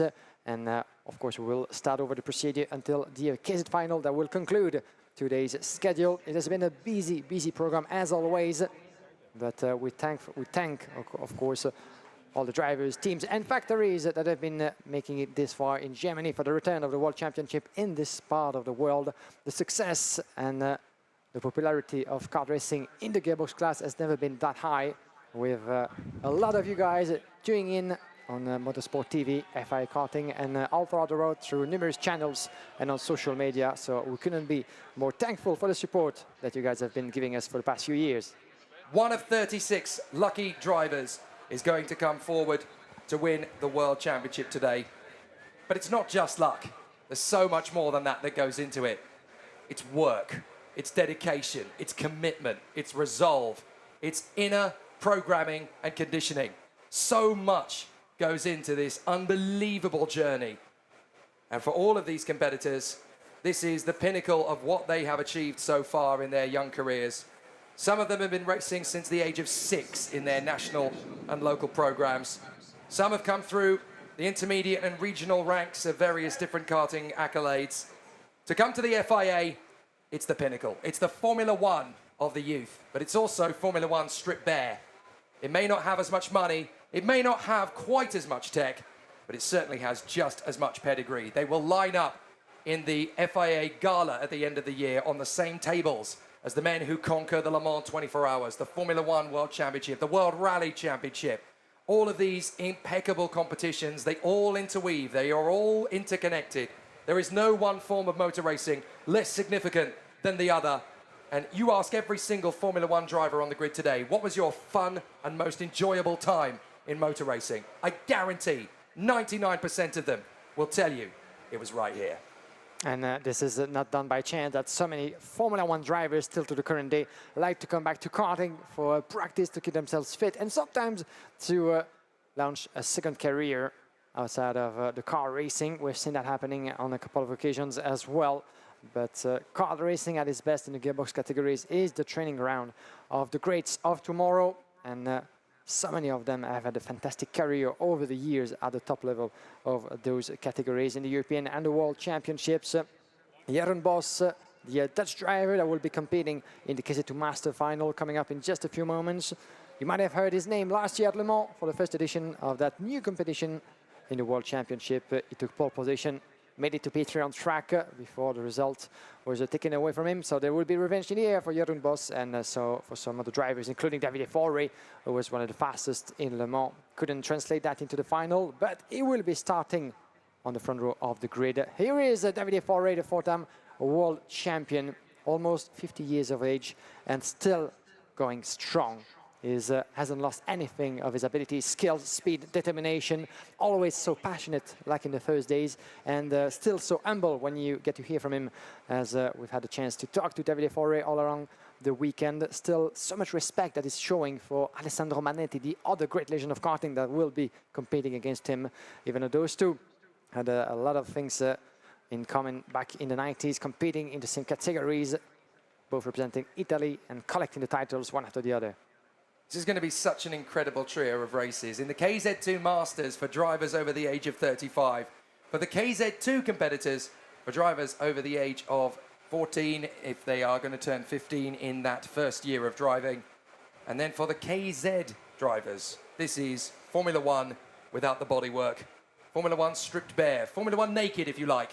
It is such a tough discipline. A couple of millimeters off the ground. 140 kilometers an hour top speed through some of these corners. 2G in the bends. The power to weight ratio is the same as you would find in the Indy 500. It is such a physical discipline of motorsport. And these guys are still pushing at their absolute peak in what is a very tough discipline of the sport indeed.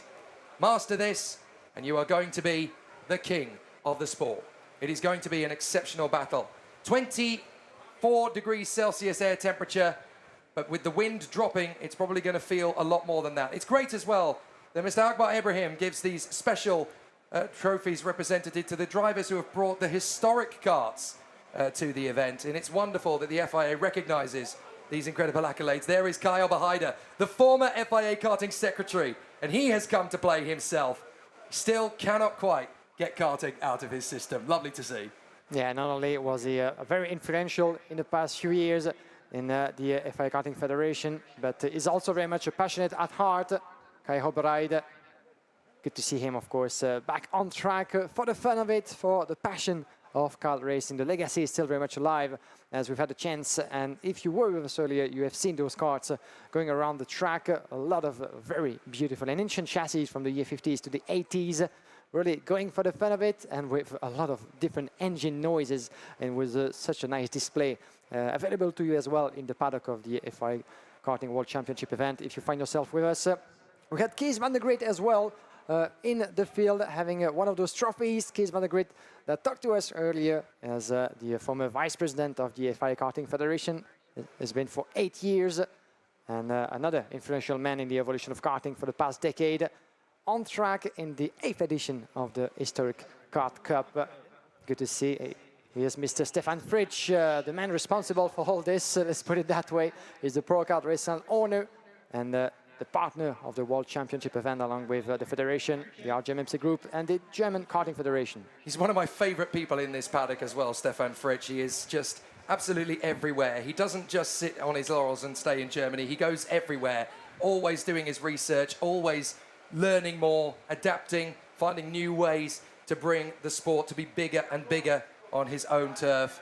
He's a fabulous character, Stefan Fritsch, and he loves the sport with his whole heart. He doesn't just do it from a business perspective, he does it from a passion perspective as well. And it's great to be in his back garden. There is Kies van der Grint with all his mates, just enjoying the fabulous opportunity that he has here to soak in the spoils of the vintage world of karting while celebrating it with 5 times world champion Mike Wilson, 6 times world champion, my apologies, Mike Wilson, who is now, of course, overseeing the fabulous career of the Jamaican talent, Alex Powell, who, of course, Alex Powell is the nephew of the Olympic athlete Asafa Powell. It's going to be really exciting to see what Mike Wilson makes of this. Still loves his karting. He's never been out of the paddock either.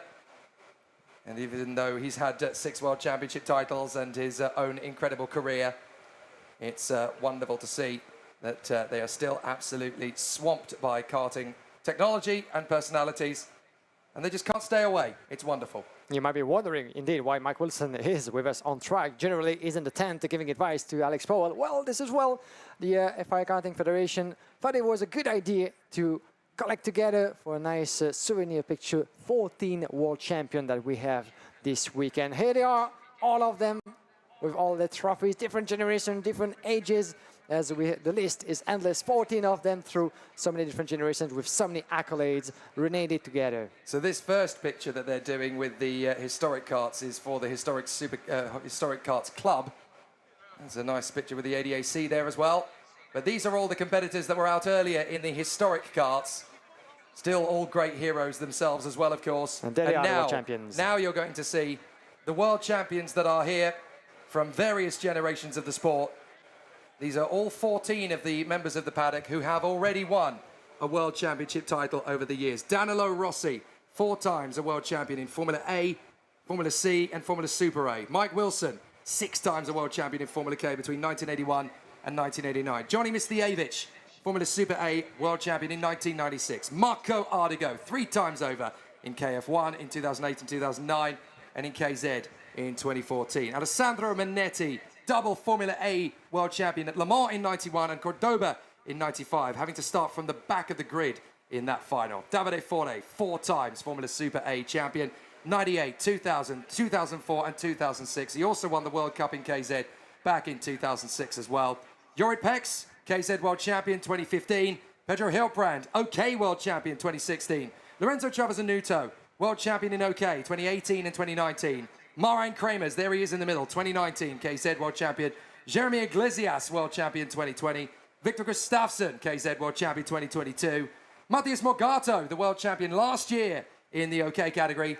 And somewhere in there should also be Kian Nakamura-Berta, who of course was a junior World Champion in 2021. There he is. It's an amazing group of people to be included with.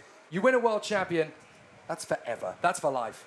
It reminds me of a couple of years back. Formula One did the same with gathering in Bahrain all the latest world champion, and we're doing the same here for the greatness of kart racing. 14 of them all throughout different generations and different ages. And the legacy of karting, as we said, is still very much alive thanks to those passionate people with the different chassis, witnessing, of course, here, different generations, the history of karting, the sport that we love so much. It was a beautiful gathering of champions, of great names in the history for the past 50 or 60 years, ever since the rise of the sport in the year 60. The first World Championship held in 1964, at the time when karting was brought to Europe from the United States of America. The 14 world champions that are here in person. This sport is absolutely hot-wired into the DNA of every Formula One Grand Prix winner, every Indy 500 racer, every Le Mans 24-hour competitor, every rally driver. You've usually done at least a little bit of karting in your life, and you can take the racing driver out of karting. You can't take karting out of the racing driver. And what a special moment that is. I do hope that you are here with us, tuning along to live that direct live from Wackersdorf in Germany. Thank you very much, guys, for gathering along and giving us those precious moments and souvenir. This World Championship event in Wackersdorf will go down to the history books for the quality of its organization, for the quality of its racing, for the field of up to 240 competitors. And history is about to be written once again. Can German drivers make their colors shine on home soil? It remains to be seen. The battles will be aplenty, starting with the KZ2 Masters, and 2 of those world champions you've seen in the group will get to start. Not so much alongside each other. We came close to that in the qualifying heats, but they will be just one behind the other on 2 different rows. And good to see as well a lot of people that have been gathering here at Wackersdorf all throughout the weekend. Ever since Thursday, the track, the paddock, the facilities, the surroundings have been full of people, passionate families, friends, and sometimes people not so much familiar with the sport, but who thought it would be a good idea to pay us a visit. And I do hope that everybody has been enjoying themselves as much as we have. In a little over 12 minutes' time, we are going to be battling for the first of our finals.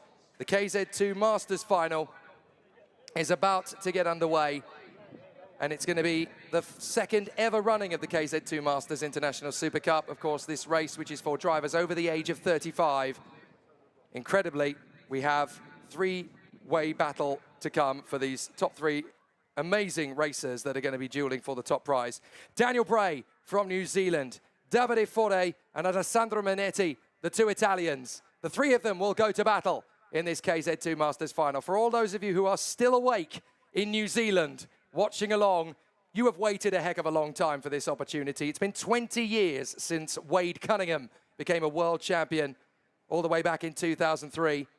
There is an opportunity today for another Kiwi to get the job done in the KZ2 Masters. It'll only be the 2nd time a New Zealander has ever won an FIA Karting World title. Pasquale Lupoli and Gonzalo Planta, Deputy Race Director and the Judge of Facts, are there getting ready for the start of this FIA Karting KZ2 Masters International Super Cup. And it's been a very long road to this point, and it was obviously announced earlier this year that this very popular movement is just going to continue as we watch FIA Karting Race Director Nigel Edwards assemble the troops, both photographer and marshal and official alike.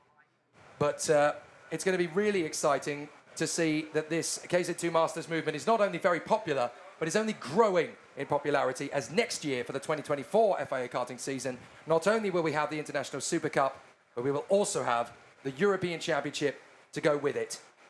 That's going to be a beautiful season to look forward to, that's for sure.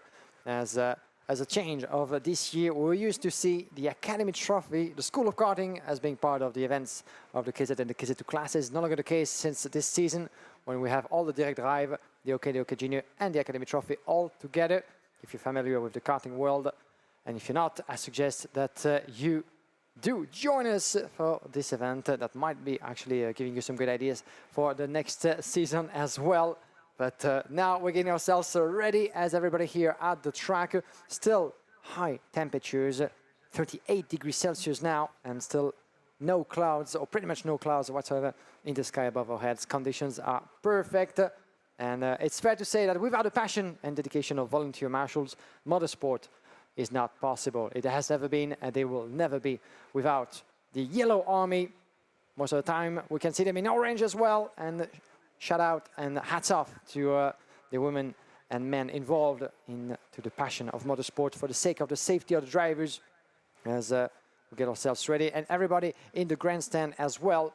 I hope that you guys bought your drinks, bought your popcorn, and that you get yourselves ready for the battle, because you won't have only 1, not 2, but 3 finals of 26 laps for the schedule of this afternoon. So we cannot wait to get going here.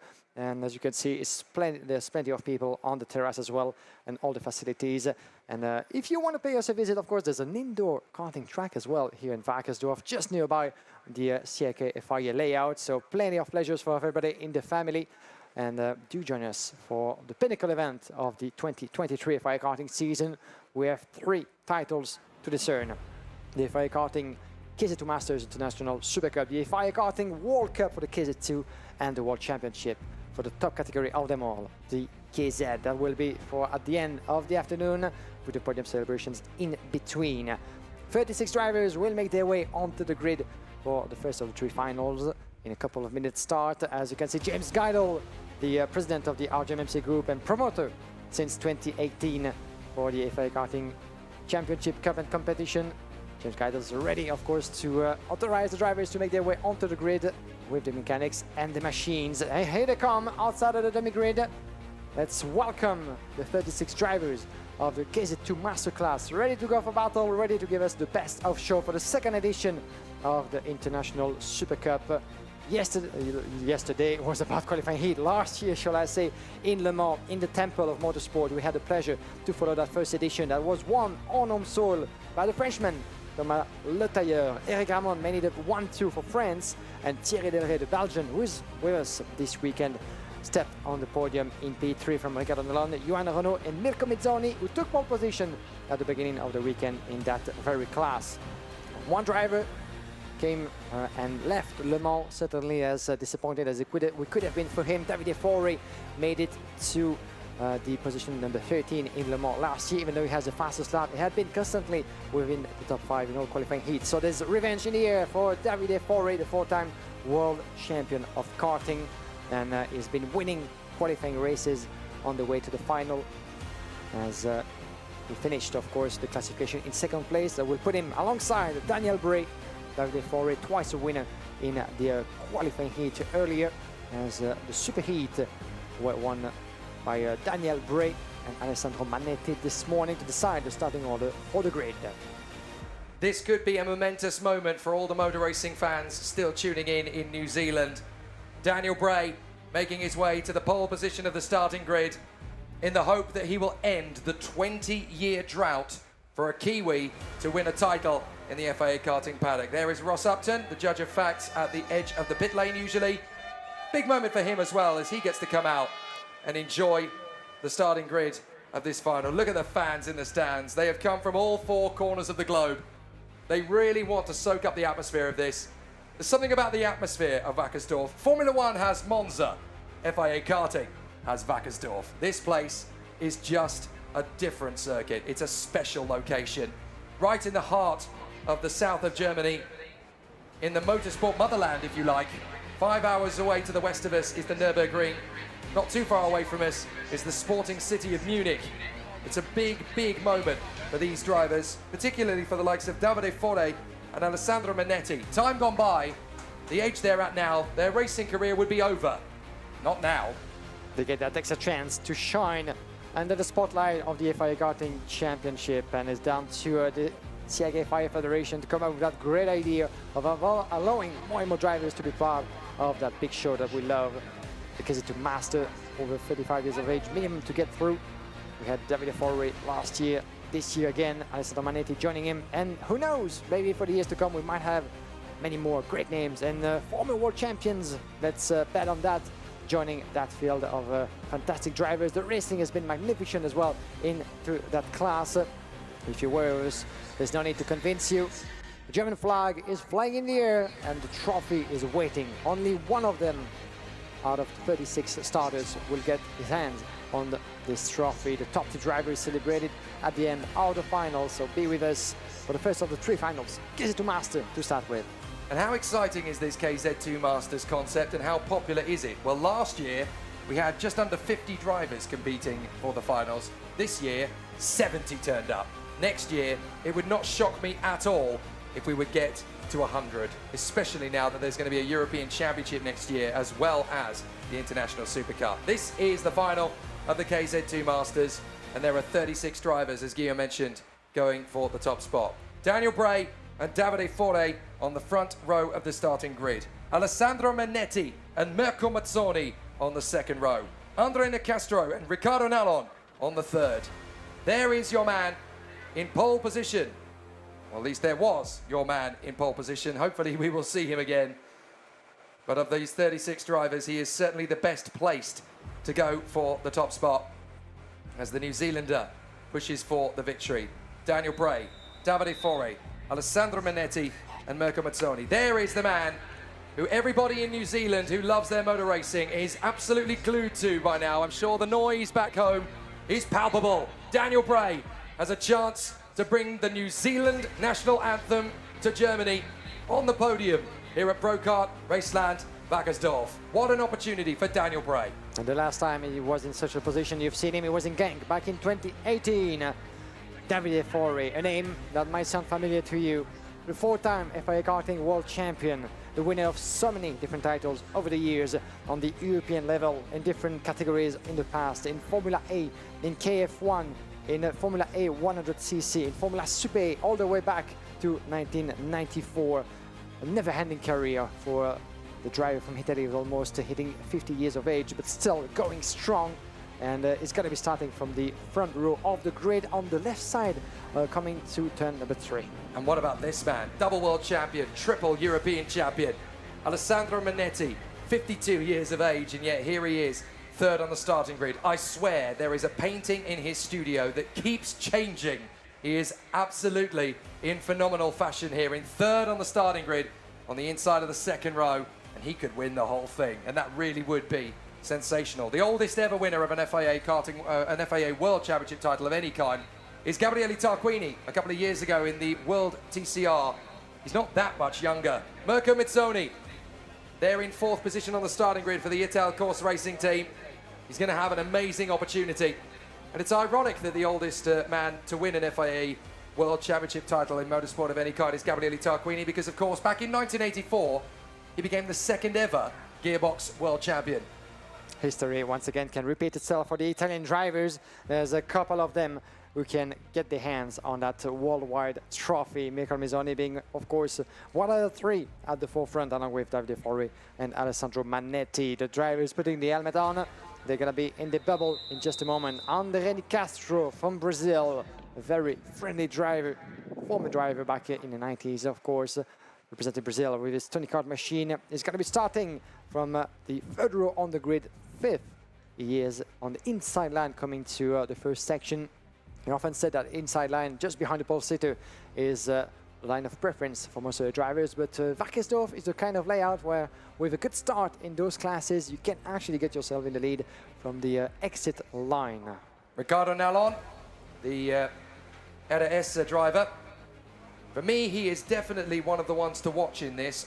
Through the course of his Masters category drives last year, he never finished outside the top 5 in any final he competed in, which is quite an incredible achievement, actually. He's very much dedicated and focused to going for the title. He could do it from 6th position on the starting grid. It's a long shot, but he does have the opportunity to do so, and he's definitely going to be paying attention to everything around him in order to get that done. 7th on the starting grid, Alessio Lamartina. 8th on the grid, Thomas Mich. 9th is the German talent, Thomas Denerl, and then Roberto Profico lining up 10th on the starting grid. All the way back to Regan Hall and Sebastiano Di Matteo on the final row of the grid. 36 drivers, all bidding to win the KZ2 Masters Final 2023 here at Pro Kart Raceland, Wackersdorf. The second ever running of this illustrious new contest, and a fabulous chance to see some of the kings of the past back in the saddle once again. Not just racing on the world stage, but racing for their fans back home as well. The 1 minute board goes up, so it is time now for these drivers to get their final preparations underway. Everybody on the fresh tires, that's for sure, with the compounds produced and delivered by LeConte Tires, the partner of the World Championship event and of the karting track of Wackersdorf here in Germany. And the drivers had to go through all the sessions between qualifying, the superheat, and all the qualifying races in between with just 1.5 sets, 6 tires they had to juggle with in order to find themselves here.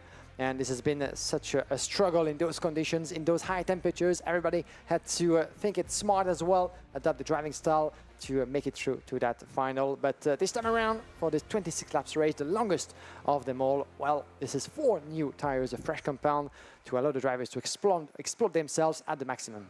Let's do it, folks. Let's crown 3 world champions in the 3 different disciplines, starting with the KZ2 Masters International Super Cup. The whole week of racing has come down to this contest. Who is going to receive the winning trophy at the end of an epic battle? Let's find out. The KZ2 Masters final is underway, and it's Daniel Bray, Davide Forri, Alessandro Manetti and Mirko Mizzoni on the front row of the grids. Then André Nicastro and Ricardo Nallon on the third row. Alessio Lamartina and Thomas Mich from Thomas Denel and Roberto Profico, Rasmus Haugard and Andrea Spagni, then Sven Salzman, Emanuele Simonetti, Marco Pagani, Jendro Vascher, Samuel Gaffner and Thomas Newman. Row number 10, we'll see Claude Ball and Thierry de Jong from the Thierry Delray and Andreas Dresen, Sergio Constantini, Jeroen Bos, Emmanuel Ducrot and Michael Bunke, Marcus Roche and Eric Huber, Bruno Van Zan and Christian Norman, Mark Walhauser and Victor Jimenez, following Sebastian Leder, Gregory Leder, Regan Hall and Sebastiano De Matteo. 18 rows of that grid, 36 of them ready to go for the battle. Conditions are met. Everybody here is with us on track and live on FIAKarting.com, Motorsport TV, and all over the world, social media, numerous TV channels, all four corners of the globe covered for the pinnacle event of the FIA Karting season. Make sure to be with us until the end, because this is only getting started with KZ2 Masters, followed by the KZ2 and the KZ1 warm-up lap, and a lot of action will be watched closely from the inside. The head of race control, Chris Lambrecht, either side, Sara Blanco. Happy birthday yesterday, by the way, Sara. And Joanna Falcao as well. Watched on by the FIA Karting president himself, Mr. Akbar Ibrahim, who loves to get under the skin of every facet of this sport, under every element of the sport. And a real credit to these guys, the Pro Kart Raceland team, who work day in, day out at the normal grind, keeping the business going, letting people come and race and test and soak up the pleasure of motor racing, some for fun, some for developing their careers. But this is what their work comes down to, the glory and the privilege of having a World Championship event on their doorstep. And this is a big, big deal for any race circuit to host a World Championship event. Look at the fans on the back straight. They are absolutely filling the barriers. There's absolutely no room left on that back straight. Everybody is watching, and I can see flags from Latvia, from Germany, from Estonia, from Hungary, from Italy, from France. They are so partisan, these fans. They are passionate, they are prepared, and so are we for the nail-biting conclusion to the KZ2 Masters International Super Cup. 2 warm-up laps instead of 1 for the qualifying races to get everybody ready. And at the end of it, all the drivers getting back on their respective positions on the grid. Once the light go out, we'll be ready to go, hopefully at the first attempt. It's fair to say that the racing has been fascinating, hectic, but very clean all throughout the weekend. And watch out for nailing those starting procedures. We've seen mistakes in the past. Penalties were given even to the best out there in those fields. It gives you a picture about how difficult that can be to nail those milliseconds of reflexes to get yourself into the racing. For me, this is a three-way fight. The Kiwi, Daniel Bray, taking on the 2 Italian legends, Davide Fore and Alessandro Menetti. However, if all 3 of them let them slip, someone else will emerge to come forward to make it happen. In karting, nothing is ever certain. You have no idea who's going to win. You have no idea who will step up the game. Tactics, strategy, tyre degradation, it all comes down to a real nail-biter. The final couple of karts in position as Sebastiano De Matteo and Regan Hall line up on the grid. We are ready for the first final of the day. The KZ2 Masters International Super Cup is go! And off we go! It's a perfect start for Davide Fore, who launches forward and takes the lead from Daniel Bray and Alessandro Menetti. A perfect launch for the 3 drivers as they come through. And already, Davide Fore trying to close the door on Daniel Bray. Alessandro Menetti creeping forward. And there's an off already. It's one of the Charles Leclerc karts, I think, over the far side. It's the 353 that's gone already. That is Thomas Denel. Thomas Denel, the German. The privateer has gone over turn 4 already. Disaster for Thomas Denel. Yeah, disaster for the one who was starting from P9 on that grid, already out of this race by the look of it. Yes, he's got back on himself. That's fantastic. Let's see where he will finish this race. As we conclude the opening lap already, Alessandro Manetti was giving a little bit of a push into turn number 4. Let's find out where he actually finds himself at the end of this opening lap. But what a start it was. And look at the gap that Davide Fore has been building for himself in just 1 lap. 1 full second on Daniel Bray. Alessandro Manetti trying to catch up with the New Zealander, the CRT driver in third. Really close. Oh, a bit of a contact by the look of it. And Alessandro Manetti caught up over there, and Mitch actually making his way through for P3. Wow, Manetti wasn't expecting that. And double yellow flag into turn number 4. Yes, there's been an incident up at turn 4 by the look of it, but Thomas Mich fighting his way through to 3rd position past Alessandro Manetti. That releases Fore and Bray, and Alessandro Manetti diving up the inside outside to try and get back into third, and he's got there. So not a big problem yet for Alessandro Manetti, but he doesn't want to be fighting for third. He wants to be fighting for the victory. And further back, we have had our problems. It was Andrea Spagni and Sebastian Lieder that had the problems. So they are out of the race by the look of it. No, they have actually both got going again. They're just at the back of the field. So it's Fore, Bray, Manetti, Mich, then Mizzoni, Nallon, Lamartina, Profico, Nicastro and Simonetti. And it's a great battle up front for Davide Fore, who's a second clear of Daniel Bray. But now that Bray is not having to defend from Manetti anymore, watch out, the Kiwi is coming. I do hope for Alessandro Manetti that nothing has happened to his front fairing. Seems okay by the look of it from a distance. But there was certainly a bit of a contact with Daniel Bray. Hopefully we can watch that back later into the race. But all those shenanigans between drivers allowed Davide Fore to put himself a bit of a cushion over there, leading the others, Manetti, Mich and Mizzoni battling along. Nallon is following out in P6 out of the last corner. There's going to be a long game concluding lap number 3, but there's 26 in total to see the checkered flag, so anything can still happen at this stage. The drivers kept saying just before coming to this afternoon that even though they're under pressure set of tires, watch out for Manetti trying to make his move, don't have any quite yet. The driver said, well, watch out for the second part of those finals. And around the inside goes the 317. Beautifully made by Lamartina on Nallon. Oh, that's Daniel Bray! Daniel Bray is gone! Daniel Bray! The Karts has broken down on him and he can't believe it! Daniel Bray from second position, the New Zealander, tries to get going again, but the victory is absolutely washed away for the Kiwi. They will have to wait even longer for the next New Zealander world title winner.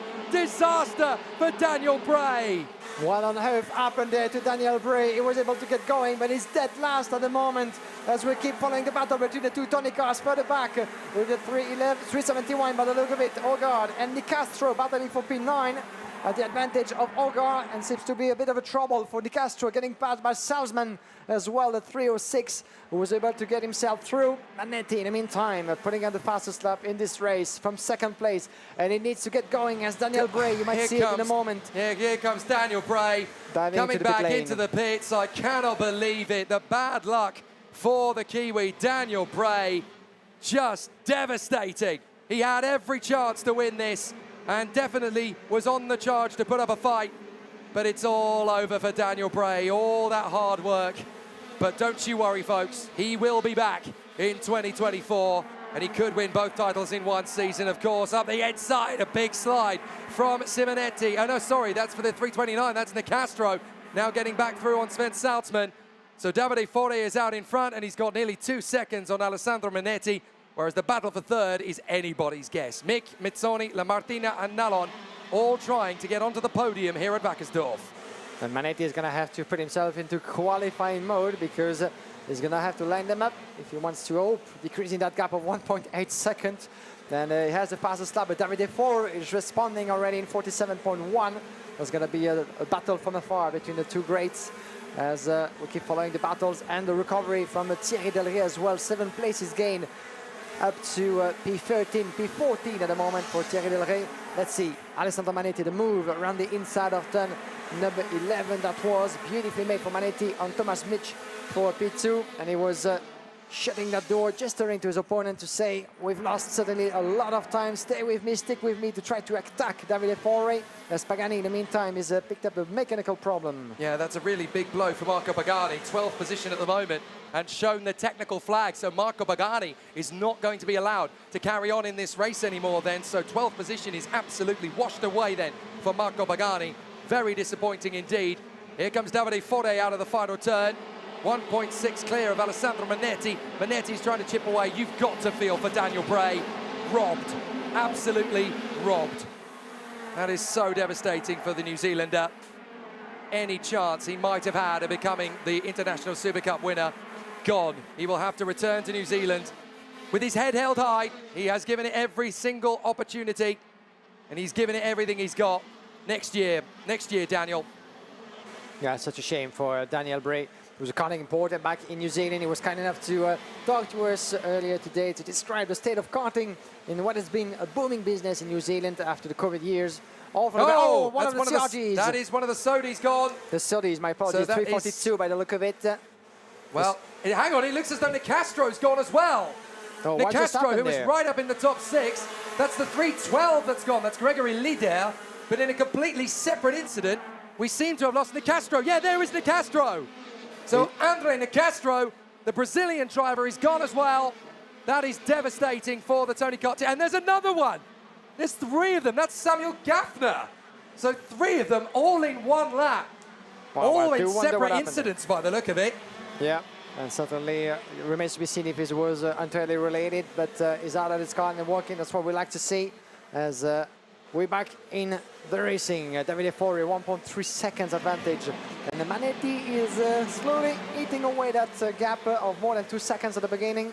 That's going to be a long game, as we said. Run inside into the last turn. Watch out for the move. It was successful by the look of it from the 303. I think it was Riccardo Nalan who got himself not quite yet in front of Mirko Mizzoni. P6 last year in Le Mans. One of the fastest on this track. Run the inside, clipping the curb. What a battle between the 2 power lanes, and black flag for Marco Pagani. Unfortunately, his mechanical trouble was deemed too serious. He had within 3 laps to get back to the pits. He didn't listen or didn't see the flags, and as a result, he's gonna find himself excluded from that race, unfortunately. Well, I'm afraid not seeing the flag is a little bit of a humdinger, because not only is the flag shown to you, but it's also put on the digiboard as you go past the pits.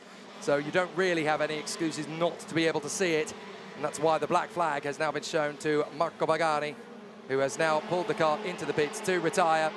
Meanwhile, though, the battle for third is raging, and the battle for the victory could still be on here between Fore and Manetti. As on the sidelines, the mechanics are still giving their drivers plenty of motivation. Come on, come on. Thomas Mich, third position, wanting to put the Frenchman higher up the order. You're going to have to do a heck of a lot of work if you want to see a German on this particular podium, because the leading German in this race now is Sven Salzmann, all the way down in 10th. And another fastest lap for Alessandro Manetti in 46.7. If you take a look at the pole position by Marco Mizzoni, was 46.3. At this rate, Alessandro Manetti might actually equal the pole position time of Friday. We're not there yet, as Gregory Leder is being investigated by the officials. But Manetti is in the race of his life at the moment. He knows, of course, that he lost too much time in the early stages. Here's Davide Fori with the Sodicat machine from Renda Motorsport. But now he's going to try, of course, to decrease the gap as much as possible. And yes, it just decreased once again. See, Alessandro Manetti has brought this gap down to just a second. We're not even at the halfway point of this KZ2 Masters final yet. So there's still a lot that can happen, as that is Marco Pagani out of the race. We're not entirely sure what the issue was that gave him the technical flag in the end. But he got to the black flag, unfortunately, for not responding to it in 3 laps. So big problems there for Marco Pagani. But it's Fore now 9/10 of a second ahead of Manetti. Manetti is reeling him in. So we're going to get the ultimate battle royale between 2 of Italy's greatest ever kart racers. The gap comes down again. 8/10 of a second. Alessandro Manetti versus Davide Fore. Bring it on! You know, I feared for a moment that the gap was going to be too big for that fight for the win between the 2 greats that we had been expecting to take place. And Manetti is decreasing the fastest lap in this race once again. The pace the Italian has been pulling ever since the start of the weekend, considering that he's been out of the kart for years and more than a decade since he was part of a World Championship event. And to see him, you know, at his best and looking so fast, so consistent as well, and so assured about his maneuvers, because he hasn't put a foot wrong ever since the start of the weekend. He's been very mature, obviously, due to his experience, but showing a lot of respect, fair play, but determination in every single move he's been pulling off on track. And Manetti now half of a second. Davide Fore, by the look of it, is quite struggling at the moment. He's been lapping in 46.9, while 46.6 for Manetti. So there's fire in the house for Davide Fore. That first part of the race was his, but could the second one falls to Alessandro Manetti? That's going to be the battle of the greats. 6 world titles between them 2.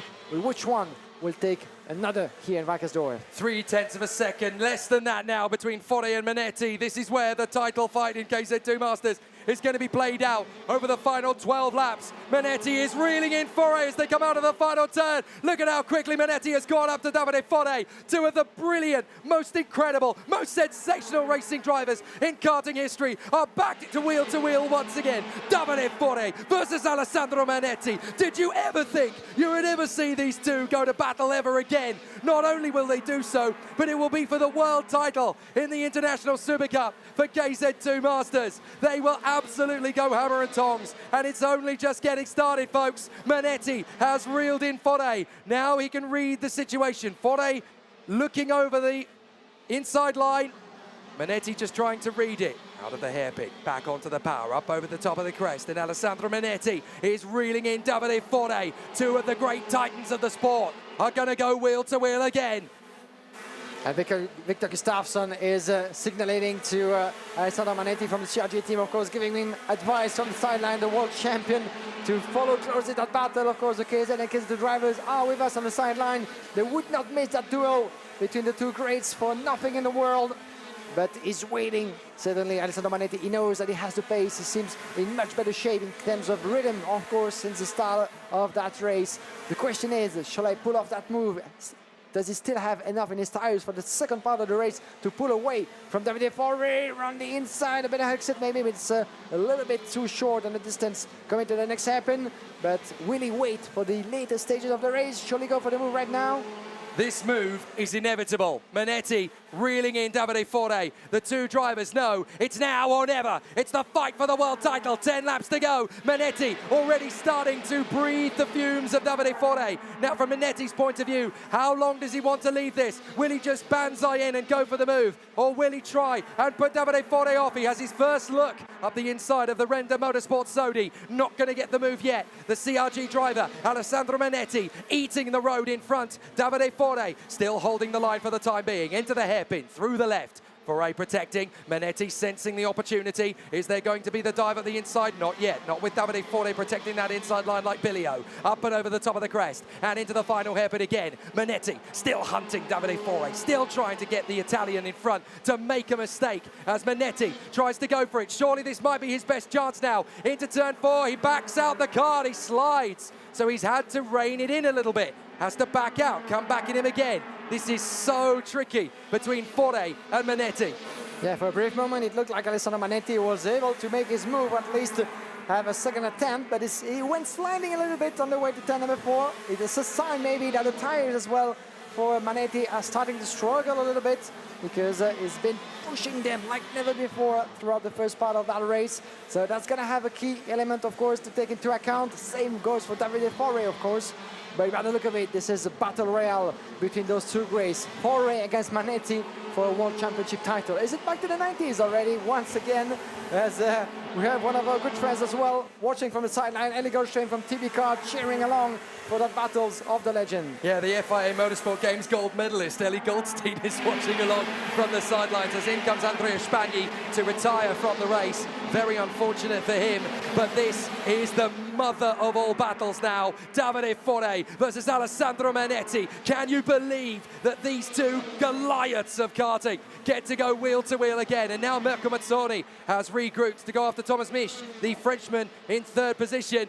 So now, what can Manetti do? When will he make his bid? When will he go for the overtaking move? He's certainly all over the back of Davide Fore for the moment, and that's another retirement, I'm afraid. That's Jeroen Bosch, who was so strong last year.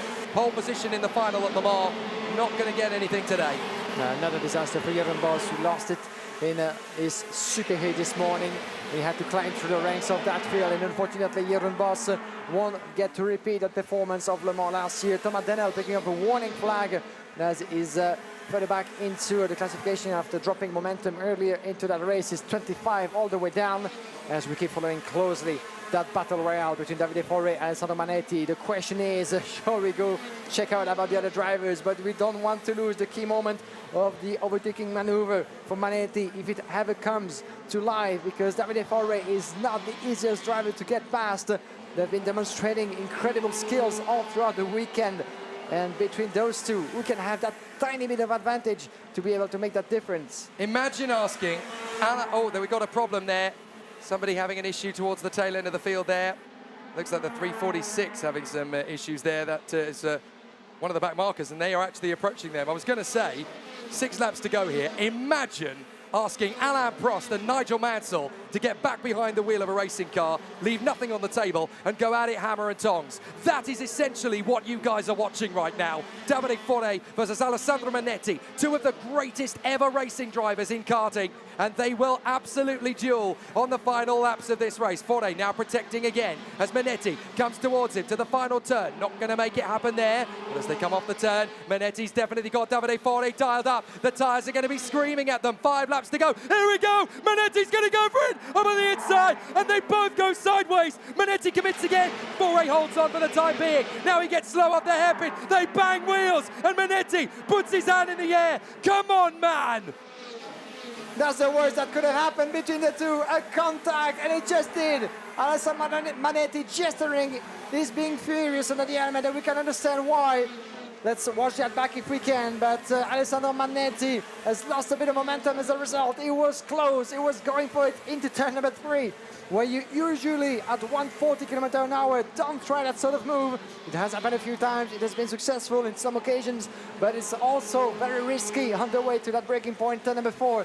He chose the first option, and it goes the way of Davide Fore, who just picked up the pace once again, up to 0.8 of a second. Can Manetti keep his head down and try to attack again? Manetti just waved at Nigel Edwards, the race director. Were you watching? Did you see that? He is absolutely enraged with Davide Fore up front. But look, 4 laps to go. This isn't over yet. Here we go. This is Manetti's making a move on the inside. He really has to slide the card in to commit. And then, of course, he has to try again. And Alessandro Manetti tries again off the hairpin. Fore cuts across, and look at Manetti's reaction. Oh, come on! This isn't racing. You just rubbed me off the road. Yeah, we'll go down to the officials to decide what to make of that incident, but still the two keep going into that crazy final as we enter lap 24. The checkered flag is getting near. This isn't over. This is not over. There's 3 laps to go and 0.6 of a second. This ain't over yet. Yeah, the gap just decreased itself. Alessandro Manetti responds with another fastest lap, 46.5. So that tiny contact and passage in the grass didn't seem to reduce his determination. He wants that title. He wants to take revenge. Another fastest lap for the CR2 driver. Can he make the connection on Davide Fore? Could we have one last lap battle? This has been immense and royal ever since. It reminds me of that fantastic battle in Carole in France in 1999 between 2 other greats. Davide Fore was one of them, and we had Alessandro Piscini as well. And let me tell you that it ended in tears for both of them. That is the least I wish to those two, but one of them was Davide Fore defending again as he's doing today for the World Championship. This is a Rocky Balboa style contest between these two, isn't it? They're absolutely hammer and tongs. Meanwhile, Mirko Mazzoni is trying to get the 3rd spot on the podium away from the Frenchman Thomas Mich. He tries again and loses ground, and here comes Emanuele Simonetti to dive in for 4th position. No, you don't! And they tangle, and it's all over for them. Mazzoni and Simonetti take each other out of the fight for the podium. Oh, incredible ton of events. Simonetti, unfortunately, out of this race by the look of it. Such a shame with Riccardo Nalone as well. But we need to go for the lead again, because here they come, and Manetti has caught right up to Davide Fore, and we've only got 1 lap to go. Here comes Manetti. He will do everything to get past Davide Fore. 1 lap to go, through turn 4, coming at him hammer and tongs. Down to the brakings over the hairpin through 4, turns back in, gets back on the shifter, up through the left-hander, down to the hairpin. Can he go for it on the inside? No, Davide Fore is going to control the left. Now he's going to come back on through the right-hander. Manetti will look for every single inch of a gap that he can find to get through on Davide Fore. Slingshot it through the chicane. Come back at him into the hairpin. You can't get him into the left. Set him up for the next one. Make sure he gets the mistake, and you can make the opportunity come. Manetti will try. He's only going to get 1 more shot. Here comes Manetti making his bid on Davide Fore. You've got to go for it. Fore protects. Manetti slingshotting round the far side. It's going to be side by side. Fore gets it. Fore by 15 thousandths of a second. The closest gearbox World Championship final in history. Davide Fore and Alessandro Manetti shake on the closest ever gearbox final lap finish you have ever seen. What a finish that was, 15,000 of a second. Davide Fore wins the 2023 FIA Karting KZ2 Masters International Super Cup. What a win! What a race it has been! Watch out as well, hats off for Alessandro Manetti. What a performance has been giving us. 2.2 seconds down in second place. Came back on Davide Forre, a contact, he was in the grass, 8/10 down. The 2 laps were fantastic. A fastest lap in 46.4, almost as fast as the pole position on Friday, and 15,000 of a second missing on the line. This has been Battle Royale from start to finish. What a race, what a final, ladies and gentlemen. But in the end, only one of them could take the crown. And Davide Forre winning his 5th world title in FIA karting competition. 15 thousandths of a second. Davide Forre and Alessandro Manetti. What a showdown.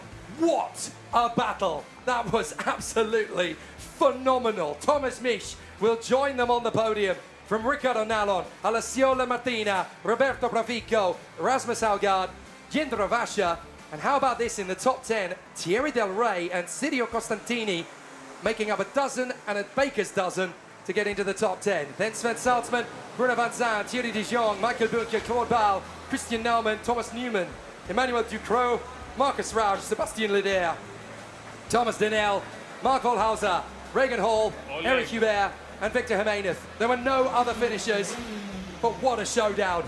What a final. The title goes to Davide Forre.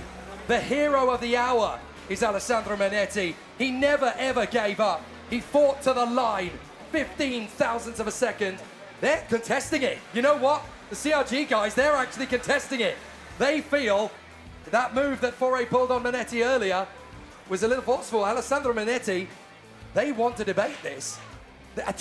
The spirit of the competition and the tension in this sport is just unbelievable. And Alessandro Manetti pushing to the line, but Davide Forre, how about that?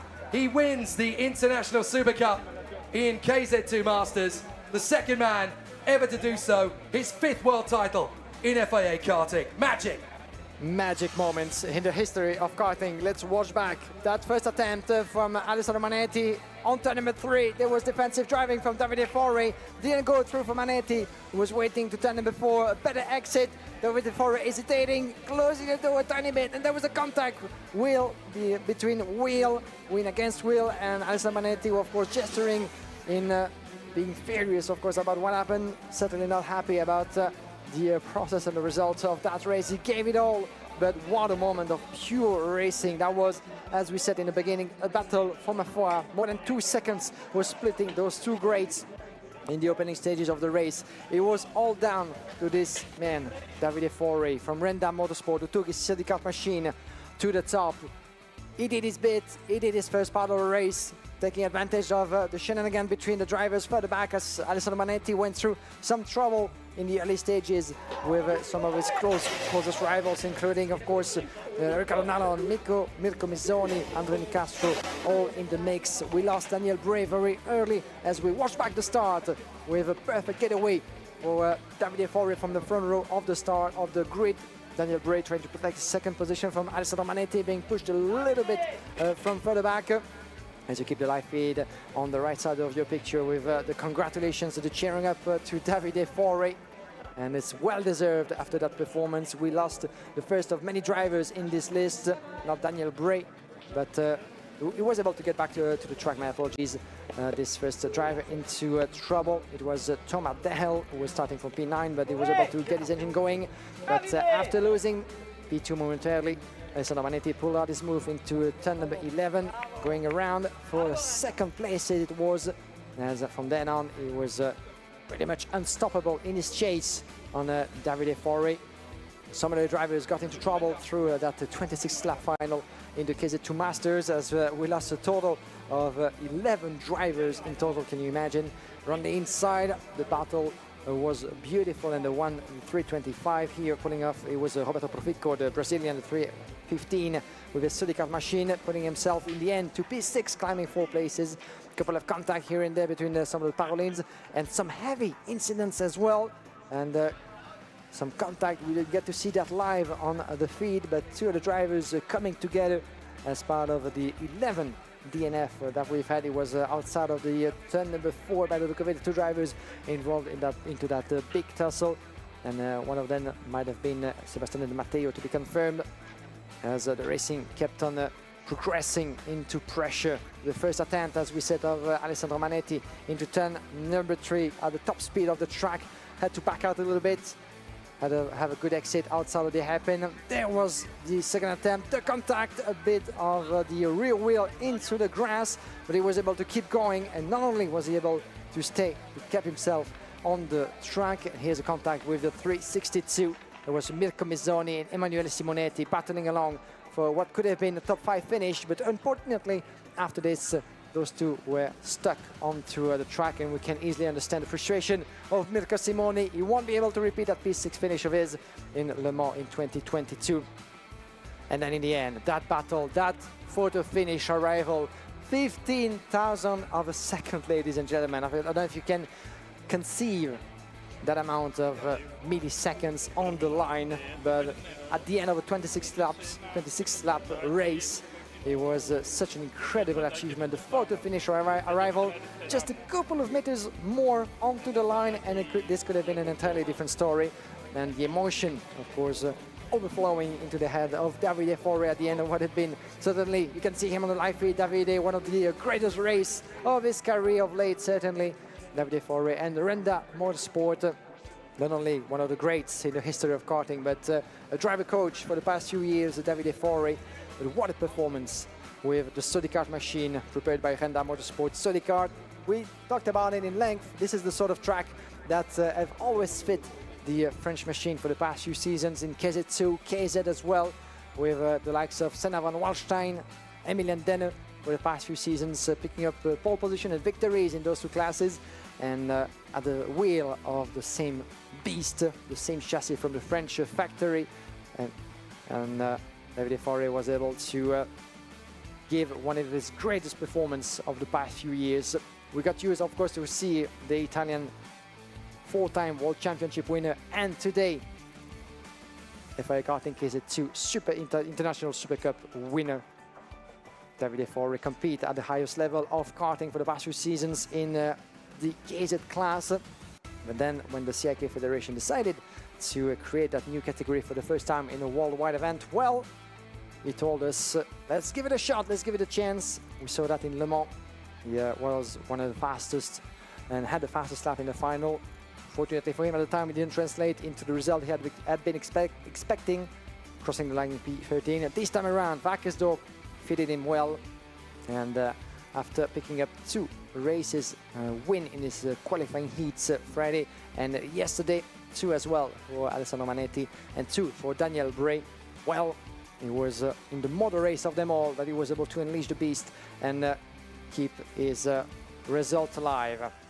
Forre, Alessandro Manetti, Thomas Mitch, this is your podium here in Wackersdorf. 2 Italian drivers, 1 Frenchman, as we're waiting for the top 2 drivers to step on the podium that you guys are going to follow live here from the Pro Kart Raceland of Wackersdorf. A lot of people gathering along in the grandstands and the surroundings of these beautiful facilities of the track in Southeast Germany. Stay with us, because after the podium ceremony, we'll go back on track for the presentation of the actors that will be taking part in the KZ2 final. 26 laps to go through as well for the class number 2 of the gearbox categories in worldwide karting.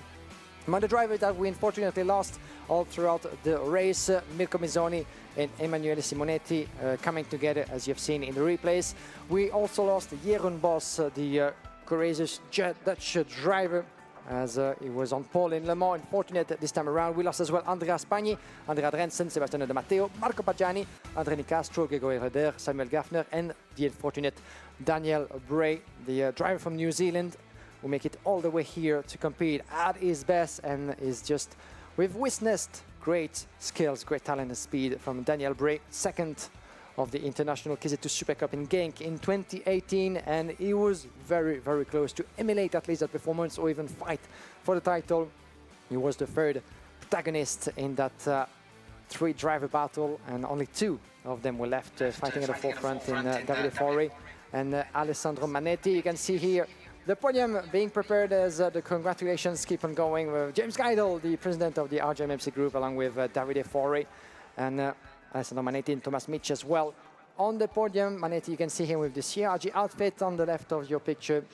Thomas Mitch as well, somewhere here waiting for the green light. Mr. Paolo Bombara as well on the left side, the man responsible for the LeConte tires, the partner of the Pro Kart Raceland of Wackersdorf and the tire manufacturer for this event.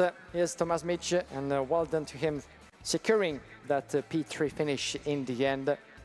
Those LeConte tires have been proving to be successful, consistent, and suffering as well into those heated conditions. It has been hot, it still is, up to 30 degrees Celsius. This is one of the top temperatures that we've had this weekend.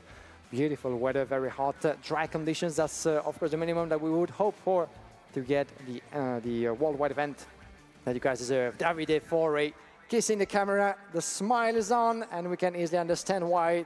There must be so many emotions coming through your head, Davide Fori. You are the first of the 3 new world champion here in Wackersdorf, winner of the 2nd edition of the KZ2 Masters International Super Cup. A couple of years after his 4 world titles, Davide Fori, and we go back quite a bit of a long time for the last time that Davide Fori won a world title event. It was in Formula A back in 2006, 2004 as well, another world title in the same category, as he was as well winner of the World Championship in 1998 in Formula Super A, as well as in Formula Super A in 1995. Vice World Champion that year, European Champion on a multiple occasions. So the number of accolades for Davide Fori, our winner of the day, is endless, as so is the list of accolades for Alessandro Manetti. So 2 of the great names in the history of the karting discipline for the past 30 years are with us on the podium, and oh boy, what a beautiful celebration that's going to be,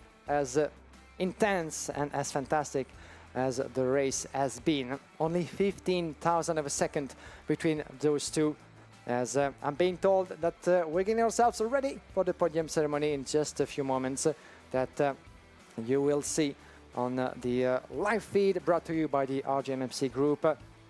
Stay with us after the podium ceremony, of course, because we have 2 more races on schedule with the KZ2 and the KZ 26 lap for each, and 2 more World Championship titles to be given out.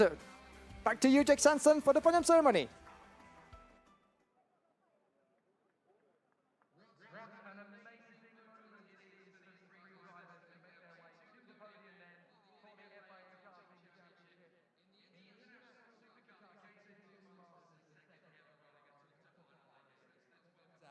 To the podium, in 3rd position for France, Thomas Mich. A great result for Thomas after an epic week, fighting his way to 3rd position in fantastic fashion. In 2nd place for Italy, Alessandro Manetti. 52 years of age and straight back to the podium. What a hero he has been here at Wackersdorf. But your FIA Karting International Super Cup KZ2 winner 2023 for Italy, Davide Fori! He's back once again, ladies and gentlemen. He's not done. He has more left to give. And for his team, ladies and gentlemen, please welcome to the podium, Antonio Renda. The Renda Motorsport team get to celebrate in style, and in deference to them and our man on the top step, the national anthem for Italy.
A fabulous moment for us on the podium.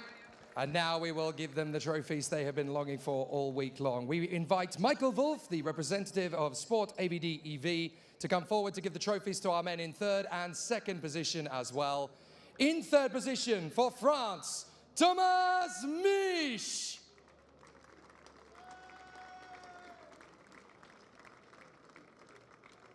And to our driver in second position, Mr. Wolf will also come forward to hand him the trophy. What a hero, 52 years of age and fighting for the title, 50 thousandths of a second off. Ladies and gentlemen, in second place for Italy, Alessandro Manetti.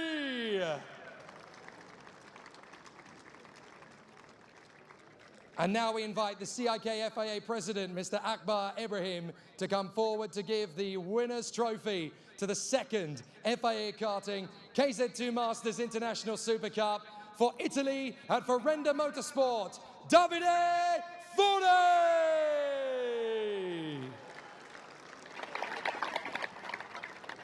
And last but by no means least, we will ask the CAO of MondoKart.com, Mr. Simone Colombo, to come forward to give the winning team manager's trophy for Renda Motorsport. Ladies and gentlemen, Antonio Renda! A huge congratulations to our three KZ2 Masters on the podium, to Thomas Mich, to Alessandro Manetti, and to our top man, Davide Fode. The photographs underway, the podium, and now we invite the garlands of flowers to come forward. First to Thomas Mich in third position, in second position to Alessandro Manetti, and finally to our winner on the rostrum, Davide Fode. A fabulous result, and now the pictures are being taken all around, so let's have the winning podium shots. And together on the podium, the winning photographers. Let's have all three drivers on the top step of the podium together. And of course, the dignitaries will come in as well. Ladies and gentlemen, Thomas Mich, Alessandro Manetti, and your National Super Cup winner, Davide Fode.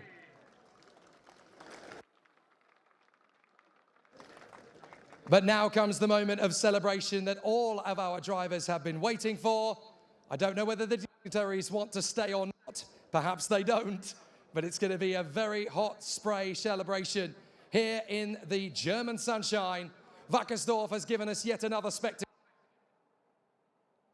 15 thousandths of a second between our two winners, and a great display right to the end. Ladies and gentlemen, our KZ2 Masters are about to party and celebrate!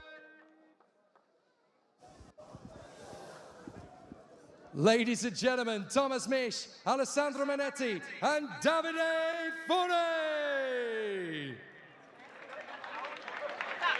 Back to you, Guillaume. Time to prepare for the KZ2 FIA Karting World Cup. Thank you very much, Jake Sanson. What a fantastic celebration it has been for the top three drivers of the KZ2 Master International Super Cup. A beautiful performance, not only by Davide Fode, but also to Alessandro Manetti, as well as Thomas Mich on the podium here in Wackersdorf. Everybody get around on the grandstand and on the surrounding of the Pro Kart Raceland of Wackersdorf. Get your seat, get a fresh drink. Don't forget the sun cream, because you might need it. Over 30 degrees Celsius here on track. Get yourselves ready, because in over 15 minutes we'll be ready to get going for the second final on schedule this afternoon for the KZ2 category. And 36 of the best drivers out there. There were 119 at the start of this weekend. And we only get to keep a fraction of that at the top 36 with Nils Tröger that will be starting from pole position. Nils Tröger, one of the many German drivers, 25 of them at the start of the weekend, the most represented nation on home soil here in Wackersdorf. It makes a lot of sense for the return of the World Championship event in Germany for the first time since 2017. And at the time, it had been a couple of decades as well to wait for the gearbox category. Couple of years as well since the 2011 CIK FIA World Championship. A lot of work had been put behind the scene to allow the drivers in this event to take place again here in Wackersdorf. And once again, we are very grateful to all the parties involved. Mondo Kart Racing, the sponsor of the FIA Karting World Championship for KZ, and GoPro, the sponsor for the FIA Karting KZ2 World Cup for the first time this season. Thank you as well to all the marshals and the people in the backline, of course, in the sidelines, working tirelessly for month and month, and not counting the hours every day passing to get this organization going. Now, we still have 2 more races to go, the KZ2 first and the KZ after that. We'll be getting going with the presentation of the drivers as they make their way at 3:40 local time in a couple of minutes, and 3:50 will be ready to go for 26 laps of pure fury. And the KZ2 Masters was the appetizer, but oh boy, it was a tasty one. And what a duel, what a battle royale it has been between 2 of the great names in the history of karting, writing together another chapter of that history book ever since the year 1950s. Now, fury is about to be unleashed again for the KZ2 category.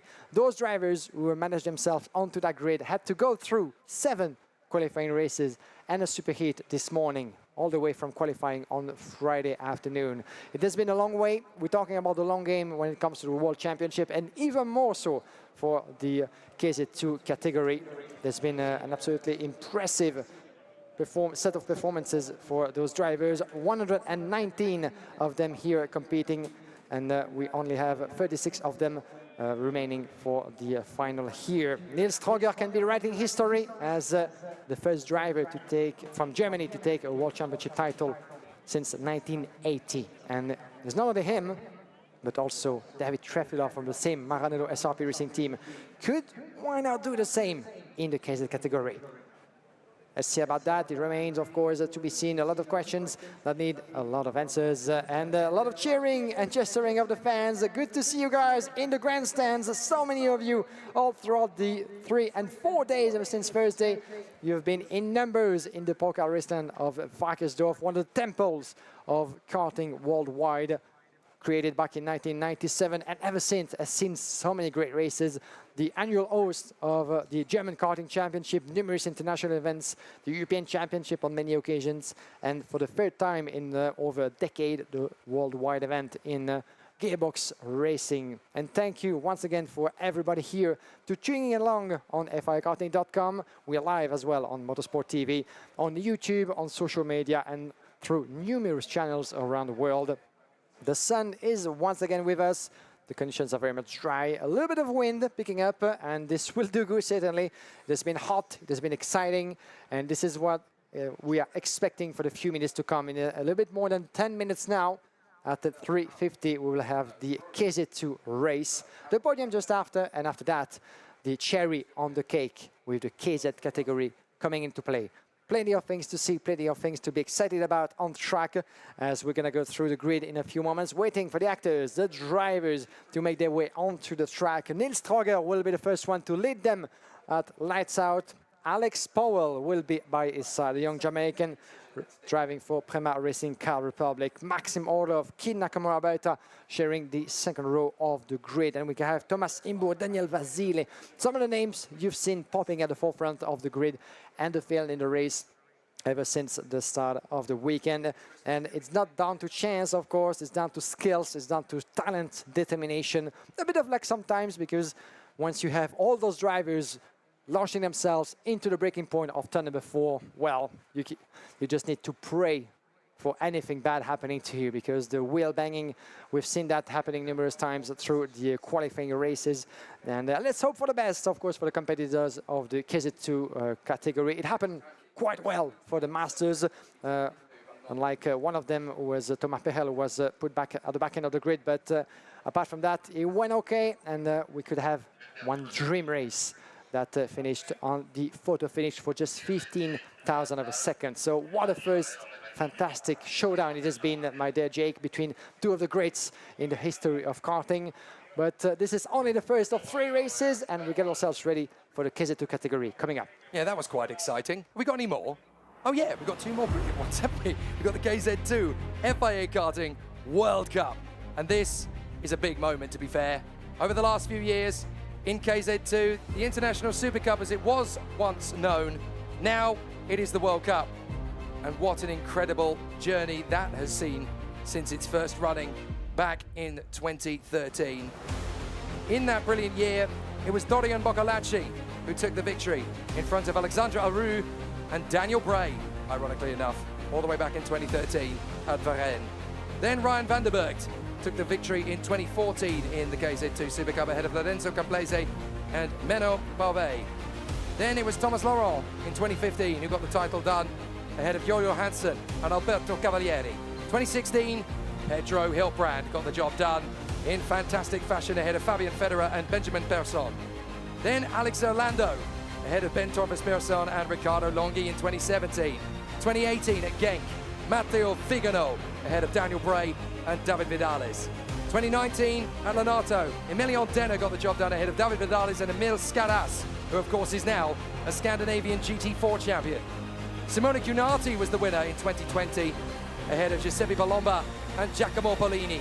In 2021, Lorenzo Traversanuto sealed the deal at Kristianstad in Sweden ahead of Senna van Waalstein and David Trevelov. 2022, last year at Le Mans, it was Arthur Cabanel from Christian Bertocca and Arvid Lindblad. This year, you tell me, it is so competitive this year. Alex Powell and Kian Nakamura-Berta, the Prema twins, are going to battle with Niels Droga and Maxim Orlov. They are the 4 favourites, but there are 32 others that have just as good a right to fight for the World Cup final. Pick up your number, pick up your driver, your favorite. There's 36 out there, and there's certainly more than one who can rise that trophy on the podium in 26 laps or so. The trophy is there waiting on the grid. The German colors once again flying into the air as the KZ2 actors make themselves onto the grid. Alex Powell on your picture, the young Jamaican sensation, who is the young protege of the Mercedes Formula One Junior program, representing the Prema colors, of course a familiar name in the rankings of Formula Series around the world. And there is Kian Nakamura-Berta, the former junior world champion and senior European OK champion. Now he wants to add one more FIA title to his collection. The KZ2 FIA Karting World Cup final. What an opportunity. He would join so many distinguished racers. Matteo Zanchi making his way to the grid. So too, the likes of Maxim Orlov, Daniel Vasile, Thomas Imborg, Robert Kinderwarter, Matteo Spergel. So many incredible talents, all believing that this is their moment, this is their time. And they will all put in just as big an effort. The Latvians are in town for Thomas Stolchemanis as he makes his way to the grid. Genis Civico, the Spaniard, wants to put the Modena team up at the front just as much as his teammate Maxim Orlov. And as everybody is gearing themselves up ready for the start, there are so many ifs, there are so many buts, there are so many whatevers, because this is such a tough race to win. Such a tough race to win, and 2 of the drivers up there will try to help each other as much as possible, even though we heard from Kian Nakamura-Berta that you just seen that, of course, this is down to the World Championship, and gloves off against this man as well, Niels Droga from the Maranello SLP factory team, Italian chassis, German team, and Niels Droga has been one of the stars, on soul of this World Championship, picking up a few victories in the qualifying heats. He's been absolutely fantastic all throughout the weekend, and now he finds himself on pole position for the KZ2 FIA World Cup. What a moment that must be for him. He must be savoring those little minutes, those emotions coming through his head, because it's about having fun. But what about this young man, Alex Powell, young driver from the Mercedes F1 Junior program? Maybe a future Formula One driver for the years to come. He's dreaming of his first FIA karting title. He's been so close on a couple of occasions. This is here in Wackersdorf that he took his first pole position in the junior category back in the day in 2020. There's been a long way for him ever since, and he's been battling along for European titles. This year, he won the opening round of that European season in Zuera, was beaten by Freddie Slater in the end, who must be listening, I do hope. But Maxim Orlov against him will be another driver to keep an eye on, of course, representing Modena Kart and the Parolin factory. It's amazing how incredible these talents are that work their way forward. Niels Droga and Alex Powell have been absolutely at each other's throats all the way through this week, as has Maxim Orlov with this man, Kian Nakamura-Berta. He carries the Japanese colors on his helmet. Half Japanese, half Slovak. But of course, he races and is based in Great Britain. So if he wins the title, it'll be the Union flag and the national anthem, God Save the King, that will come out over the airwaves here at Wackersdorf. But this man, Thomas Imborg, never ever count him out. CPB Sports Frenchman in 5th position on the grid. He might just pull off a fast one. The top 4 drivers have been at each other's throats all week, but they've just been conceding every now and then. Thomas Imborg might just have the strength and the will and the might to come forward. So too might this man, the Romanian, Daniel Vasile. This might just be his time. On the Birolart, Vasile could well be the man who could just break his way through those first 2 rows and charge his way forward. There is every chance that he could make his way to the top spot. This is such a tough final to call. You've got 36 drivers in the field, and to be fair, there is at least 20 of them that could genuinely win this race. It is a very solid battle. Robert Kinderwarter, the German star on the Birolart KSW machine, he could actually get this done as well from 7th on the grid. All it takes is a little bit of mettle and know-how, and he will have an incredible situation coming his way. He's been there to fight right from the start, but a sensational challenge and an excellent battle still coming forward as the battle runs on. So it'll be a fantastic and entertaining battle for everybody as they continue to charge forward. An amazing run for everyone as the competitors continue. Nicolas Roos, the CRG Holland machine, in fantastic fashion as well. He's been quite the convert to gearbox, quite the renegade driver as he continues to push himself further forward. So Nicolas Roos will be there from the middle of the top 10. Alessio Pacini is going to be one to watch out for as well as he puts himself on the 5th row of the starting grid. There is Alessio Pacini, ready for an exceptional battle for the Birolart factory team. Boy, is he going to have some pressure. The pressure is mounting certainly for all those drivers. Alessio Pacini, the son of Alessandro Pacini, the 4-time world champion of karting back in the 90s. And I'm sure, looking back at his most incredible achievements back in this period, he must have been proud to see 2 of his old rivals in Alessandro Manetti and Davide Forri giving their very best into the race that we've seen before. In KZ2 Masters, Matteo Zanchi, with Zanchi Motorsport, his very own team. The Italian has been one of the good surprises of the start of this World Championship. Now it's down to him to confirm his pace and dedication in the qualifying races into the most important of all this weekend. It's going to be starting from 10th on the grid alongside Alessio Pacini. But Matteo Zanchi has been indeed showing flashes of brilliance in his qualifying races from Friday and Saturday. But how about this man? There's every chance for Matthias Mogato to make it 2 wins in a row. He was the world champion in direct drive last year in the beautiful Italian sunshine. At the foot of Mount Vesuvius, he became the first Brazilian for 25 years to win an FIA Karting World title. He would dearly love to do it again in KZ2 in the World Cup. It's going to be tough. There's no 2 ways about that from 11th position on the starting grid. But if anybody can, Mogato can. He is absolutely up for the challenge. Alongside him on the grid, the German flags will be waving valiantly for Daniel Stell on his Kart Republic. There he is, the Door Motorsport driver, 12th position on the grid. Should be so much higher, but for mechanical gremlins that crept in the superheat this morning. But do not despair. Daniel Stell has been mighty fast all the way through this week. He has the chance to fight back. So now is the time for all of us to bear under the strain, the adrenaline and the tension. The FIA Karting World Cup is about to begin. For the 2 men on the front row of the grid, for Niels Troga and for Alex Powell, they could become the first driver from their nation to win an FIA Karting World title. Gonzalo Planto, the judge of fact, along with the many officials and marshals along the track, keeping a safe, close watching on anything that's going to be happening. The whistle is blowing, the green flag is waving in the air as the drivers make their way onto the track. Here we go.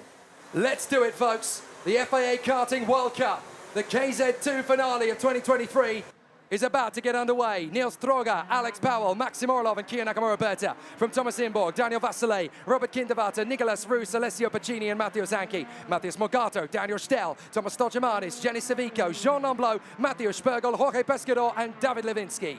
Row number 10 will see Tim Troger and Alexander Schmitz. From Norton Andreasen, Gaben Loyer, Christian Bertuca, as well as Adrian Malero, Andrea Dale, Christian Decline, Maxim Rem, Evan David, Paavo Tonteri, Brandon Nilsson, Maurice Hebner, Markus Kayak, as well as Valentino Fritsch, Egor Nozov, Adrian Janicki, and Lukas Sacher. 18 rows of that grid, 36 once again on to the track. Pasquale Lupoli, the FIA Karting race director, along with Nigel Edwards, of course, watching along everything that's happening on track for the sake of the safety of all the drivers. Here's the head of race control, Chris Lambrecht, along with Sarah Blanco and Jonah Falcao, keeping a close watch on all their screens into the desk about anything that's happening. They have so many cameras around the track to keep a close eye on all the maneuvers, all the potential incidents and overtaking attempts from those drivers to make sure that nothing is left under the attention of anyone else. So a lot of people involved on the sideline to make sure that everything goes according to plan for the safety of the competitors and the people on track. The air temperature now is 30 degrees Celsius. It is the hottest it has ever been all week. And it just would be the way, wouldn't it, with the tension mounting and the adrenaline pumping for this World Cup. They have 2 formation laps around the course for the final rather than 1. But boy, oh boy, is there going to be an incredible winner of this race. Niels Troga, the man who is destined, potentially, to become the first German to win a world title in FIA karting of any kind since 1980. Alex Powell, the Jamaican sensation from Miami in Florida. America's next big boy wonder, the nephew of the former 100-meter record holder, Asafa Powell. What a chance this is going to be for him and the Mercedes F1 Junior program, for them to get a big world title. Maxim Orlov for Modena in the Paralympic. Fastest in time qualifying, relentless in his offense. He could just steal this one. And Kian Nakamura, junior world champion, senior European champion. Could he be a World Cup winner? We've had so many great names popping up at the forefront of the KZ2 category this year in the European season, coming from the direct drive. Not only Kian Nakamura, shall I say, but also indeed Alex Powell and Freddie Slater, the newly crowned 2023 FIA Karting KZ2 European champion. He's not here with us, unfortunately, but it's always refreshing to see new faces, as well as the 103 from Energy, Tomas Tolsemanis, battling along. Tolsemanis P3 in the European Championship, another great talent for the years to come, able to adapt to this very demanding gearbox category and shine on track. So that's all we ask for. New generations, fresh faces, new talents to shake up the order at the forefront. And that's going to be one heck of a battle. But who to take the win? Nigel Edwards is the one who's going to be unleashing the beast. At lights out, will be ready to go for 26 laps. But Niels Troga, this young man from Germany, carrying the flag for Maranello SRP, the official factory team for the Maranello chassis from Italy. The pressure must be immense, but he said, I try not to think about it. I try to, of course, be in my own bubble, savoring the moments he must do, because there might not be another occasion like that to win a World Championship title on home soil in front of his home crowd. Deutschland, get ready. You may be on the verge of history.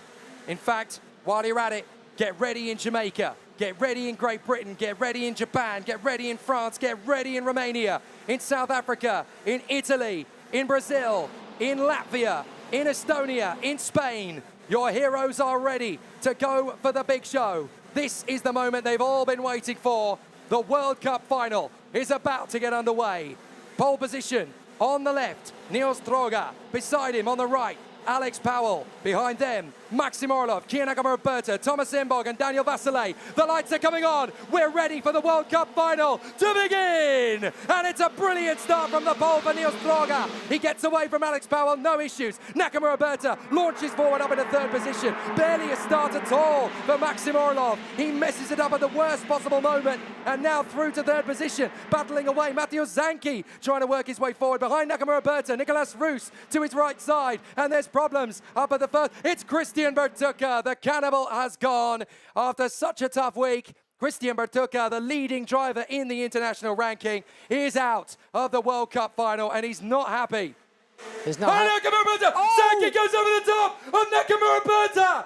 Nakamura drops back. So too does Matteo Zanchi. Daniel Still has got mechanical problems as well. What's happening right there? We're only getting started. Not even lap one completed, guys. And Daniel Still, Kian Nakamura, Christian Bertucca all in there's more problems in the final turn.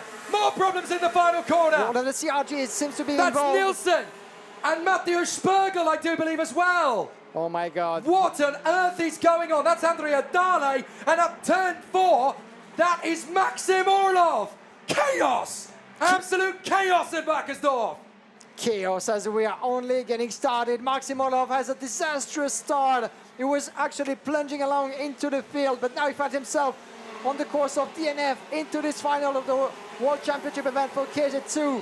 Mayhem into this opening lap. Still yellow flags being waved around the track of Wackersdorf. Daniel. Incredible turn of Disaster. events. How on earth could you ask for any more bad luck? Daniel Stell, smoke billowing out of the car. Maxim Orlov is out. Christian Bertucca is out. Spergel has gone. Zanki is gone. Pescador has gone. Bertucca has gone. Dale has gone. Nakamura Berta's down to 17th. Morgato's down to 13th. It's absolute pandemonium as crawling back to the pits. That is Robert Kindervarta out of the race as well. Well, what's happening here? If you're tuning in, well, you've picked up your time because absolute chaos into the opening stages of that KZ2 final here in Germany. But what a disaster for Nakamura Berta. Another setback yet again as well for Christian Bertucca. And we seem to have lost one of the CRGs. I thought it was for Maranello for a quick moment. Sorry, but my apologies. Looks to me like Nicolas Roos. That's Nicolas Roos No, after sorry, Brandon no, it's Nielsen. not. My apologies. It's the 128 that's gone. So that is Brandon Nielsen, his teammate. He's got a very similar helmet design, so apologies there, folks. But that was Brandon Nielsen out of the race. Well, I cannot believe it. There is only 28 drivers left in this race now. Incredible ton of event. And we saw briefly, actually, Maxim Orlov and Christian Bertucca shaking hands as they were waiting on the post. I do wonder if the incident might be related or not. We might need to see that again. But as a result, both are out. And Alex Powell being investigated at the moment. This is P2, trying to chase for the World Championship title in Stroger. What's going to happen to Powell? We might need to see that again. But the Jamaican from Prema now being watched over by the officials. Alex Powell is under investigation. We have no idea why, but it looks as though the Prema fairy tale could be coming to an end. This is only lap 5, and there has been more chaos crammed into the first 4 laps of the final of the World Cup than you could ever expect in a Formula 1 weekend. Absolutely insanity as Niels Droga drives round it all, and he is on the course to become the first German to win a world title in the FIA karting paddock of any kind since 1980. Well, if it keeps going at that rate, we might not even have a voice for the last race, the KZ final. So we're going to need to take a brief out about this, because at this moment, 7/10 of a second split in Niels Droga and Alex Powell. Your leader with the Maranello chassis, Daniel Vasile, the Romanian driver, into P3, climbing 3 places in the start of the race. Jorge Pescador picking up another investigation flag. The Spaniard at the moment a little bit further back into the classification, as it seems to be, way down actually. Jorge Pescador, he actually retired. My apologies. Right, we missed, I was not looking at that replay. I want to see it again now. Did he move? I don't think it's for the start that he's under investigation then. Yeah, let's see. Let's find out what happened maybe later into the opening stages of that race. But what a good start it was from Niels Droga. Alex Powell into second, Nakamura Berta into third. At this stage, it looked pretty good for the Prema boys. Now, was it something to do with the 2 teammates, I wonder? Is Powell going to chop across on Nakamura Berta? There's yellow flags are out already. Was there a bit of a chop across between teammates? I wonder. Let's have a look. No, there's nothing going on there between the 2 of them, so I'm not sure what Powell is under investigation for. It might be a technicality of some kind, but certainly Alex Powell is currently under investigation, as Christian Bertucca obviously was the first big name to fall from the race up at turn 4, and then we had Brandon Nielsen and Matthew Spergel clatter into each other, with Andrea Dale also out at the spot, and 2 also was Jorge Pescador. Zanki out, Stell out, Nielsen, Kindervarta, Orlov. Roos is out. Nicolas Roos is now out of the race as well. That's how that happened.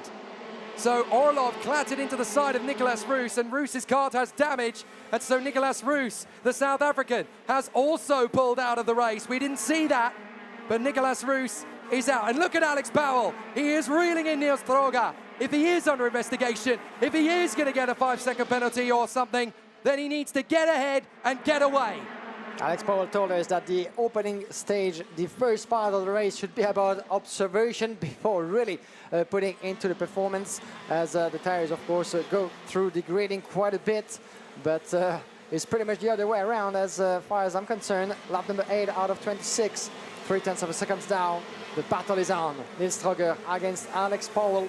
Daniel Vasile and Thomas Imbourg down in P4. And we have Jean Omlo trying to catch up as well with his teammate from CPB, Alessio Piscini, Jenny Civico, Thomas Orsemanis, Alexander Schmitz, as well as Matheus Morgato. That's for your top 10. Kin Nakamura is coming close to Morgato. He's going to try to knock on that door of the top 10, but certainly not the place he was hoping to find himself in. Well, essentially, we only have about 25 drivers left in this race. Stroger leads from Alex Powell, then Daniel Vasile, Thomas Imbourg and Jean Nomblot, the two teammates. Then Alessio Piccini in front of Jenny Civico, Stoccimani, Schmitz, Morgato, Nakamura Berta, Maniero, Andreasen, Levinsky, Tim Stroger, then Moritz Ebner, Gavin Loyer, and I do believe Jevan David, the sole Asian driver who is in this final, may have disappeared from the fray himself. That is disastrous for Jevan David, but he has come off the road, I think, at turn 4. So bitter disappointment for the young man from Colombo in Sri Lanka. Such a shame for him. Medalist in the Motorsport Games last year. No hope this year.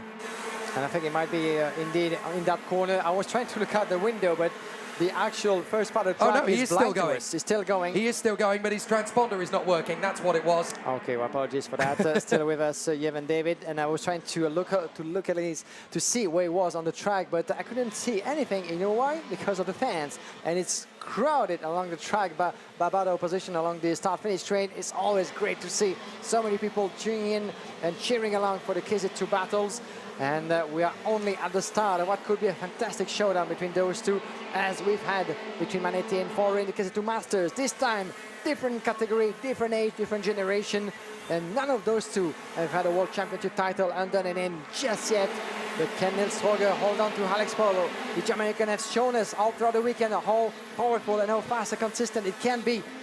As a leader, as a chaser, remains to be seen, even though the pace of the Car Republic machine has been absolutely impeccable, and it might actually help Kin Nakamura Berta to try to make his way through as well. But now, the question remains for Alex Powell, considering the degradation of the tires and the handling that will, of course, be more and more hard. The question remains, does it have to attack now?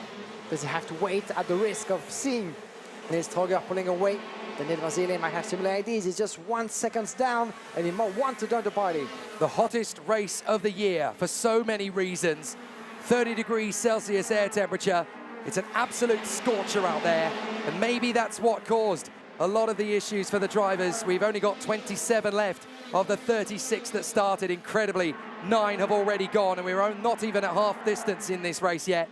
It all has bubbled over for some of the drivers, but look at Alex Powell all over the back of Nils Stroger now as he comes to try and challenge to take this victory away from the German talent. He'll be very unpopular if he does get through across Germany, but across the karting fraternity, you will never find a more popular World Cup winner than Alex Powell. He doesn't seem to have a single enemy. He has nothing but friends and fans. The Jamaican wants to make this happen, and we would dearly love in the World Cup final to hear the Jamaican national anthem, but we would also love to hear the Deutsch national anthem, the German national anthem at home for the first time in an FIA Karting World title since 1980. Nils Stroger versus Alex Powell. It's the impossible battle. You want them both to win. You want them both to win. What a dilemma that is, as Alex Powell came close before to stealing the deal in the European Championship. It wasn't a direct drive as he came close to get the deal done. Last year in the European Championship, of course, opposing his own teammate, Kin Nakamura Berta. Last European champion, that was enough for him. Now he wants more. He wants to get that title. He wants to lift that trophy. And investigation flag for Matteo Zanchi, the Italian driver. That's quite unfortunate for him, as he's retired as well. There's so many of them, actually, that we've lost through the course of that race. Up to 9 drivers, as you said, maybe more, because we are only halfway through that final, and so many things have happened. But now the focus is on Stroger against Powell. I tell you what, I wouldn't want to swap seats with Chris Lambrecht, Sarah Blanco or Joanna Focau in race control, because they've got so many investigations to do. There's one into Nicolas Roos now as well, probably for his incident with Maxim Orlov. But they've got such a hard job to put in now. As we watch in the middle of the field, this is the 110, battling for position. So that is Pavel Totteri and Igor Nozov towards the tail of the field. They're having a great duel. But while these two duel away, Niels Stroger and Alex Powell, oh, that's 200, that's Alexander Schmitz. Another of the local stars, Alexander Schmitz, dropping out of the race then. Very unfortunate indeed. But that's game over for Alex Schmitz. I was going to say, as well as watching Niels Stroger and Alex Powell, look behind them. There's Daniel Vasile in the Birolard. The second these two start scrapping, that's when the Romanian is going to be ready to pounce. This is only just getting started. And Vasile has been keeping a good run and consistency ever since the start of the weekend. And look at Mr. Dino Chiesa, the man responsible of all things Car Republic ever since 2018. The former master, of course, of the Zanardi team before that, and the former Discover team manager, master as well of the likes of Lewis Hamilton and Nico Rosberg back in the day with the support of the Mercedes brand. Now, Car Republic finds himself in a battle for yet another title in the KZ2 category, and there's going to be a great showdown until the end of this final. But Dino Chiesa is watching along. The live timing, of course, in his hand is the 141. Watch out for the move coming up. It's happening a little bit further back into the classification. It was a nice move from Lukas Schecher on Adrian Janicki. So they battle away just outside the top 20. Ivan David is there, but in 20th position, the Sri Lankan, the only Asian in the field. But he's still trying to punch above the weight of where he currently is. So Stroger and Powell, 3/10 of a second in it, just building the laps. Now this is a replay of Alex Powell. What are we going to see? This is him pushing to the absolute limit. Goodness me, the Jamaican really wants this World Cup final. He's come so close in the European Championship. He's come so close in Junior. He's come so close in the Academy. This is not going to be another second chance wasted. Sliding along in between turn number 8 and 9 was Alex Powell. He's still being under investigation by the look of it, but we haven't heard anything about any potential penalty or what it was about, but we trust, of course, the officials to make the right decisions. As for now, we just need to focus on the racing and what's going to happen, how things will play out, because 4/10 of a second is still nothing, as those two has been lapping in the 46.0, so pretty much on equal footing as it stands. But this is a long game, as we said, within the last 10 laps of this race. Niels Stroger has been impeccable, not watching over his shoulder or just a tiny bit to have advice from his mechanic on the sideline. And the gap has been slightly increasing as long as those two can hold it together and give us one fantastic showdown. And before people start panicking about the fact that Alex Powell is under investigation, we've had the radio chatter from race director in our ears the whole week, and being under investigation does not mean you're going to get a penalty. It doesn't mean it's a slam dunk. It means they want to have a look at something just for clarification. And it's always very clear that these guys are always innocent until proven guilty. So do not worry just yet about Alex Powell's fate. Just because they're investigating doesn't mean any penalties coming his way. They just need to be double sure about something in particular. We're not sure what it is. But again, Alex Powell can't focus on that. He just has to get on with the job. And Niels Stroger, who is about half a second ahead at the moment, is just trying to stretch away. But Alex Powell on the Kart Republic is doing his absolute best. But it looks as though the way Niels Stroger is currently pushing it, Powell may have to give it up for another Vice Championship crown. Lap number 19 out of 26. Still time in the hands of Alex Powell to try to switch position. Niels Stroger must be counting the laps and hoping for this race to be shorter. In the rest of the classification, Daniel Vasile has dropped a little bit. 1.1 second now that he has on Alex Powell. Oh, look at the squabble back in the back. Yes, we've indeed. got Kayak. We've got Kayak, Schecher, David and Janicki having an absolutely terrific battle down in the back. Ivan David, still a very close one. There's Stroger, Powell, Powell's mechanic. Come on, just think. It's not over yet. You've still got 7 laps. Just look after the tires. Stay close to him. This can still come back to you. Yeah, it is so hard at this point, because this is here where the mental aspect of kart racing must come into play, because you might actually thinking, let's look at what happened to Lukas Schecher into the last turn. It might be the reason for some problems. Oh, it was the move actually on the east side from Schecher. Well done to him. We've seen plenty of them. Another one on the 143 on the inside. Good move out there on the Saudi. Yeah, that was nice from Schecher on Ivan David, getting the move finished up. Kian Nakamura setting another fastest lap. He's up to 8th position after his pirouette, and that is Tim Stroger. Look at the tyres, steaming as he comes off. Now, that's not a good omen, is it? Tim Stroger, teammate and brother of the Maranello SRP race leader, Niels Stroger. It's actually his cousin. His cousin, my apologies. But still, That is not a good omen, is it? When one Maranello SRP, driven by a Troga, comes into the pits, you certainly don't want the same fate as your cousin. Yeah, definitely not. And too bad for one of the two Trogers skipping the racing into the family, and Team having to go to a DNF on home soil. Quite a shame for Team Troger, who has been quite performant all throughout the course of the weekend. He's going to have to watch his cousin from the sideline, trying to give his very, very best. As Nils Troger is trying to extend his gap. 0.6 of a second on Alex Powell at the moment. Daniel Vasil, Thomas Imburg, P4, P5 for Jean Noblo, Piscini, Storsemanis, Ken Nakamura, as well as Jenny Civico and Andre Malero. Matheus Morgato dropped a bit of momentum as well. He was within the top 10 at some point before being overtaken by Ken Nakamura, as well as by Andre Malero and Civico. And we have Norton Andreasen, Hebner, Valentino Fritsch. What a recovery for Valentino Fritsch. He was all the way down to 19, even further back on the grid. Valentino, 19 position climbed for Valentino Fritsch. Talking about recovery for one of those drivers who knows certainly the track the most, certainly, as 18 places gained as well for Moritz Ebner, both in 13th and 14th place respectively. So this is incredible pace by those two on pressure tires, even though not so much at this point.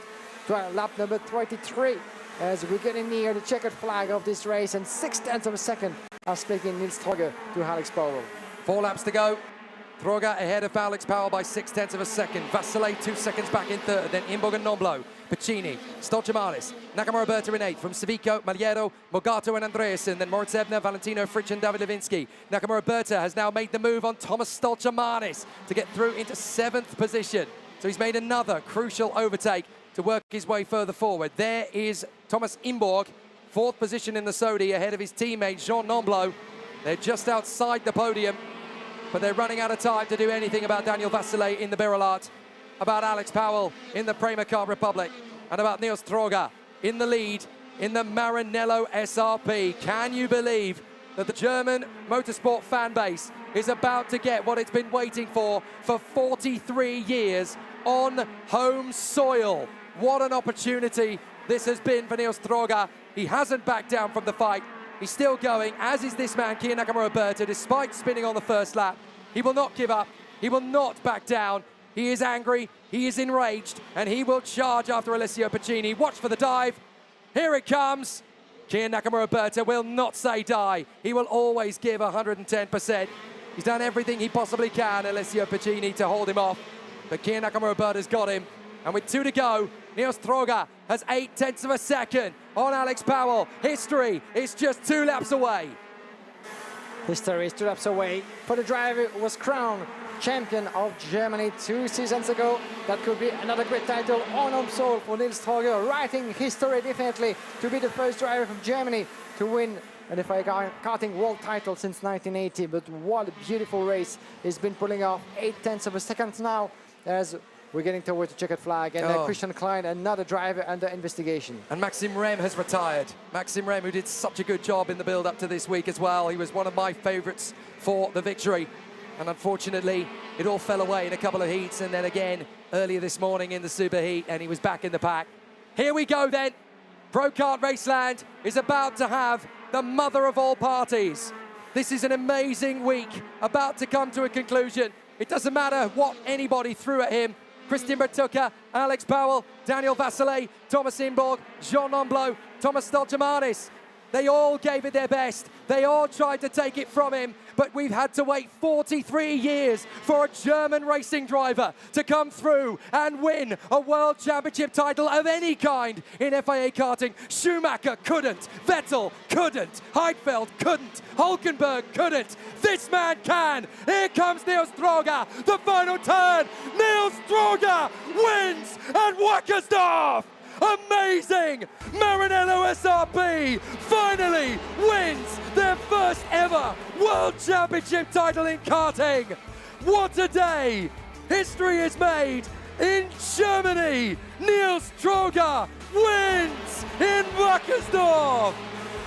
Wunderbar! Wunderbar indeed, and you might hear the cheering from the fans and the mechanics and all the members of the Maranello SRP team watching along from her position. and the gesture of fair play from all the other drivers in this pack. But what a moment, what a day it is for the Maranello chassis, for the Maranello racing team, for Nils Troger, his family and friends and close ones. Victory on Omsol in Wackersdorf, with the cheers of the public around the track, the numerous fans that have come here to see greatness in the KZ2 category in gearbox. Fantastic, fantastic World Championship title. This is the FIA Karting World Cup win for Nils Troger, and you can see the emotions. Look at the Maranello crew. Look at the Maranello crew. They win the World Cup. It's not the World Championship yet. That's coming up later. But Nils Troger becomes the first German to win an FIA Karting World title of any kind for almost half a century. Alex Powell, second. Daniel Vassilet, third. From Imborg, Nomblo, Nakamura Berta, Stocciamanis, Piccini, Savico and Meliero. Okay, it's not the World Championship, but neither was Bernd Schneider's in 1980. That was a World Cup too. But it's been 43 years. There have been multiple Germans to come through and win European titles in karting in so many different disciplines. But it's not been a World Championship title of any description. Leon Kohler was a European champion in KZ2 6 years ago, ironically enough, in Wackersdorf. History repeats itself in the World Cup. There have been Germans to come through and triumph. Frank Leutzer in 1980 in the direct drive category, and Stefan Freitsch in 1985 in a Cali kart. And of course in gearbox there's been triumphs and tribulations, and in junior titles as well. Michael Emmermüller, Sebastian Vettel, David Hemkemeyer, and most recently Hannes Janker, European champion of 2018 in direct drive. But in gearbox we have had to wait a long time, and certainly in a World Cup, Nils Troger becomes the first German to win a World Cup in the FIA Karting Championship title trophy for 43 years. History is made. Maranello SRP finally get their first world title of any description. Fantastic achievement it is for Nils Troger and Maranello, winner of this year's FIA Karting KZ2 World Cup. Incredible race, an incredible achievement as well for Alex Powell and Daniel Vasile, picking up his best result at this stage. Third of the worldwide event here in the KZ2 category, third of that World Cup, and the cheering and felicitations. Fantastic achievement, and this is a well-deserved rise of emotions. And the congratulations as well from Daniel Vasile, who is, as a sportsman that he is, of course, cheering up with the winner of that beautiful final for 1.5 seconds in front of Alex Powell. And Daniel Vasile even having to wait for cheering from his mechanic to be over to give himself a good handshake, well-deserved for Nils Troger. So friendly at the microphone, and we had the chance to talk to him on a couple of occasions this weekend after his set of performances in the qualifying races. Nils Troger, who picked up 4 qualifying races wins all throughout the weekend, 4 out of 7. Alex Powell at the back end of the field here, at the back end of the queue, waiting to go through the scale, and you can read, of course, the disappointment on his face. Alex Powell has been giving his very best all throughout the weekend. He's been the absolute dominator of the qualifying heats in the category. 6 out of 7 on point, spot on for every aspect of the driving. But this time around, the final didn't want to smile upon him. Michael Siebecker, the team representative of Maranello SRP. The cheering continue, and this is why we do this sport. This is why we do our job. Fabian Federer, of course, part of the team, the ancient standard bearer on track of Maranello, cheering along. Fabian Federer, of course, the former title winner as well in the FIA Karting competition. The last time we had him on the podium was back in 2018, Fabian Federer in Genk in the KZ2 International Super Cup. But this time, the next generation of Maranello drivers is stepping on the top step of the podium. Nils Troger cheering along with his fans, and the celebrations are only getting started in Wackersdorf for the weeks to come. What a fantastic achievement. And this will go down in history as one of the best performances by a German driver on home soil since 43 years. All titles mixed. Thank you, Alan, for tuning in and for cheering from the grandstands and all over the facilities in Wackersdorf. Another piece of beautiful racing. Let's watch that back in the replays. A good start for everybody through the field, but mayhem was about to be unleashed in the early stages of that race. The opening lap of the final actually turned into chaos in just a moment, as we had a good getaway from Nils Trager in front of Alex Powell. Kenny Roberta trying to make his way through, as we had Daniel Vasile picking up the position in front of the British-Japanese driver. A bit of a contact there, and the first victim would be Christian Bertucca, and a yellow flag being waved as soon as turn number 4. Good refreshment as well on the live feed for Daniel Vasile and Nils Trager, debriefing that epic race of them, as drivers in the opening lap trying to find their space, and in turn number 6, wheel banging at every stage, and Christian Bertucca, the cannibal, this is written down on his racing helmet, unfortunately won't be able to bite here in Wackersdorf. A couple of drivers as well that we lost. Van Nielsen coming together with Matteo Zanchi in the early stages of that race, and quite unfortunate turn of event for them, as we've lost a pile of drivers throughout the process of that race. The 133, of course, trying to get back into the racing. It was Andrea Dali, my apologies, who were tangled together there. A couple of more incidents all throughout the opening stages, as we lost as well the 108 Robert Kindewater, Brandon Nilsson, as we said, joining the list of as well Nicolas Roos. Alexander Schmitz will come back to that, but in the meantime the pressure was rising on the shoulders of the leader, as Alex Powell was trying to really get into contact with the leader, but even though he kept pushing lap after lap, didn't happen this time around. Some more contact between one of the Solis there and one of the CRG, the 137, trying to make his bid around the inside was Christian de Klein from CRG Holland, doing a good move there around the inside. Good move as well from the 143 at some point, Luca Schacher, to on his way to P18, one of the best recoverers in that race. 18 places collected by Moritz Ebner as well, 19 places for Valentino Fritsch. Christian de Klein picking up 10 places as well, and 18 for Luca Schacher, can you imagine? But another good move by Kenny Roberta, who must feel certainly disappointed after showing so much through the course of the weekend. But in the end, he was uncatchable. 1.5 seconds at the checkered flag. Nils Trager, winner of the FIA Karting World Cup of the KZ2 category, on Omsol in Wackersdorf, punching the air with joy, and the feeling, of course, to his deepest core, that the job is done. On Omsol, in front of his friends, his family, his fans, certainly aplenty, and everybody at Maranello.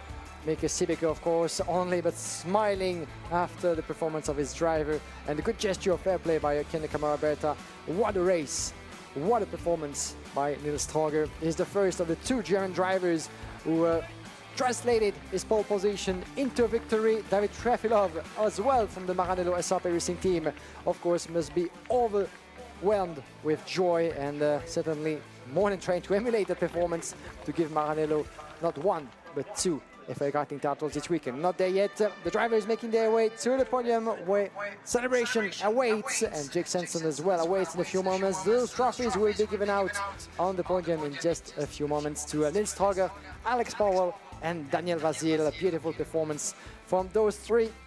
36 drivers at the start of the final, but only 3 could step on the podium, and only 24 out of 36 made it to the checkered flag. Unfortunate retirement for Maxim Rem, Tim Trager, Alexander Schmitz, as well as Daniel Stell and Robert Kindewater. Many of the local drivers, unfortunately, unable to see it through, and they were joined by Nicolas Roos, Maxim Horlov, Brandon Nilsson, Matteo Zanchi, as well as Giorgio Pescador, Christian Bertucca and Andrea Dali. The list of big names that we thought could have a go, could have a word to say in this race is endless. And the mayhem was unleashed in the early stages of that race, that's fair to say. But this is why we're here, to witness kart racing at its best. And for some of them, unfortunately, it didn't play out the way they had been expected. As the officials are waiting, surrounding the podium. It's going to be a big crowd once again to celebrate the arrival of the drivers. All top 3 finishers. Alex Powell first, then Nils Trager, accompanied by Mike Sebeke from the Maranello SRP. And we have also Daniel Vasile representing Romania on the 3rd step of the podium. Congratulations once again to all three, but to everybody in the class for such a fantastic spectacle. The battles have been aplenty all throughout the field during 26 laps. We want some more, please. And the third race will be underway in just a few moments for the KZ category. I'm being told we're ready. It's over to you, Jake Sanson. So, ladies and gentlemen, what a conclusion to the FIA Karting World Cup 2023. It really has been an exceptional show here at Wackersdorf, and we welcome three very worthy and deserving drivers to the podium. In third position for Romania, Daniel Vasile. Vice champion of Europe, now he is on the world podium at the final of the World Cup. Very deserving indeed. In second position for Jamaica, Alex Powell. A great result. Vice champion of Europe last year in senior. Now he is the runner-up in the World Cup. An amazing performance.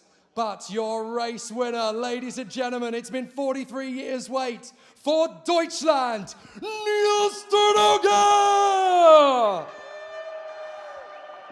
He wins the World Cup, and it's not just a German champion in the World Cup, it's also a winning team, ladies and gentlemen, from Maranello SRP. Please welcome Mike Sibeka! What a fabulous result for the German driver and team combination. And in deference to our winning driver, the national anthem for Deutschland!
Fantastische! Vielen Dank, Nils Stroger. An amazing result. Now we will ask for Daniel Schnarr, the ADAC Karting Motorsport representative, to come forward to present the trophy to our driver in third position after a fabulous final for Romania, Daniel Vasile. And we would now like to invite the coordinator for automobile sport for DMSB, Alexander Geyer, to come forward to present the trophy to our driver in second position for Jamaica, Alex Powell. And now we will invite the CIK FIA president, Mr. Akbar Ibrahim, to come forward to give the winning trophy in the FIA Karting World Cup to the German, Nils Stroger!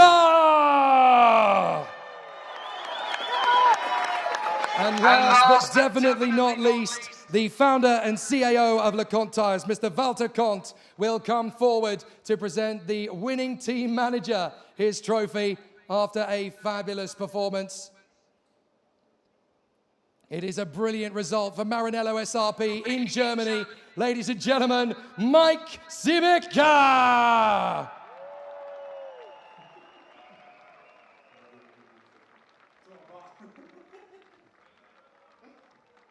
It's already the greatest day in German karting history here in the FIA Karting World Cup. Not since Bernd Schneider in 1980 in the Junior World Cup has a German won an FIA Karting World title. It is incredibly well-deserved for Nils Stroger and Maranello SRP. Fabulous result. Let's get the drivers the garlands of flowers. A fabulous performance from them all. In third position, Daniel Vasile of Romania. In second position, Alex Powell of Jamaica. And the hero of Wackersdorf for Germany, Niels Stroger! I've got a feeling that this party is going to go on for days, maybe even weeks. An absolutely fabulous result. Let's get all of the drivers together on the top step of the podium for the group photograph. What a final in the FIA Karting World Cup for KZ2. Ladies and gentlemen, Daniel Vasile, Alex Powell, and your World Cup winner, Niels Stroger!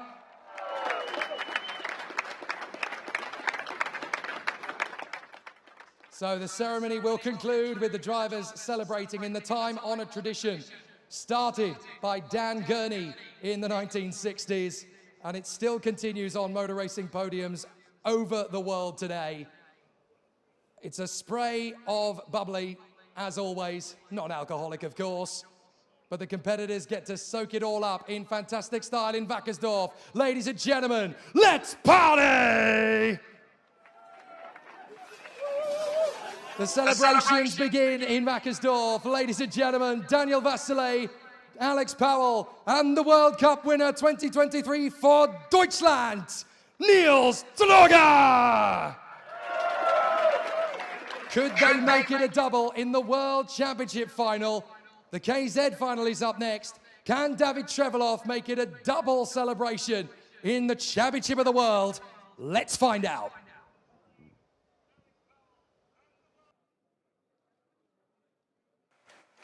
Thank you very much, Jake Sanson. What a celebration it has been indeed with the top three drivers of the KZ2 class. So congratulations again to Niels Stroger, Alex Powell, and Daniel Vasile.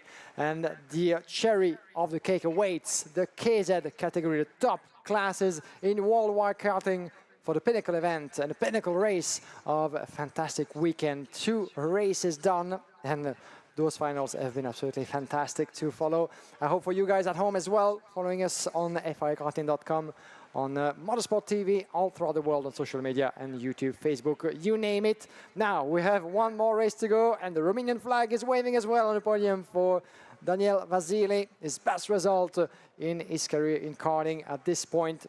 Fantastic season for Daniel Vasile, who went on to be crowned Vice Champion of Europe in this category in 2023, and now he steps on the podium of the FIA Karting KZ2 World Cup. Beautiful performance for Daniel Vasile, incredible achievement for him as he made it to the second step of the podium in Sarno for the conclusion of the European Championship this season. So another podium for him, but in the most special of all events, the KZ2 World Cup in Wackersdorf, before the eyes of the world. Now, we're gonna leave the KZ2 on the side, take a good breather, especially for my comrade in the box, Jake Sanson, who those 2 races, fair to say, have been hectic at some point, where we thought at some point that we're gonna lose our voices with so much mayhem happening in the early stages of that KZ2 race and the battle royale between Alessandro Manetti and Davide Forri. Now, we have 16 minutes and counting before the next race, the one that I'm sure everybody has been waiting for here in Wackersdorf and you online as well. The KZ race, 36 of the best karting drivers, not only in this weekend, but in the world. And the number of accolades and titles in this class is endless. So many world champions, 6 of them, so many European champions and title winners for the past decade or so are going to be competing in the mother of all races in the karting world. The KZ final is upon us in a bit more than 15 minutes. Whatever happens, it's amazing celebrations here in Germany as Niels Stroger becomes the first German driver to win an FIA karting title in a world competition. It's the World Cup for KZ2. The first time anybody's done that for 43 years here in Wackersdorf. But now we have the Championship of the World, and we really could get our first ever German world champion, especially considering that David Trevelov is going to be starting in his Maranello SRP from pole position at Wackersdorf. The fairy tale might just happen. The German motorsport fans could well be in for a double championship celebration. They've won the World Cup. Can they win the World Championship? My goodness, it's going to be a close fight because he's got so much pressure. Paolo Ippolito, last year's European champion. Emilion Denner, the former winner of the International Super Cup. Stan Pex, multiple title winner across the Netherlands and across Europe. Jeremy Iglesias, world champion 2020. It's been an absolutely phenomenal battle for all of these drivers to come forward. Tom Loyer, last year's European KZ2 champion. Lorenzo Camplese, many times a race battler, and of course the winner of the final in Sarno in the European Championship back in 2019. But what an astonishing opportunity it's going to be. The road into Wackersdorf is already scaling in with a few more people.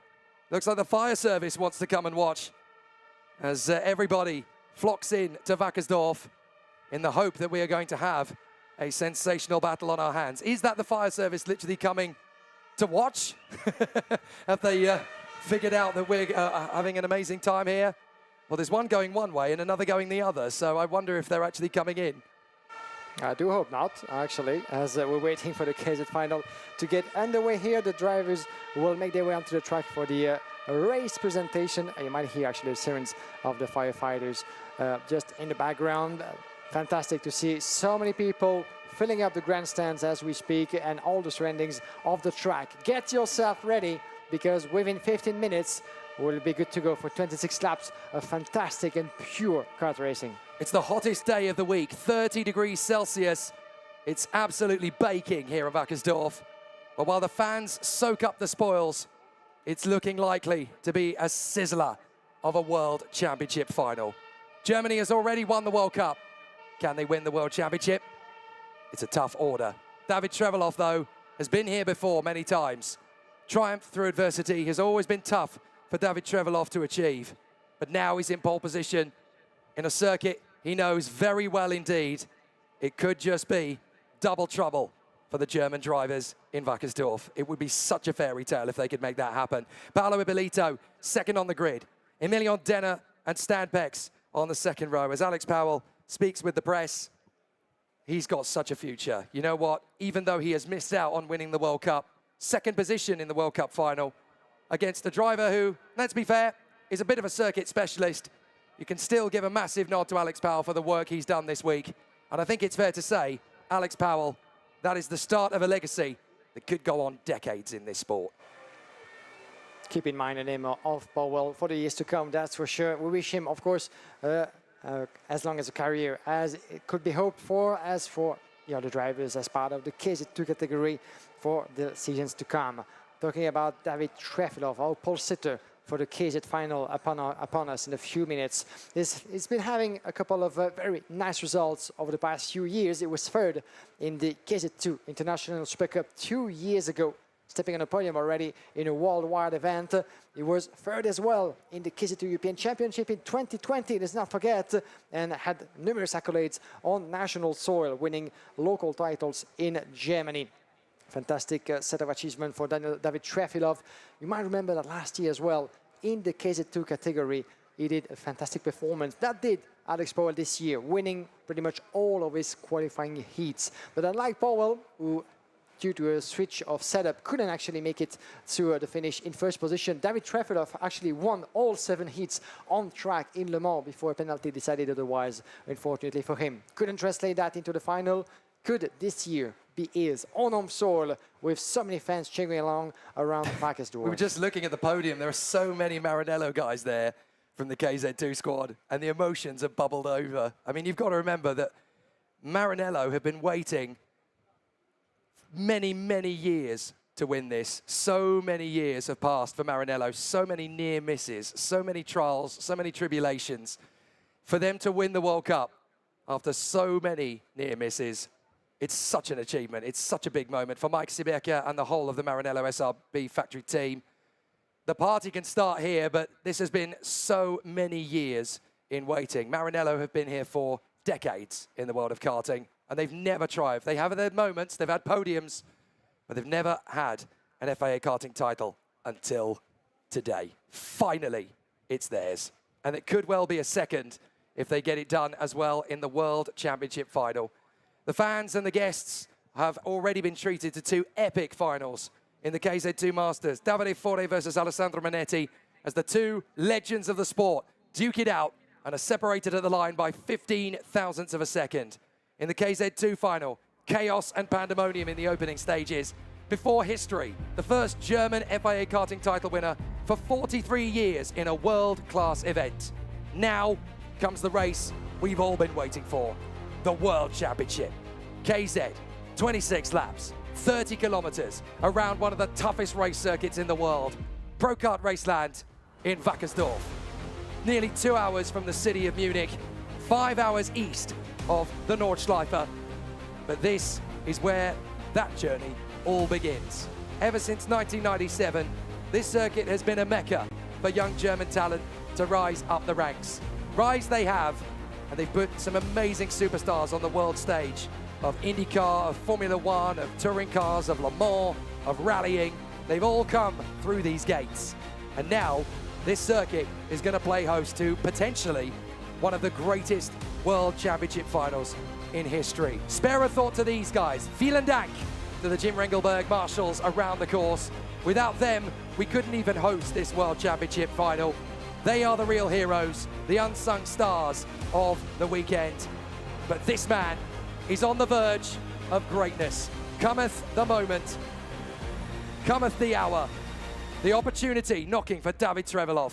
Pole position in the World Championship final. Paolo Ippolito, though, in second position, ready for an exceptional performance as they run in amazing duels around the course. So now our contenders are ready. Ross Upton, the judge of facts, leads the drivers out for the greatest race you'll see today, the World Championship of karting. Cannot wait for this race as Peter Hilbrand is having a good refreshment. He's going to need it. At Dragonode, you can see him as well.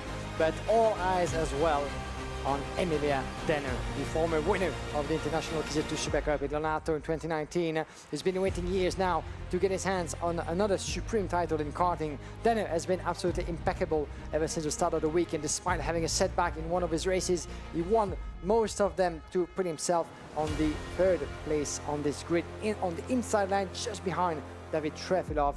And that's going to be one heck of a showdown on the way to the first turn. Can Emilian Denner, who hasn't been the most lucky driver of them all for the past few seasons, can he actually get over those misluck of the past and really get his hands together and get his hands especially on the trophy at the end of this race? Will, of course, follow that through that 26-lap race. It's going to be one of the contenders, that's for sure.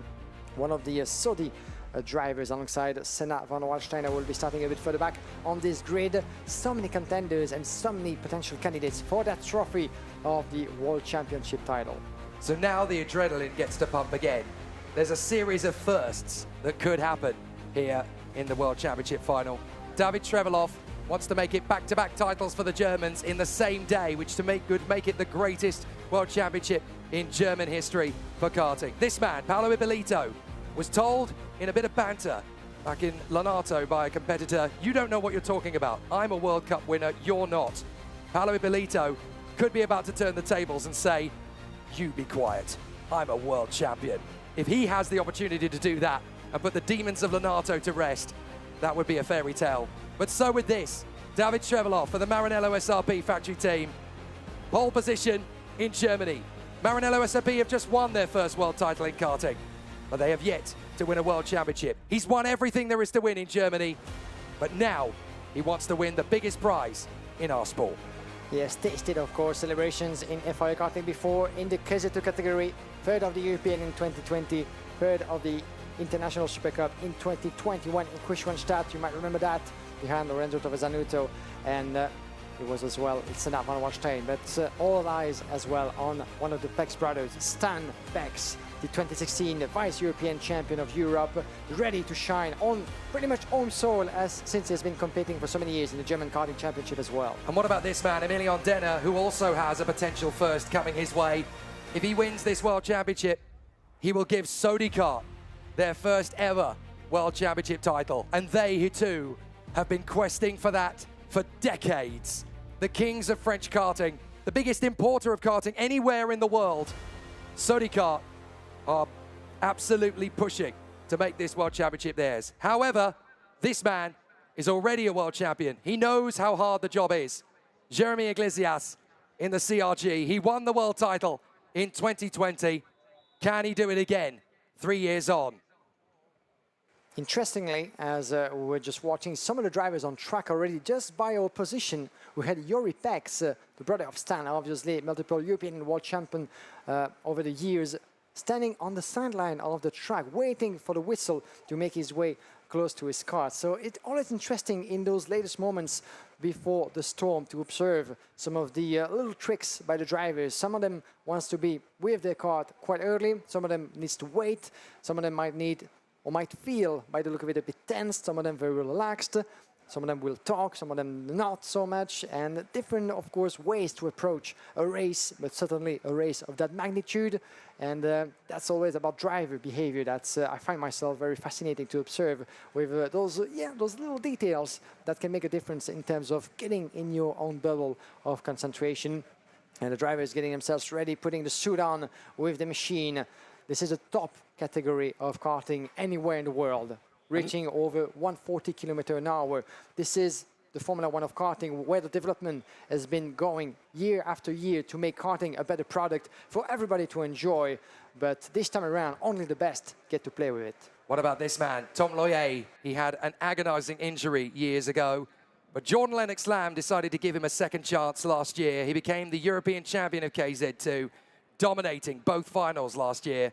Had such a good chance to win the International Super Cup at Le Mans. It didn't quite work out. He stepped up to the Tony Kart factory team in 2023, and now he's in 6th position on the grid for his first World Championship final. There's every chance that Tom Loyer could get this job done. And how about the man that has stepped up from the SC Performance Privateer Minnow squad to the Tony Kart factory team in years gone by? Lorenzo Camplese, he lines up alongside the French talent Johan Sogel. It's going to be a really exciting duel for Lorenzo Camplese. The 3-minute whistle, the 3-minute board goes up as we are ready to see what these guys can do. And for Lorenzo Camplese, the man who won in Sarno back in 2019 in the final, he was at the very small SC Performance satellite team. But after that win, Tony Kart said, no, my friend, you deserve a shot with us. And he's been with them ever since. Alongside another pretender to the crown, Johan Sogel, the Frenchman, in his Sony Kart. It's been a really tough battle for Johan. But you know what? I would not have expected him to be starting the World Championship final from the top 10 of the grid. But that's exactly where he'll be. Now, we find ourselves with a couple of very strong names in the second part of the grid, which is interesting to see someone like Matteo Vigano, 2018 winner of the KZ2 International Super Cup in the home of champions in Genk. Talking about bad luck, this driver of so much skills has been through so many setbacks over the past few seasons. Always there, always one of the favorites, and sometimes, you know, fate has decided otherwise. But Matteo Vigano finds himself on the 5th row on the grid, 10th on the outside line coming to the first section. Can he make the difference today, Matteo Vigano? Used to be driving for different brands over the years, now is very much with the Leclerc by Lennox Racing Factory. Matteo Vigano, the Charles Leclerc chassis, joined not so long ago by Lando Norris as a chassis maker with the OTK Kart Group. Some of the big names, of course, still of the karting world. And Matteo Vigano, of course, proud to be getting those Italian colors up into the mix as high as possible. His task won't be easy, that's for sure, especially since he's going to have Senna van Waalstein by his side. I was just going to say, the man alongside Vigano, Senna van Waalstein, has just as much of an opportunity to win this World Championship title. Came so close in the previous years gone by, certainly showcased that he is a man to be reckoned with in the future. Still got a lot of a legacy to build with Sodi, but what a chance. The final preparations for this World Championship final. This is the toughest race in motorsport to win. Ayrton Senna, Sebastian Vettel, Fernando Alonso, Michael Schumacher, Sir Lewis Hamilton. They've won over 20 World Championship titles between them all in Formula One. None of them won an FIA Karting World Championship. We just had a hi from Eric Denner, near our position, the father, of course, of Emilien Denner, the mind behind some of the greatest achievements of course, the French drivers, been battling along in the sideline to make a career out of Emilien, who has been going from success to success, is waiting for another World Championship title, at least at this stage. He won the International Super Cup back a couple of years in 2019. Can he make it another time? Here we go. 10 years ago, the world champion in FIA karting was Max Verstappen. He is about to become a 3-time Formula One world champion. Today, we battle again for the FIA Karting World Championship at Wackersdorf. David Trevelov, Paolo Ippolito, Emilian Tenner, Stan Pex, Jeremy Iglesias, Tom Loyer, Lorenzo Camplese, Johan Sugel, Senna van Walstein, Matteo Vigano, Jorrit Pex, Victor Gustafsson, Danilo Albanese, Giuseppe Palomba, Luigi Caluccio, Otto Carbonell, alongside then it is Adrien Renaudin and Pedro Hildebrand. Then we have Francesco Serlenta and Lorenzo Travisanuto, followed by Myron Kremers, Anthony Abbas, Riccardo Longhi, Marek Scriven, Lenny Reid, Matej Proust, Michele Fontana, as well as Jean-Louis, Louis Speck, Alessandro Irlando, Felix Arnold, Nico Lemberg, Greg Tanik, Arthur Tochen, AJ Myers, and Mario Ljubic. 18 rows of that grid, 36 of them. And good to see AJ Myers with us. He made it through after what had been a bit of a up-and-down weekend. The American driver, for his third participation in a World Championship event, is part of the top 36 with the Magic Racing kart. Now, as behind the scene, you can see Chris Lambert, Sara Bianco, and Joanna Falcao, head of race control, and the operators, of course, watching closely with all the screens and cameras around the track to make sure that everything goes according to plan. And there will be the eyes and the heads of the officials, of course, and the result of any decisions that can be made throughout the race. Chris Lambrecht of Belgium, Sara Blanco of Spain, and Joanna Falcao of Portugal. They are there in race control to oversee everything that will take place in the World Championship final. 26 laps of the course, 2 formation laps to give these guys the chance to warm themselves up. And the best drivers in the world make it to a KZ World Championship final. Trefelov, Ippolito, Tenner, Pex, Iglesias, Loyer, Camplese, Sugel, Van Walstein, Vigano, Jorrit Pex, Victor Gustafsson, Danilo Albanese, Palomba, Caluccio, Carbonell and Renaudin, Hildebrand, Salenta, Travisanuto and Kremers, Abbas and Longhi, Scriven and Reitz, and then Proust, Fontana, Jean-Lier and Louis Speck, Orlando, Arnold, Lemberg, Tanich, Toem, and then AJ Myers alongside Mario Ljubic, the American coming all the way to get this opportunity. And it's great to see him in the World Championship final. There you go, that's a stat. Only Max Verstappen has gone from the FIA Karting World Championship title a decade ago to win the F1 World title in 2021, 2022, and most likely 2023. What can these guys do with their futures? Time to decide that today. Last year in Le Mans, we had a battle between the CRG and the Tony Karts, with Sodi Kart as the big referee. This time around, in the upper part of the grid, we have Maranello, Car Republic, and once again, Sodi, Tony Kart and CRG with the likes of Iglesias and Tom Loyer further back from the third row on the grid. The best teams, the brands, the factories are here, along with the top karting drivers in the world. The decorum is set, the actors are in, and we are all highly motivated. I hope that you guys at home and on track as well. Get ready for 26 laps of pure kart racing. You couldn't have picked a better time to tune in on motorsport.tv, FIAkarting.com, and on the YouTube stream. The World Championship final of 2023 is about to get underway at Pro Kart Raceland in Wackersdorf in Germany. Jake Satson and Guillaume Alvarez with you. History is about to be made across 26 laps. 10 years ago, Verstappen was king. Who will be king in 2023? It's time to find out. Trefelov versus Ippolito on the front row. Denner and Pex behind. Let's go! And a cracking start from Ippolito. Can he beat Trevelov to the first corner? They're banging wheels. Trevelov comes through. Denner comes through. Denner splits the front row. Now Ippolito will dive on the inside. Denner takes the lead. Trevelov comes back in a second position. Oh my goodness. And Trevelov's gone. Trevelov's gone. So is Sugel. And so is Tom Loyer. Oh my goodness. Tom Loyer's gone. So too is David Trevelov and Johan Sugel. It couldn't be more disastrous as the World Championship final cannons away. That is Danilo Albanese. Yet more bad luck for the Italian. And like we had for the KZ2 final, mayhem in the opening lap of that KZ race. What a disaster that is for those drivers. Tom Loyer indeed, that we've lost. Incredible dominant event. Tom Loyer, as well as David Trevelov. And Johan Sugel. Johan Sugel and Danilo Albanese, all on the ground. And the 28 of That's Iglesias! German Iglesias is pulling out in the pits by the look of it. Mechanical trouble, as it seems, for the Frenchman. Look at the left side of his car, and David Trefeloff is coming into the pits as well. David Trefeloff is retiring on the end of the first lap. We've also got Lenny Reed pulling off with damage, and the 39 pulling off as well. That is, well, the 39 is pulling off. That is Michele Fontana. And it looks as though there's an issue for one of the Saudis in the leading pack. Was that Van Walstein having some problems? Yeah, it looks as though Senna Van Walstein's in trouble. Van Walstein is slowing. Oh my goodness. Senna Van Walstein is going to pull into the pits and retire from the World Championship. So Ippolito now leads Stan Pex and Matteo Vigano. And we have lost Emilian Denner as well. Denner is out Where's of the Denner? World Championship. Is out of this race as well. I can't Trefeloff, believe it. Denner, Iglesias, Leye, Albanese, Lenny Reed, Michele Fontana. The Frenchman is nowhere to be seen. This is what we say about the World Championship. Anything can happen, and it probably will. There is Senna Van Walstein. He parks up alongside David Trefeloff. The party in Germany has suddenly turned sour. Senna Van Walstein is out. Emilian Denner is out. Sodica will have to wait for their World Championship. But look at what we've got now.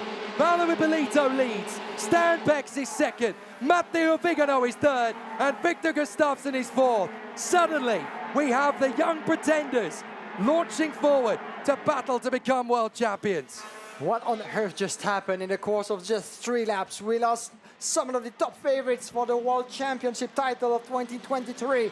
Paolo Ippolito, in the meantime, could not have dreamed of a better start to his race. 1.6 seconds on Stan Pex, who finds himself under the pressure from Matteo Vigano. We hope for him, of course, to be able to have a better start to his race than previous years. And he went from 10th to 3rd. Jeremy Iglesias, in the meantime, having to park his car with the help of his mechanic. This is game over for the 2020 World Champion. Game over for Senna Van Walstein. Second in International Super Cup 2 seasons ago. But what a disastrous turn of event for CRG and Sodica CPB. We have got so many incidents to go over in these first 4 laps, with so many big names gone. Trefeloff, gone. Denner, gone. Iglesias, gone. Loye, gone. Albanese, gone. Van Walstein, gone. 6 of the big favourites for this World Championship. This is a bit like the first couple of laps at Sarno back in 2019 in Europe, when Vigano and Abbas went off at the first corner. And then a lap later, Irlando and Puhaka tumbled out of the race. In both cases, they were battling for the lead. And the title on that occasion went to Jorit Pex, who came home 4th. But my goodness me, this is a dramatic start to the World Championship, and we're not even 6 laps in. Incredible scenario. Certainly, no one could have come up with such a strange story at the beginning of the KZ World Championship title race. But lap number 6 out of 26, and Ippolito is nowhere to be seen. Another fastest lap for the Car Republic Motorsport driver after the setbacks he had in his qualifying races. Suddenly find himself in a comfortable position to keep on building on that advantage, as Stan Pex has his best chance to finish on the podium of a World Championship event. Matteo Vigano further back for 0.6 of a second. The battle will be fierce. Victor Gustafsson, the number 1 from CRG. Watch out as he's coming close to Matteo Vigano, maybe on his way to a maneuver, as Gustafsson still has a couple of meters to try to decrease.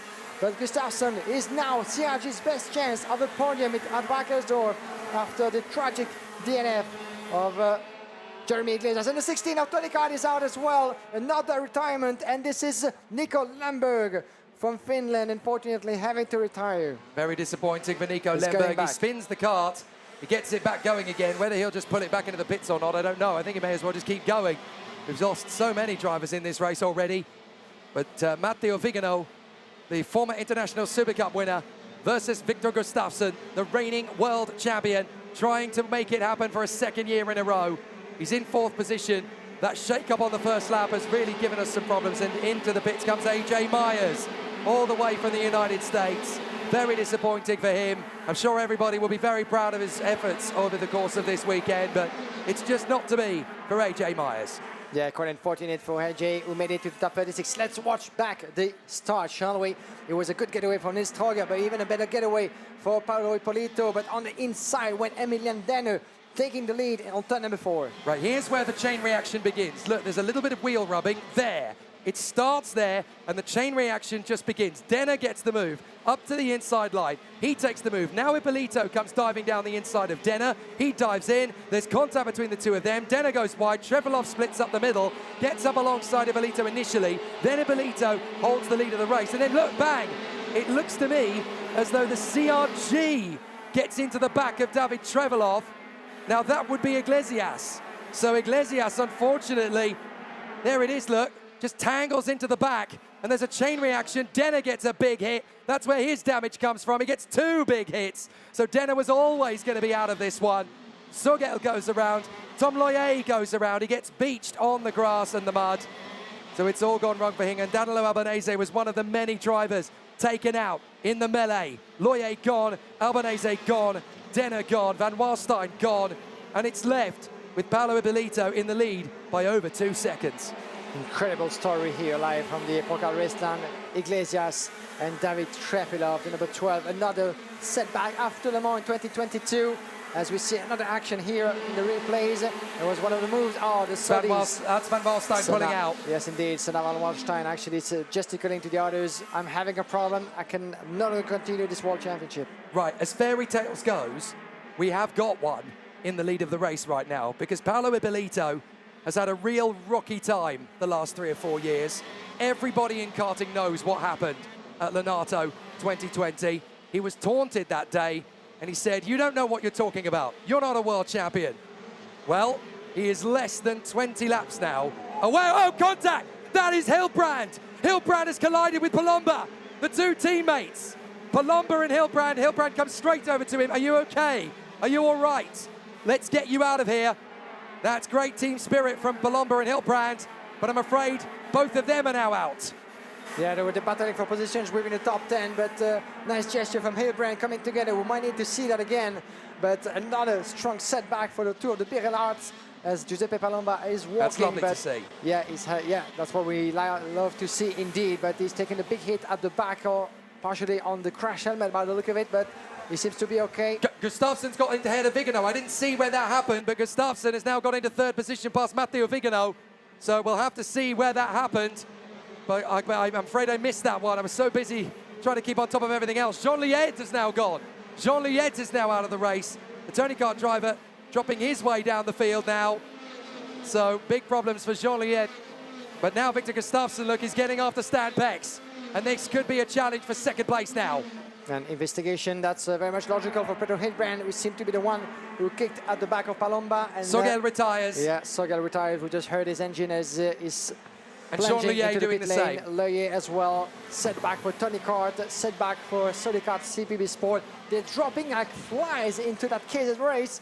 We are more than 10 retirements ever since the start of that final. It's not even halfway through the 26th lap race.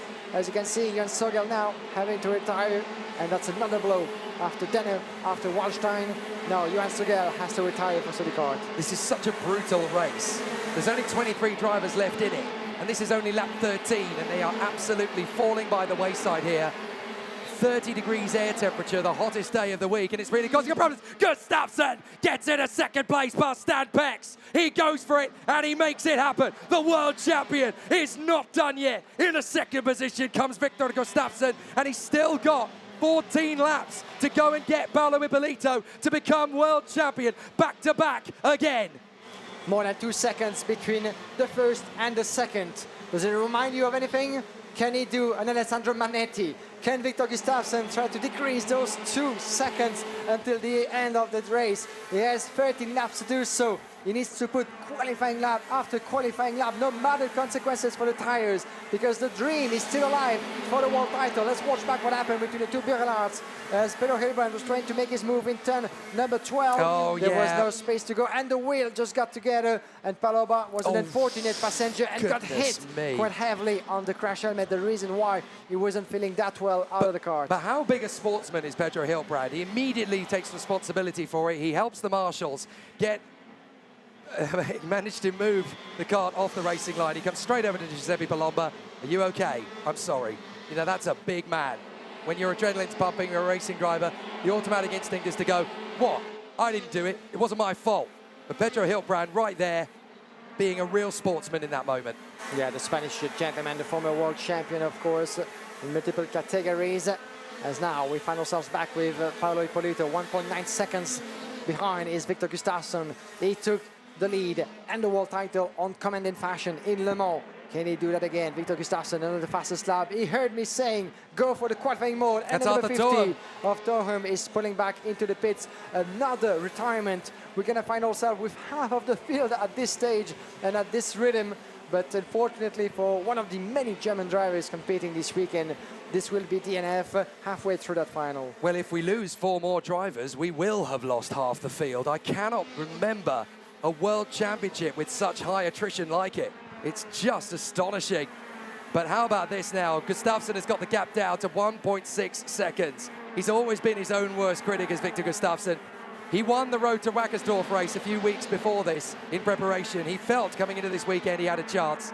He had problems in the heats. He had a big problem this morning, but he has not given up. And now he's got the gap down to 1.4. The last man to go back-to-back on a World Championship title was Paolo Di Conto, ironically in a CIG, and ironically his second World Championship title was at Wackersdorf. Victor Gustafsson could repeat history. He's got the gap down to 1.4. Go get him, Victor. And to keep in mind, the overall fastest lap this weekend was by Paolo Ippolito in non-qualifying practice in the 45.1. Same lap time for Hamilton then at the time. And now we have a lap record by Victor Gustafsson in 45 as well, 0.6 or 7, if he's been able to decrease that again. Oh, poor Senevad while starting. He has a smile on his face. Of course, he knows it may have been little he could have done to make his faith change at the beginning of that race, but he will come back stronger, that's for sure. He's one of the best KZ drivers there is. Representative of Saudi Kart, who's been having one terrible afternoon, as there's been so strong building on the performance race after race. They couldn't secure that podium result with both Denne and Wallstein, but now all eyes on this guy, Victor Gustafsson, driving the CRG colors potentially to victory after his move on Stanpex from SP Motorsport, running the inside in turn number 6. Slight move on the inside. It was clean, it was sportive, that's what we like to see, and it was the start of his chase. Paolo Ippolito's really got his work cut out here. Yes, he's got 1.4 seconds over Victor Gustafsson, but that's a world champion right underneath him. Ippolito is a European champion, of course, but he won that by consistency, keeping himself in the top 3 for both weekends of last year's campaign. It's a little bit easier to do that, to just keep banging in those results and knowing that the European Championship could just come to you. This is different. To win the World Championship, you can't afford to finish second place. You've got to keep going right to the bitter end. It's all or nothing. And Paolo Ippolito is absolutely in that mindset, but so is Victor Gustafsson. 8 laps to go, the gap is 1.3, and it could still go either way. And we still have this fond memory of the return to preeminence by Paolo Ippolito in Adria 2021, the final of the European Championship, where he won that race at the start. And look at him going over the curve between 8 and 9. This is a sign of a driver not so much in the comfortable zone, as the gap keeps on slightly decreasing. Victor Gustafsson, of course, has to give it all. He's asking for more to the drivers. But this is a bit of fun. Sorry. But now we have a couple of drivers all together trying to give the chase as well. That's the battle for 7th position, by the way. That is Salenta, Longhi, Kramers, Travasanuto, Renaudin and Coluccio, with Arthur Carbonell getting onto the back of them. As they come across the line, Gustafsson has got that gap down to 1.2. Ippolito cannot afford to sit on his laurels here. 7 laps left, and here comes that train. Here we go, look, Salenta, Longhi, Kramers, Travasanuto, Renaudin, Coluccio, Carbonell, and up the inside, that's bold from Travasanuto, but he can't quite finish off the move there on Morin Kramers. 2 former world champions in the same year, of course. They won world championship titles. Travasanuto in direct drive, Kramers in the world championship of KZ at Lonato. But now they are dueling on the same bit of racetrack, and Kramers is making it very difficult for Travasanuto to get ahead. And Luigi Coluccio surrounded by a lot of big names, but he became himself in Cremona FIA Karting winner at the conclusion of the European Championship in the OK class. Giving his best, of course, in the gearbox category at this stage. He's fighting potentially a top 10 finish. But in the meantime, The 27 of Lorenzo Travasanuto has been struggling so much for pace with the paddling chassis. Around the inside he goes. Oh, that was a beautiful one of Marion Kremers. And the door is open. And diving through is Luigi Coluccio. And we might have even more position loss for Marion Kremers if Adrien Renaudet can make it through. Not quite just yet. Arthur Cabanel might try his bit as well with his fellow countryman from France. But what a very nice, very clean move from Travasanuto, taking Luigi Coluccio within. Brilliant work from the Italians, Lorenzo Travasanuto and Luigi Coluccio, to get through past Marion Kremers and displace him out of the top 10 for the time being. Meanwhile, up at the front, Ippolito is now only 9/10 of a second in front of Gustafsson. Half the gap is already taken, as Francesco Salento is now under investigation by the officials. But 9/10 of a second is all that Ippolito now has over Victor Gustafsson. He's got to push. He has got to find something from these look-on tyres in the final 5 laps as Renaudet seeks a move on Kremers. Can't get it done. Gets held up. Carbonell has a think about it. Can't get the overtaking move. But this is so tight now between Ippolito and Gustafsson. He cannot afford to think about what's going on behind him. Here's the move from Travasanuto. Slingshot. Turn 4. It fails the first time, but wait for the second go. This was absolutely sublime. This is the kind of thing that we like to see. Sublime it was. And Luigi Coluccio, whoop, around the inside, taking the inside line in the position. The yell. Thank you very much indeed. Grazie mille, must have said certainly Luigi Coluccio on that one. But Victor Gustafsson under the second now. 4 laps from the checkered flag. Gustafsson, ever since he won that World Championship in Le Mans last year, has been one of the strongest in the KZ class. He was unlucky in Zuera for the opening round of the European Championship season. Won on home soil for the CRG factory in Sarno at the end of the season. He was P5 overall, but let's not forget that a couple of years back he already won a title, the KZ2 European Championship. So in between he's been progressing through the ranks. His move to CRG has been really the key tool for him to exploit himself and to really show to everybody his set of skills, as Arthur Cabanel is putting out a very nice move on Adrien Renaudet. This is the battle further back in the classification for P12. Arthur Cabanel climbing 4 places as much as Adrien Renaudet, the sole representative of the DR chassis from Danilo Rossi. As Gustafsson keeps on pushing, he keeps the bending to his tires. He's relentless at every corner, pulling fastest lap after fastest lap. But can he make the connection? Down to 7/10 of a second now. Beautiful from Victor Gustafsson. He will not give up. He will not surrender.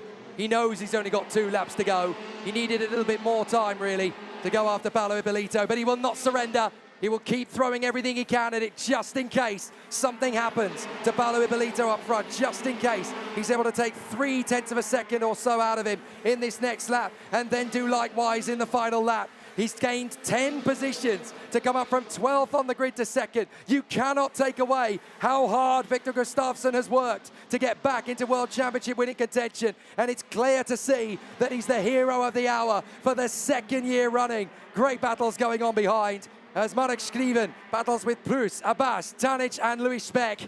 Diving up the inside on 2 wheels, that is Craig Tanic. And he has to hold back from Louis Speck. Ippolito now down to 6/10 of a second, the gap.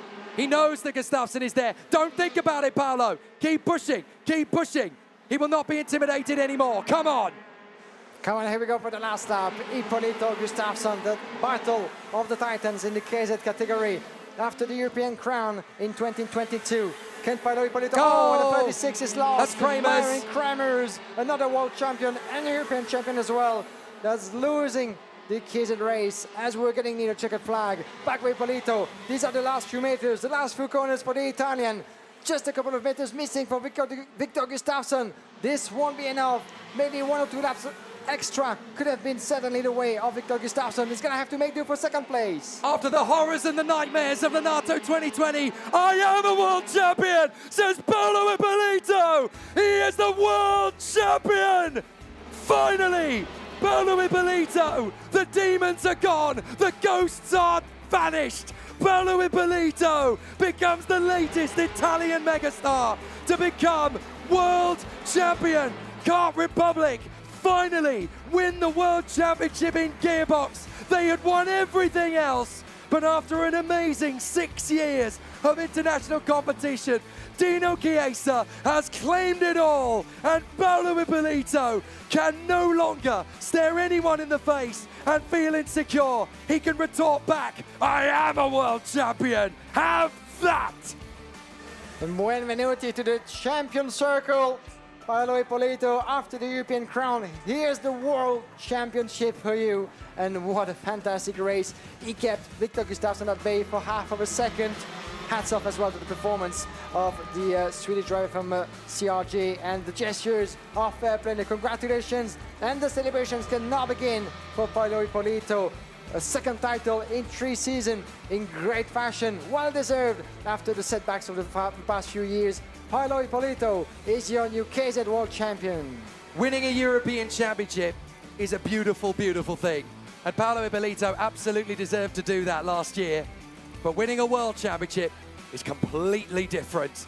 That is a no-nonsense, no-holds-barred, thrill pedal-to-the-metal challenge. And Paolo Ippolito finally conquers the demons of his past. It's not ever going to come and haunt him again. It's never, ever going to cause him any nightmares again. Finally, the monkey is off his back.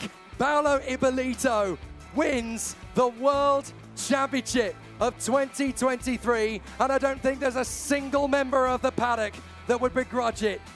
Paolo Ippolito is a lot of people's hero, a lot of people's favourite, and it is amazing to see what he has done here this week.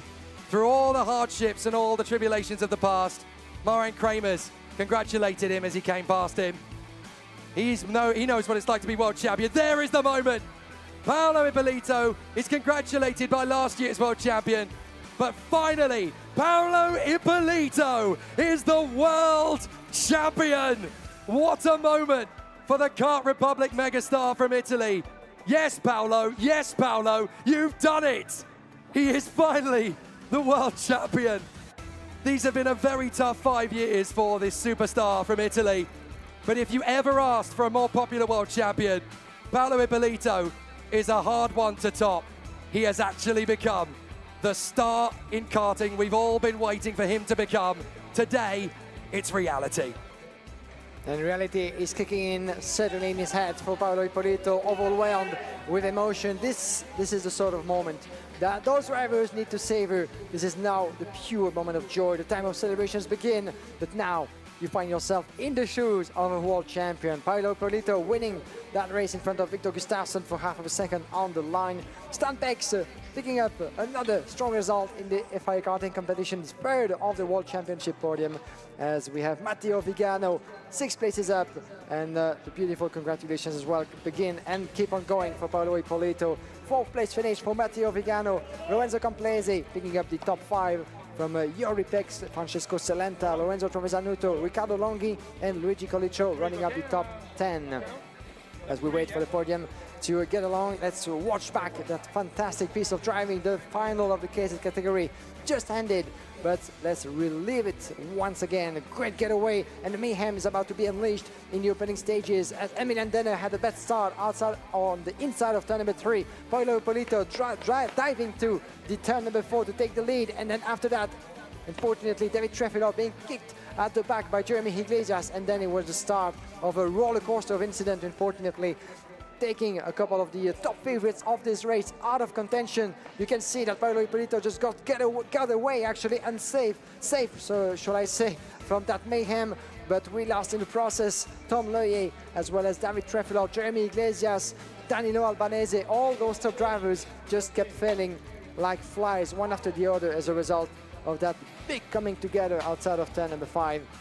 But what a disaster it has been for so many drivers in the KZ final. We've lost 15 competitors, 15 out of the 36 at the start, as David Trefilov and Jeremy Iglesias making their way back to the pits.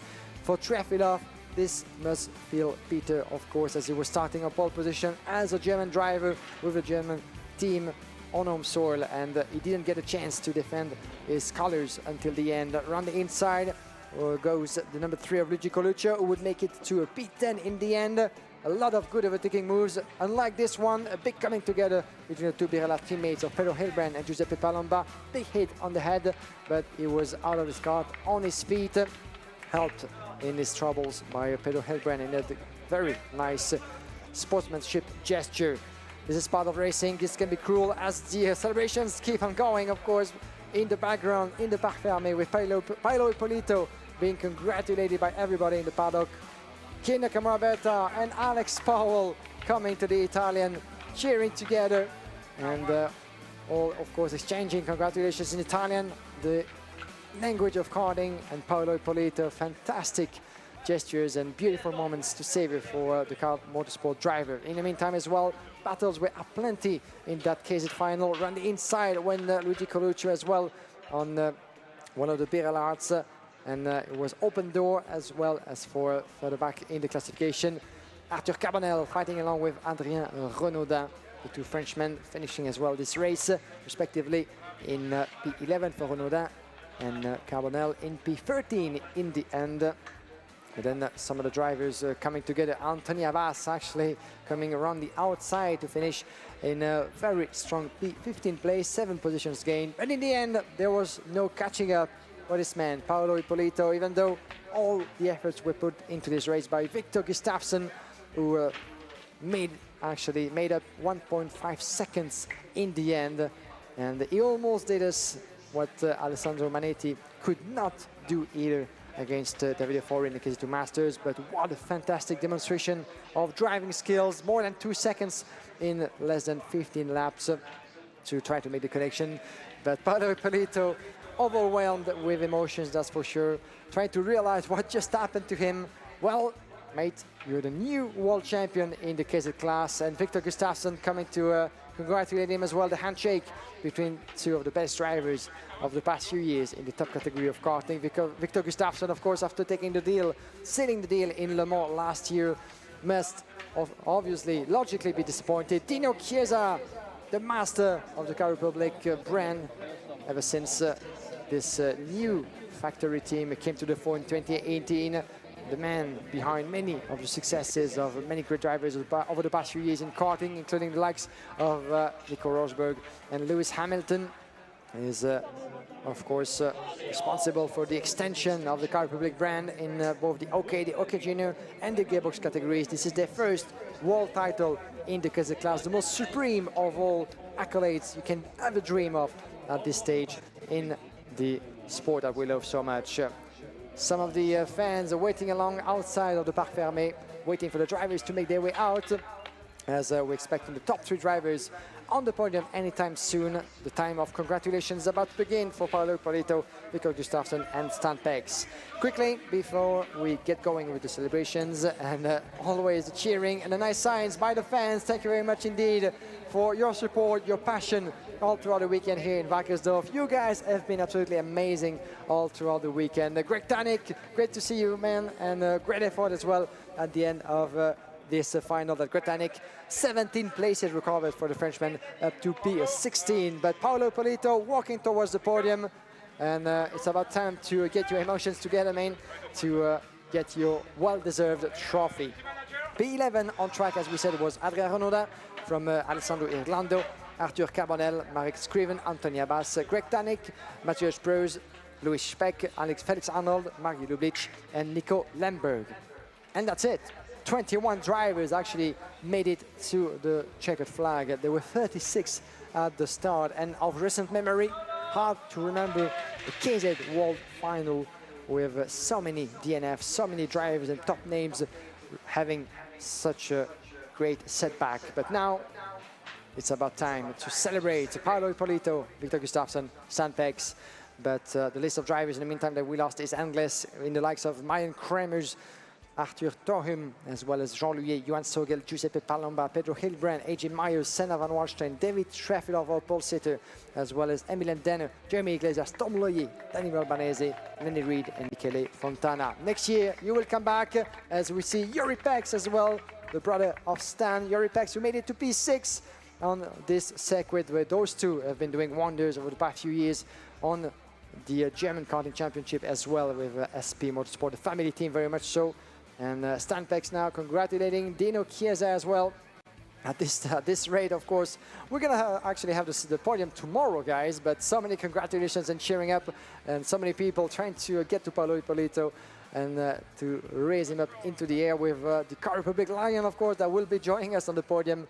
And the celebration time about to begin.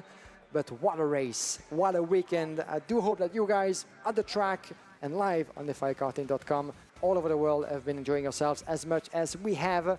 Myself, Guillaume Alvarez, Jake Sanson, the entire RGMMC group behind the scenes, working tirelessly every day and all the year to produce for you the best broadcast coverage possible. And thanks once again to all the people involved from the FIA Karting Federation, the track of Wackersdorf, the German Federation of Motorsport and Karting, all the people at LeConte, and all the partners, GoPro, Mondo Kart, that have been supporting the FIA Karting competition, cups and trophies, Mondo Kart for the past 2 years, and GoPro that we've welcomed as a title sponsor for the FIA Karting KZ2 World Cup. In a couple of moments, this will put a conclusion to what has been a busy weekend, 49 races in total from Friday to Sunday afternoon.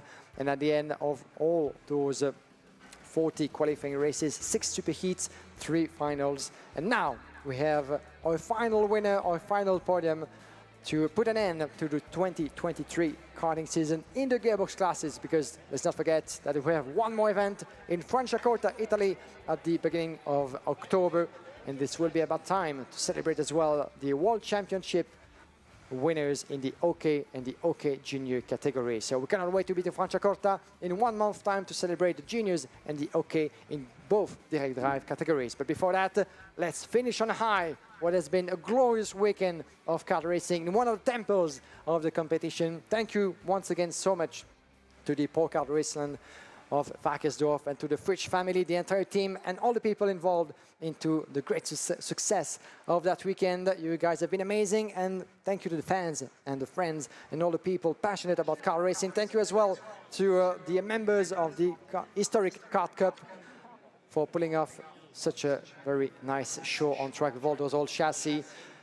It's about time to celebrate this man, Paolo Ippolito, Victor Gustafsson, and Stanpex on the podium. The moment you've all been waiting for. It is time to lift the trophy on the World Championship 2023. After an amazing week of racing here at Pro Kart Raceland, the kings of Wackersdorf are going to come to the podium. In third position for the Netherlands, Stanpex. His highest finish yet in a World Championship final. I've got a feeling that in 2024, he'll be back for more. In second position for Sweden, Victor Gustafsson. The mother of all comebacks, from 12th on the grid to second, Victor Gustafsson gave it everything he had. But the new world champion for Italy, Paolo Ippolito. He brings Car to the podium with him. Another title for Kart Republic in 2023. And please welcome to the podium the team manager, Flavio Andreatta. And in deference to our man on the top step of the podium, the national anthem for Italy.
Potentially the first of many World Championship titles for Kart Republic and Paolo Ippolito. Let's get the trophies out. First of all, we invite Bernd Paddick, the sporting director of the 88C Berlin-Brandenburg, to come forward to give the trophy to our man in third position for the Netherlands, Stan Pex.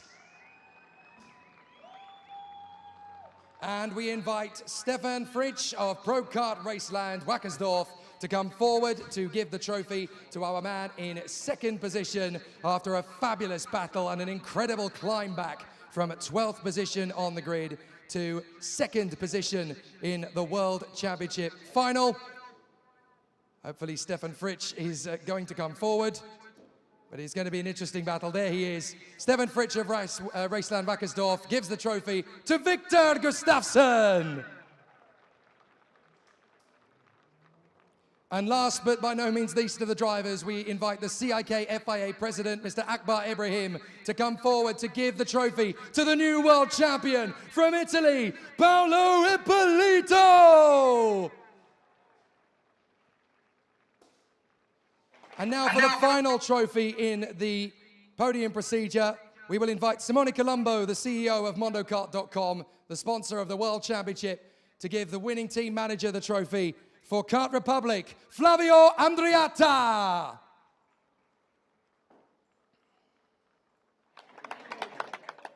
What an emotional week, what a ferocious battle, one of the greatest World Championship finals we've ever seen. Certainly one of the toughest, roughest, ruthless and toothless of finals. Great to see everybody together. The podium shots taken by the photographers. And now we will invite the drivers to raise the trophies aloft in the World Championship final, the top three podium. They will all get a garland that they can have around the necks as well. So the garland will come forward first to Stan Pex of the Netherlands, his best ever result in a World Championship final in third position. I expect there's a lot more to come from him. Victor Gustafsson, almost world champion again, but for the first time, Paolo Ippolito, champion of the world. That is amazing from Paolo Ippolito. And now we invite the three drivers to gather together on the top step of the podium for a group shot. An amazing moment. It's been a long time coming for the man who has just become the new world champion. But ladies and gentlemen, your three superstars at Wackersdorf on the top step of the podium together with our dignitaries and winning team manager Flavio Andreatta. But ladies and gentlemen, Stan Pex, Victor Gustafsson, and the new world champion from Italy, Paolo Ippolito. What a moment. That is an absolute conclusion to a story that has been bubbling for 4 years for Paolo Ippolito. An amazing display and a great performance from him. And as Kare soaks in the spoils in the German sunshine on the podium, as well as the three drivers and winning team manager on the podium, we will invite the drivers to celebrate in the German sunshine in the time-honored tradition. Our dignitaries may want to depart, but our drivers are just getting started with the party in the German sun here at Wackersdorf. It may be hot outside, but it's getting hotter as the party begins now for our KZ Top 3. Let's get busy with the fizzy!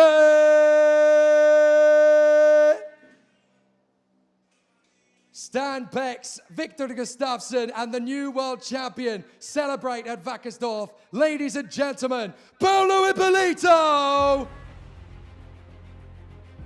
That is almost it for the FIA Karting story in 2023. We may have concluded the Gearbox Championship. However, there is still more to do. On the second weekend of October, we will crown the OKN first ever winner, as well as the world champions in junior and OK at Franciacorta in northern Italy from the 7th to the 10th of October. We cannot wait for this all to get underway. It's going to be a fantastic battle from the 5th to the 8th of October, I should say. Get it in your diaries now and join us on Motorsport TV, FIAKarting.com and the YouTube stream. Like, subscribe, and hit the notification bell, and you will never miss a moment of the FIA Karting story. From Guillaume Alvarez, from Jake Sanson, from all of us at RGMMC Group, MondoKart.com, and of course, Pro Kart Raceland, Deutschland in Wackersdorf. Massive thank you to everyone. Vielen Dank. Auf Wiedersehen.